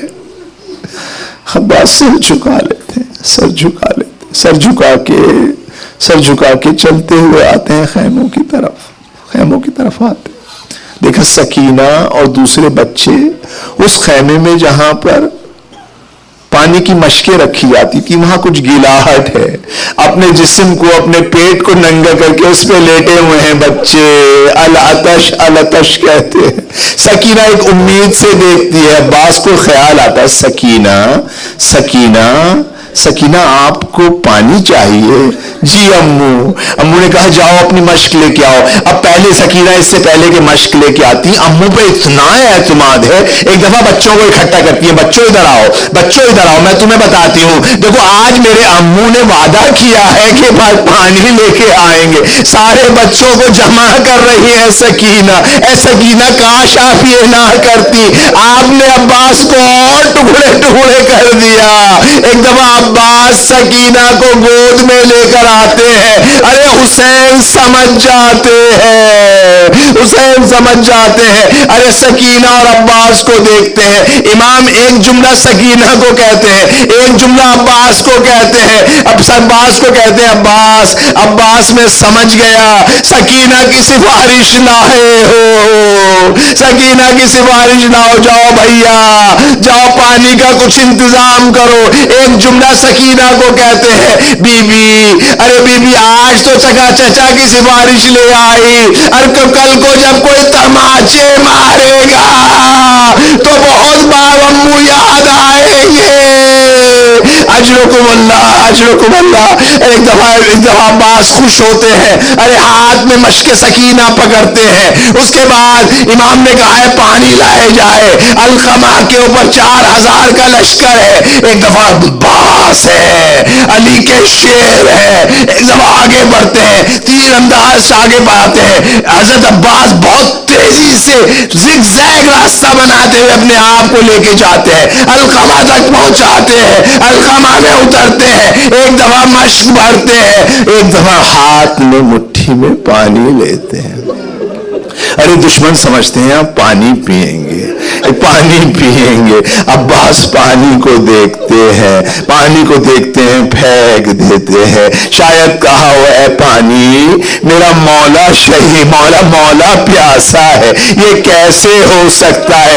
ارے عباس کی وفا اجازت نہیں دے سکی کہ وہ مولا سے پہلے، مولا جس میں بھی ابھی انتا و امی کہا ہوا ہے، ارے مولا سے پہلے کیسے پانی پی لے عباس؟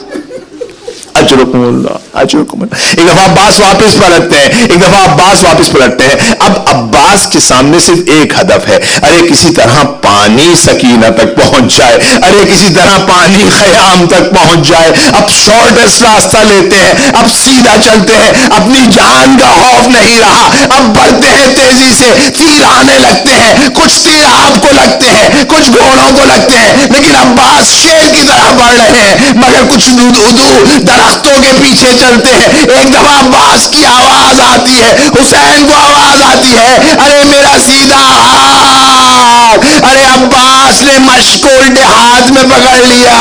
آگے بڑھتے جا رہے ہیں. ایک دفعہ عباس کی آواز آتی ہے، اگر تم میرا لیفٹ ہینڈ بھی کاٹ دو گے تب بھی عباس آگے بڑھے گا. ایک دفعہ مشق کو اپنے دانتوں میں دبا لیتے ہیں اور تیزی سے آگے بڑھ رہے ہیں. ایک دفعہ ایک تیر آتا ہے، مشق میں لگتا ہے. ارے راوی کہتا ہے عباس کا گھوڑا جیسے رک گیا. عباس وقفا متحیرن، ایک دفعہ متحیر ہو کے رک گئے. ارے پانی ڈھل گیا، جان چلی گئی. اب عباس کیا کریں گے؟ ایک دفعہ آپ کو گھس مارا جاتا ہے. عباس زمین پر، عباس کا زمین پہ. ادھر مولا چلتے ہیں، مولا عباس کے قریب آتے ہیں. آنے کے بعد اپنی کمر پہ ہاتھ رکھ کے کہتے الان انکسر ظہری، ارے میری کمر ٹوٹ گئی. عباس کے بعد آتے ہیں، بھیا عباس کی آنکھوں میں خون ہے، مولا میری آنکھ کا خون صاف کر دیجیے. مولا آنکھ کا خون صاف کرتے ہیں، اپنے مولا کا دیدار کرتے ہیں. مولا ایک خواہش ہے. حسین کہتے ہیں بھائی میری بھی ایک خواہش ہے، مولا پہلے آپ اپنی خواہش بیان کریں. ارے بھائی ایک خواہش ہے، تم نے آج تک مجھے بھائی نہیں کہا، ارے ایک دفعہ بھائی کہہ دے. کہا بھیا حسین میری خواہش یہ ہے، ارے میرے لاشوں کو کبھی خیام کے قریب نہ لے کے جائیے گا. ارے دیکھیے وعدہ وفا کیا ہے. آج بھی عباس خیام سے دور سو رہے ہیں. ارے کیسے سکینہ کے سامنے جائے، کیسے زینب کے سامنے جائے. ارے زینب اور سکینہ کی امیدیں، ارے امام حسین عباس کا علم اٹھاتے ہیں. اب کس طریقے سے کچھ کہیں، ہمت نہیں کہ زینب کو خبر دیں. آتے ہیں عباس کے خیمے میں، ایک دفعہ علم کو گرا دیتے ہیں. علم زینب دیکھتی ہے، واویلا عباس واویلا. امام آتے ہیں قریب، ارے زینب بیویوں کو بول دو اپنے حجاب مضبوطی سے باندھ لے. عباس نہیں رہے، حجاب کا محافظ نہیں رہا، چادروں کا محافظ نہیں رہا. ارے عجب نہیں، زینب نے کہا بابا کہتے تھے مجھے یقین نہیں آتا تھا، آج عباس چلے گئے.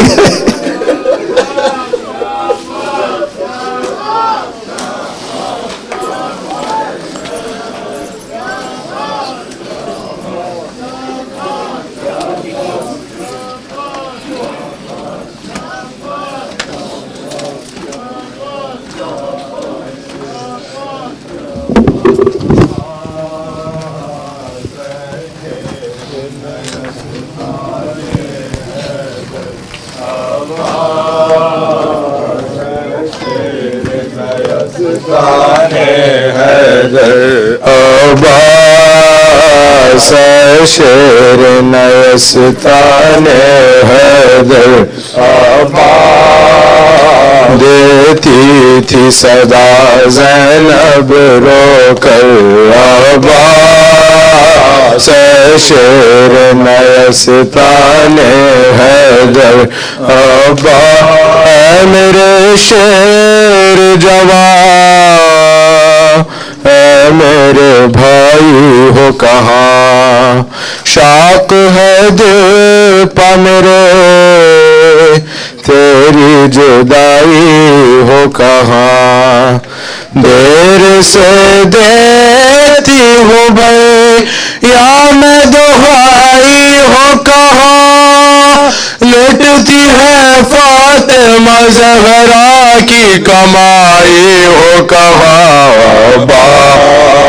خنجر ہے حلقے سرور پر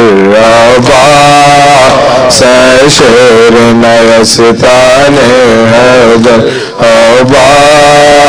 سے شیر نیستان حیدر چھوڑ کر دشت مصیبت میں بہن کو بھائی تم نے اچھا ہی کیا دور بسائی بستی دیکھ سکتے تھے کہاں تم جو ہے حالت میرے بلوائے عام میں بھیا میں کھلے سر ہوں کھڑی آدھا لے گئے سر سے چادر سے شیر نیستان حیدر سے شیر نیستان حیدر کیا اسی دل کے لیے مانگی تھی بابا نے دعا آ کے پردیس میں ہو جاؤ گے تم ہم سے جدا سوتے ہو چین سے درے یا کے کنارے بھیا کیا سنائے نہیں دیتے تمہیں حلمن کی صدا تنہا ہے کھڑے رن میں سرور سے شیر نیستان حیدر سے شیر نیستان حیدر گر کے گھوڑے سے صدا باپ کو اکبر نے جو دی دل بر فاطمہ زہرا کی عجب حالت تھی ہاتھ ملتے تھے کبھی گھاٹ کو تکتے تھے کبھی تھام کر ٹوٹی کمر کہتے تھے فرزند نبی ابا لاؤں کیسے لاش اکبر ابا سے شیر نیستان حیدر ابا بھائی کو بھول گئے دھیان نہ بہنوں کا رہا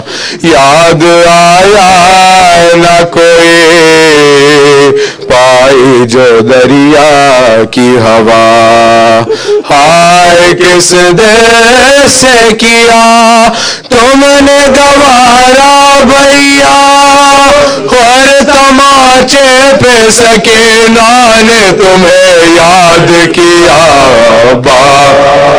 جب چھین گئے کانوں سے گوہر سے شیر نیستان حیدر سے شیر نیستان حیدر حال شبیر کا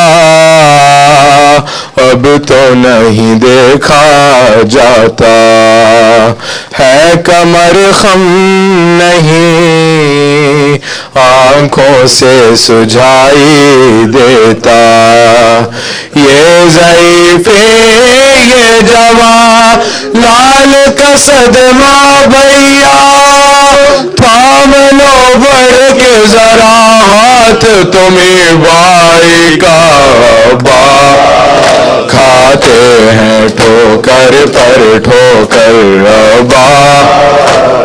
شیر نیستان حیدر ہے قیامت کا سما لوٹ ہے ہر سمت مچی کوئی پرسان نہیں حالت ہے عجب بچوں کی تازیانے کوئی کھاتا ہے تماچے کوئی آگ دامن میں ہے معصوم سکینہ کے لگے ابا بھیا اٹھو لو جلد خبر ابا شیر نیستان حیدر ابا شیر نیستان حیدر ابا سم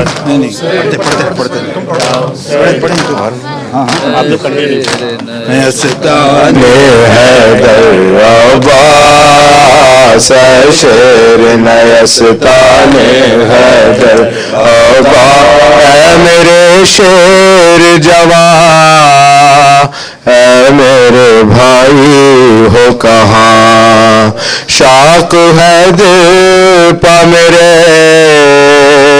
تیری جدائی ہو کہاں دیر سے دیکھتی ہوں بھائی یا میں دہائی ہو کہاں لٹتی ہے فاطمہ زہرا کی کمائی ہو کہاں ابا خنجر ہے حلقے سرور پر ابا شیر نیستان حیدر ابا چھوڑ کر دشت مصیبت میں بہن کو بھائی تم نے اچھا ہی کیا دور بسائی بستی دیکھ سکتے تھے کہاں تم جو ہے حالت میری بلوائے عام میں بھیا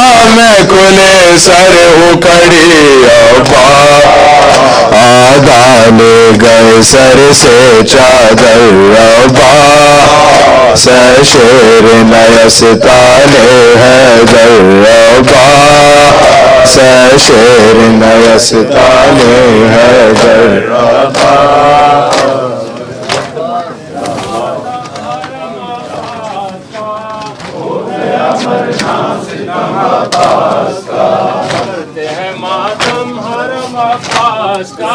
ہو گیا ورنہ ستم عباس کا میں آیا علم عباس کا ہو گیا مرنا ستم عباس کا کرتے ہیں ماتم حرم عباس کا ہو گیا مرنا ستم عباس کا کرتے ہیں ماتم حرم عباس کا ہو گیا مرنا ستم عباس کا کرتے ہیں ماتم حرم عباس کا ہو گیا مرنا ستم عباس کا میں آیا عالم عباس کا ہو گیا مرنا ستم عباس کا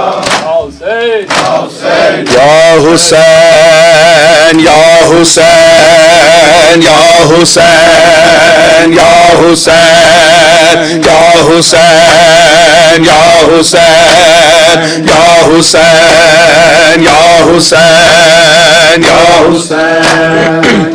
حسین معلوم والا سب سے زیادہ مل کر یا حسین یا حسین یا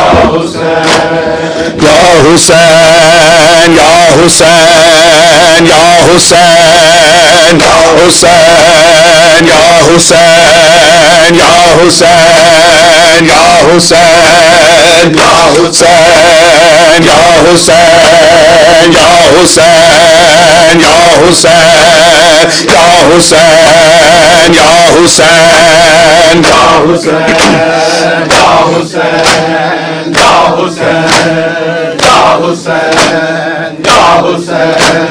یا حسین یا حسین یا حسین یا حسین یا حسین یا حسین یا حسین یا حسین یا حسین یا حسین یا حسین یا حسین یا حسین یا حسین یا حسین یا حسین اجڑ گیا ویرا غازی اٹھ ویکھ کے تیریاں بہنا اجڑ گیا ویرا غازی اٹھ ویکھ کے تیریاں بہنا اجڑ گیا ویرا غازی اٹھ ویکھ کے تیریاں بہنا اجڑ گیا ویرا غازی اٹھ ویکھ کے تیریاں بہنا اجڑ گیا ویرا غازی اٹھ ویکھ کے تیریاں بہنا اجڑ گیا ویرا غازی اٹھ ویکھ کے تیریاں بہنا اجڑ گیا ویرا غازی اٹھ ویکھ کے تیریاں بہنا اجڑ گیا سب جواب دینا ہمارا مل کے غازی اٹھ ویکھ کے تیریاں بہنا اجڑ گیا ویرا غازی اٹھ ویکھ کے تیریاں بہنا اجڑ گیا ویرا تیرے بعدوں کہہ دینا ہو گیا سارے سارے گائے نے خیمے اج مکے گئے مان پھرا غازی اٹھ ویکھ کے تیریاں بہنا اجڑ گیا ویرا غازی اٹھ ویکھ کے تیریاں بہنا اجڑ گیا ویرا غازی اٹھ ویکھ کے تیریاں بہنا اجڑ گیا ویرا تیرے بعدوں کہہ دینا ہو گیا سارے سارے گائے نے خیمے اج مکے گئے مان پھرا غازی اٹھ ویکھ کے تیریاں بہنا اجڑ گیا ویرا غازی اٹھ ویکھ کے تیریاں بہنا اجڑ گیا ویرا میں تے بلایا تینو چادر جلن ویلے پر میں تے بلایا تینو اس ویلے میں پانی رہی ہائے غازی غازی کہہ کے عرشا تو مازارا غازی اٹھ ویکھ کے تیریاں بہنا اجڑ گیا ویرا غازی اٹھ ویکھ کے تیریاں بہنا اجڑ گیا ویرا اٹھ ویکھ کے تیریاں بہنا اجڑ گیا ویرا غازی اٹھ ویکھ کے تیریاں بہنا اجڑ گیا ویرا اس ویلے بہن پاندی رہی ہائے غازی غازی کہہ کے عرشا تو مازارا غازی اٹھ ویکھ کے تیریاں بہنا اجڑ گیا ویرا غازی اٹھ ویکھ کے تیریاں بہنا اجڑ گیا ویرا غازی اٹھ ویکھ کے تیریاں بہنا اجڑ گیا ویرا غازی اٹھ ویکھ کے تیریاں بہنا اجڑ گیا ویرا کلثوم نے جدوں دا تیری موت برس سونے آئے کلسو میں جدوں دا او جڑی میں ہو کرے میں بے اولاد ہو گئی اج مار گیا پتر میرا غازی اٹھ دیکھ کے تیریاں بہنا اجڑ گیا ویرا غازی اٹھ دیکھ کے تیریاں بہنا اجڑ گیا ویرا غازی اٹھ دیکھ کے تیریاں بہنا اجڑ گیا ویرا او جڑی ہو کرے میں بے اولاد ہو گئی اج مار گیا پتر میرا غازی اٹھ دیکھ کے تیریاں بہنا اجڑ گیا ویرا غازی اٹھ دیکھ کے تیریاں بہنا اجڑ گیا ویرا حال میں سناوا تیری لاڈلی سکینہ دا کی حال میں سناوا رو رو کے نہ تیرا لیندیے جدو ویکھ دیے چہرہ بابے دے قاتل دا غازی اٹھ ویکھ کے تیریاں بہنا اجڑ گیا ویرا غازی اٹھ ویکھ کے تیریاں بہنا اجڑ گیا ویرا غازی اٹھ ویکھ کے تیریاں بہنا اجڑ گیا ویرا غازی اٹھ ویکھ کے تیریاں بہنا اجڑ گیا ویرا غازی اٹھ ویکھ کے تیریاں بہنا اجڑ گیا ویرا اسلے دے سر نو تک کے ایہو کہندا فضل تیرا اسلے دے سر نو تک کے جے برجیا ہونے نا رسیا میں ویکھا کیویں بچے دے قاتل پھر اصغر دا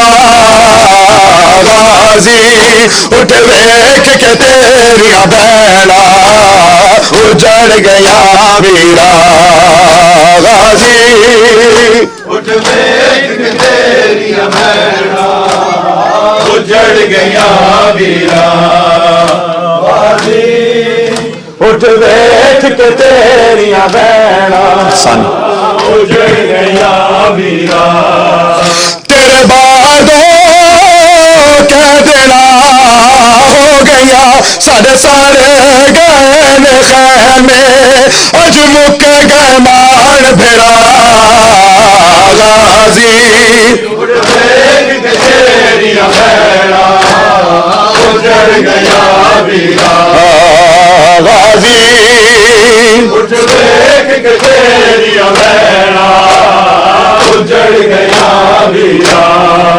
سکلین معجزائے اج غازی دے غم کولو سکلین معجزائے سب دنیا چادرا لیندیے بہنا دے واسطے پئی ایک زینب دا صدقہ غازی اٹھ ویکھ کے تیریاں بہنا اجڑ گیا ویرا غازی اٹھ ویکھ کے تیریاں بہنا اجڑ گیا ویرا غازی اٹھ ویکھ کے تیریاں بہنا اجڑ گیا ویرا تیرے بعدوں کہہ دینا ہو گیا ساڈے سارے گئے نے خیمے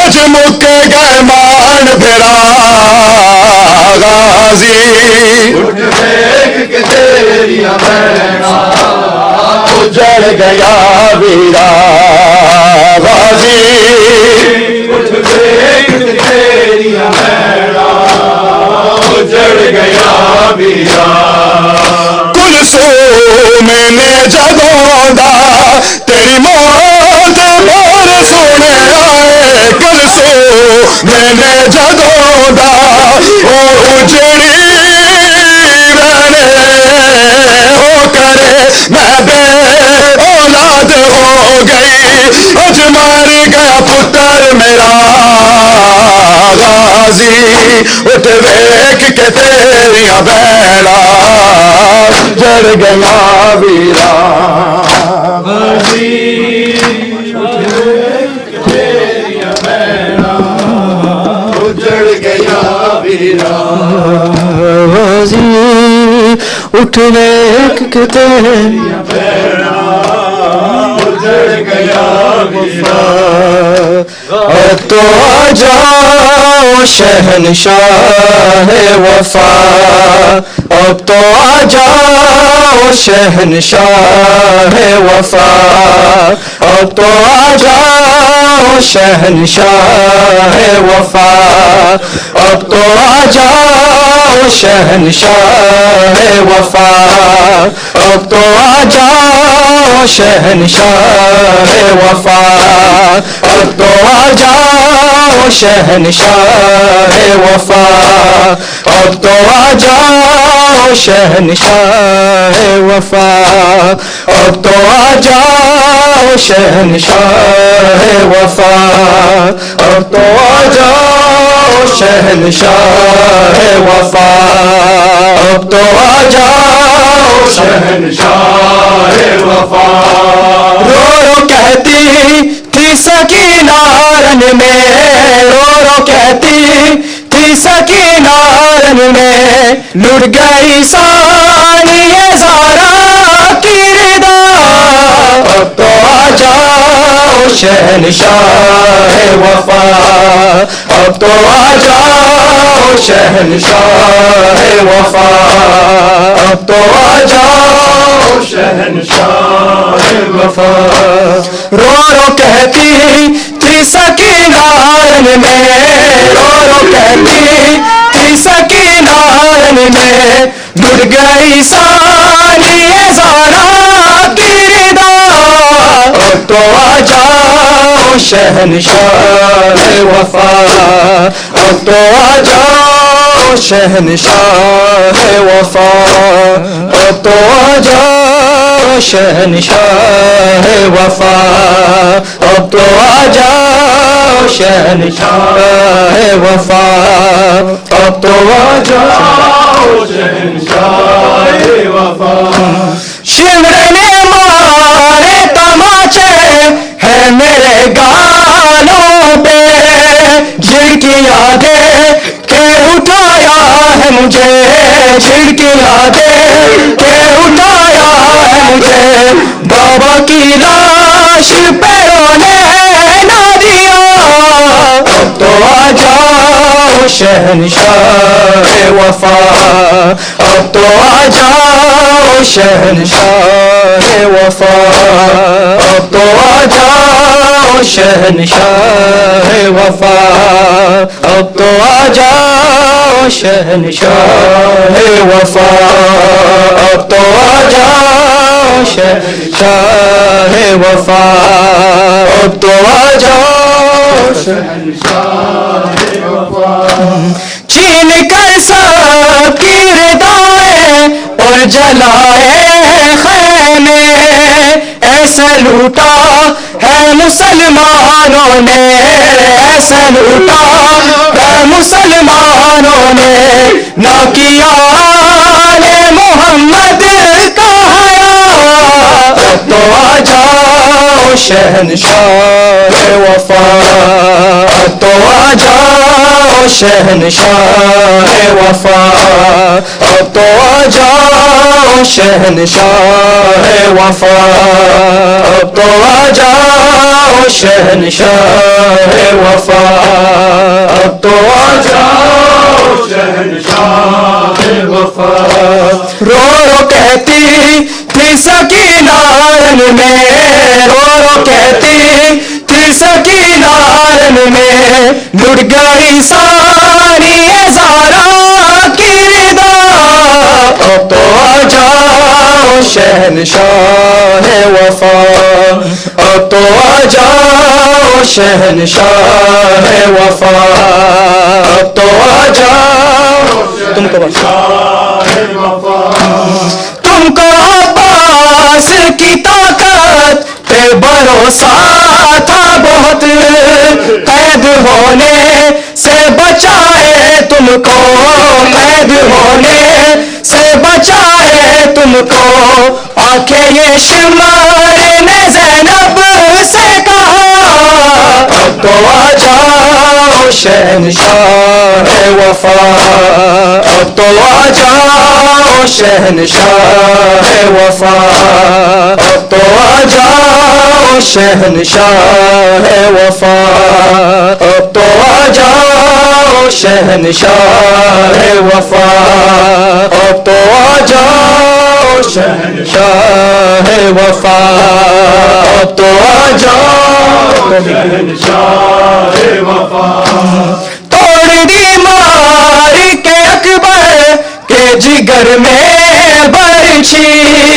اور ستمگر نے کہا مولا سے اور ستمگر نے کہا مولا سے یہ سنا ہے کہ تو صابر ہے بڑا اب تو آ جاؤ شہنشاہ وفا اب تو آ جاؤ شہنشاہ وفا اب تو آ جاؤ شہنشاہ وفا اب تو آ جاؤ شہنشاہ وفا اب تو آ جاؤ شہنشاہ وفا اب تو آ جاؤ شہنشاہ وفا چھین کر سب کی ردائیں اور جلائے خیمے ایسے لوٹا ہے مسلمانوں نے ایسے لوٹا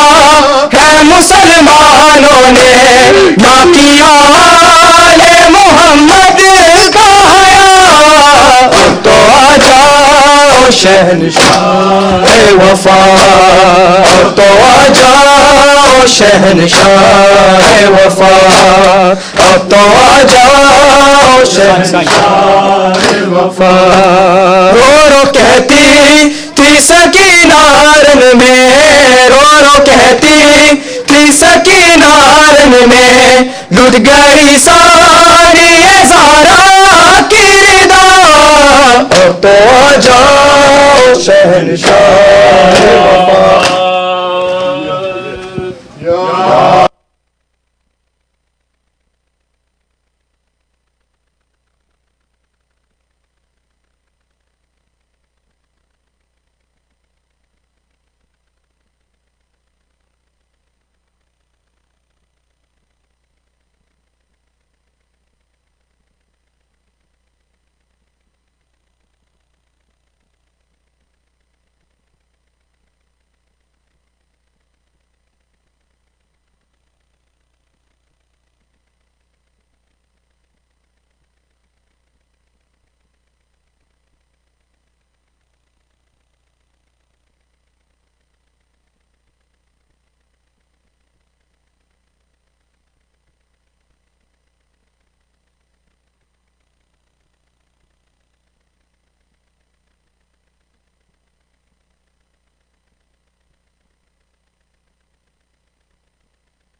السلام عليك يا صائب شهداء كربلاء جميعا ورحمة الله وبركاته. السلام عليك يا صاحب العصر والزمان. الأمان الأمان الأمان من فتنة الزمان. السلام عليك يا شريك القرآن. السلام عليك يا إمام الإنس والجان. عجل الله تعالى فرجك وسهل الله تعالى مخرجك وظهورك. السلام عليكم ورحمة الله وبركاته. اللهم صل على محمد.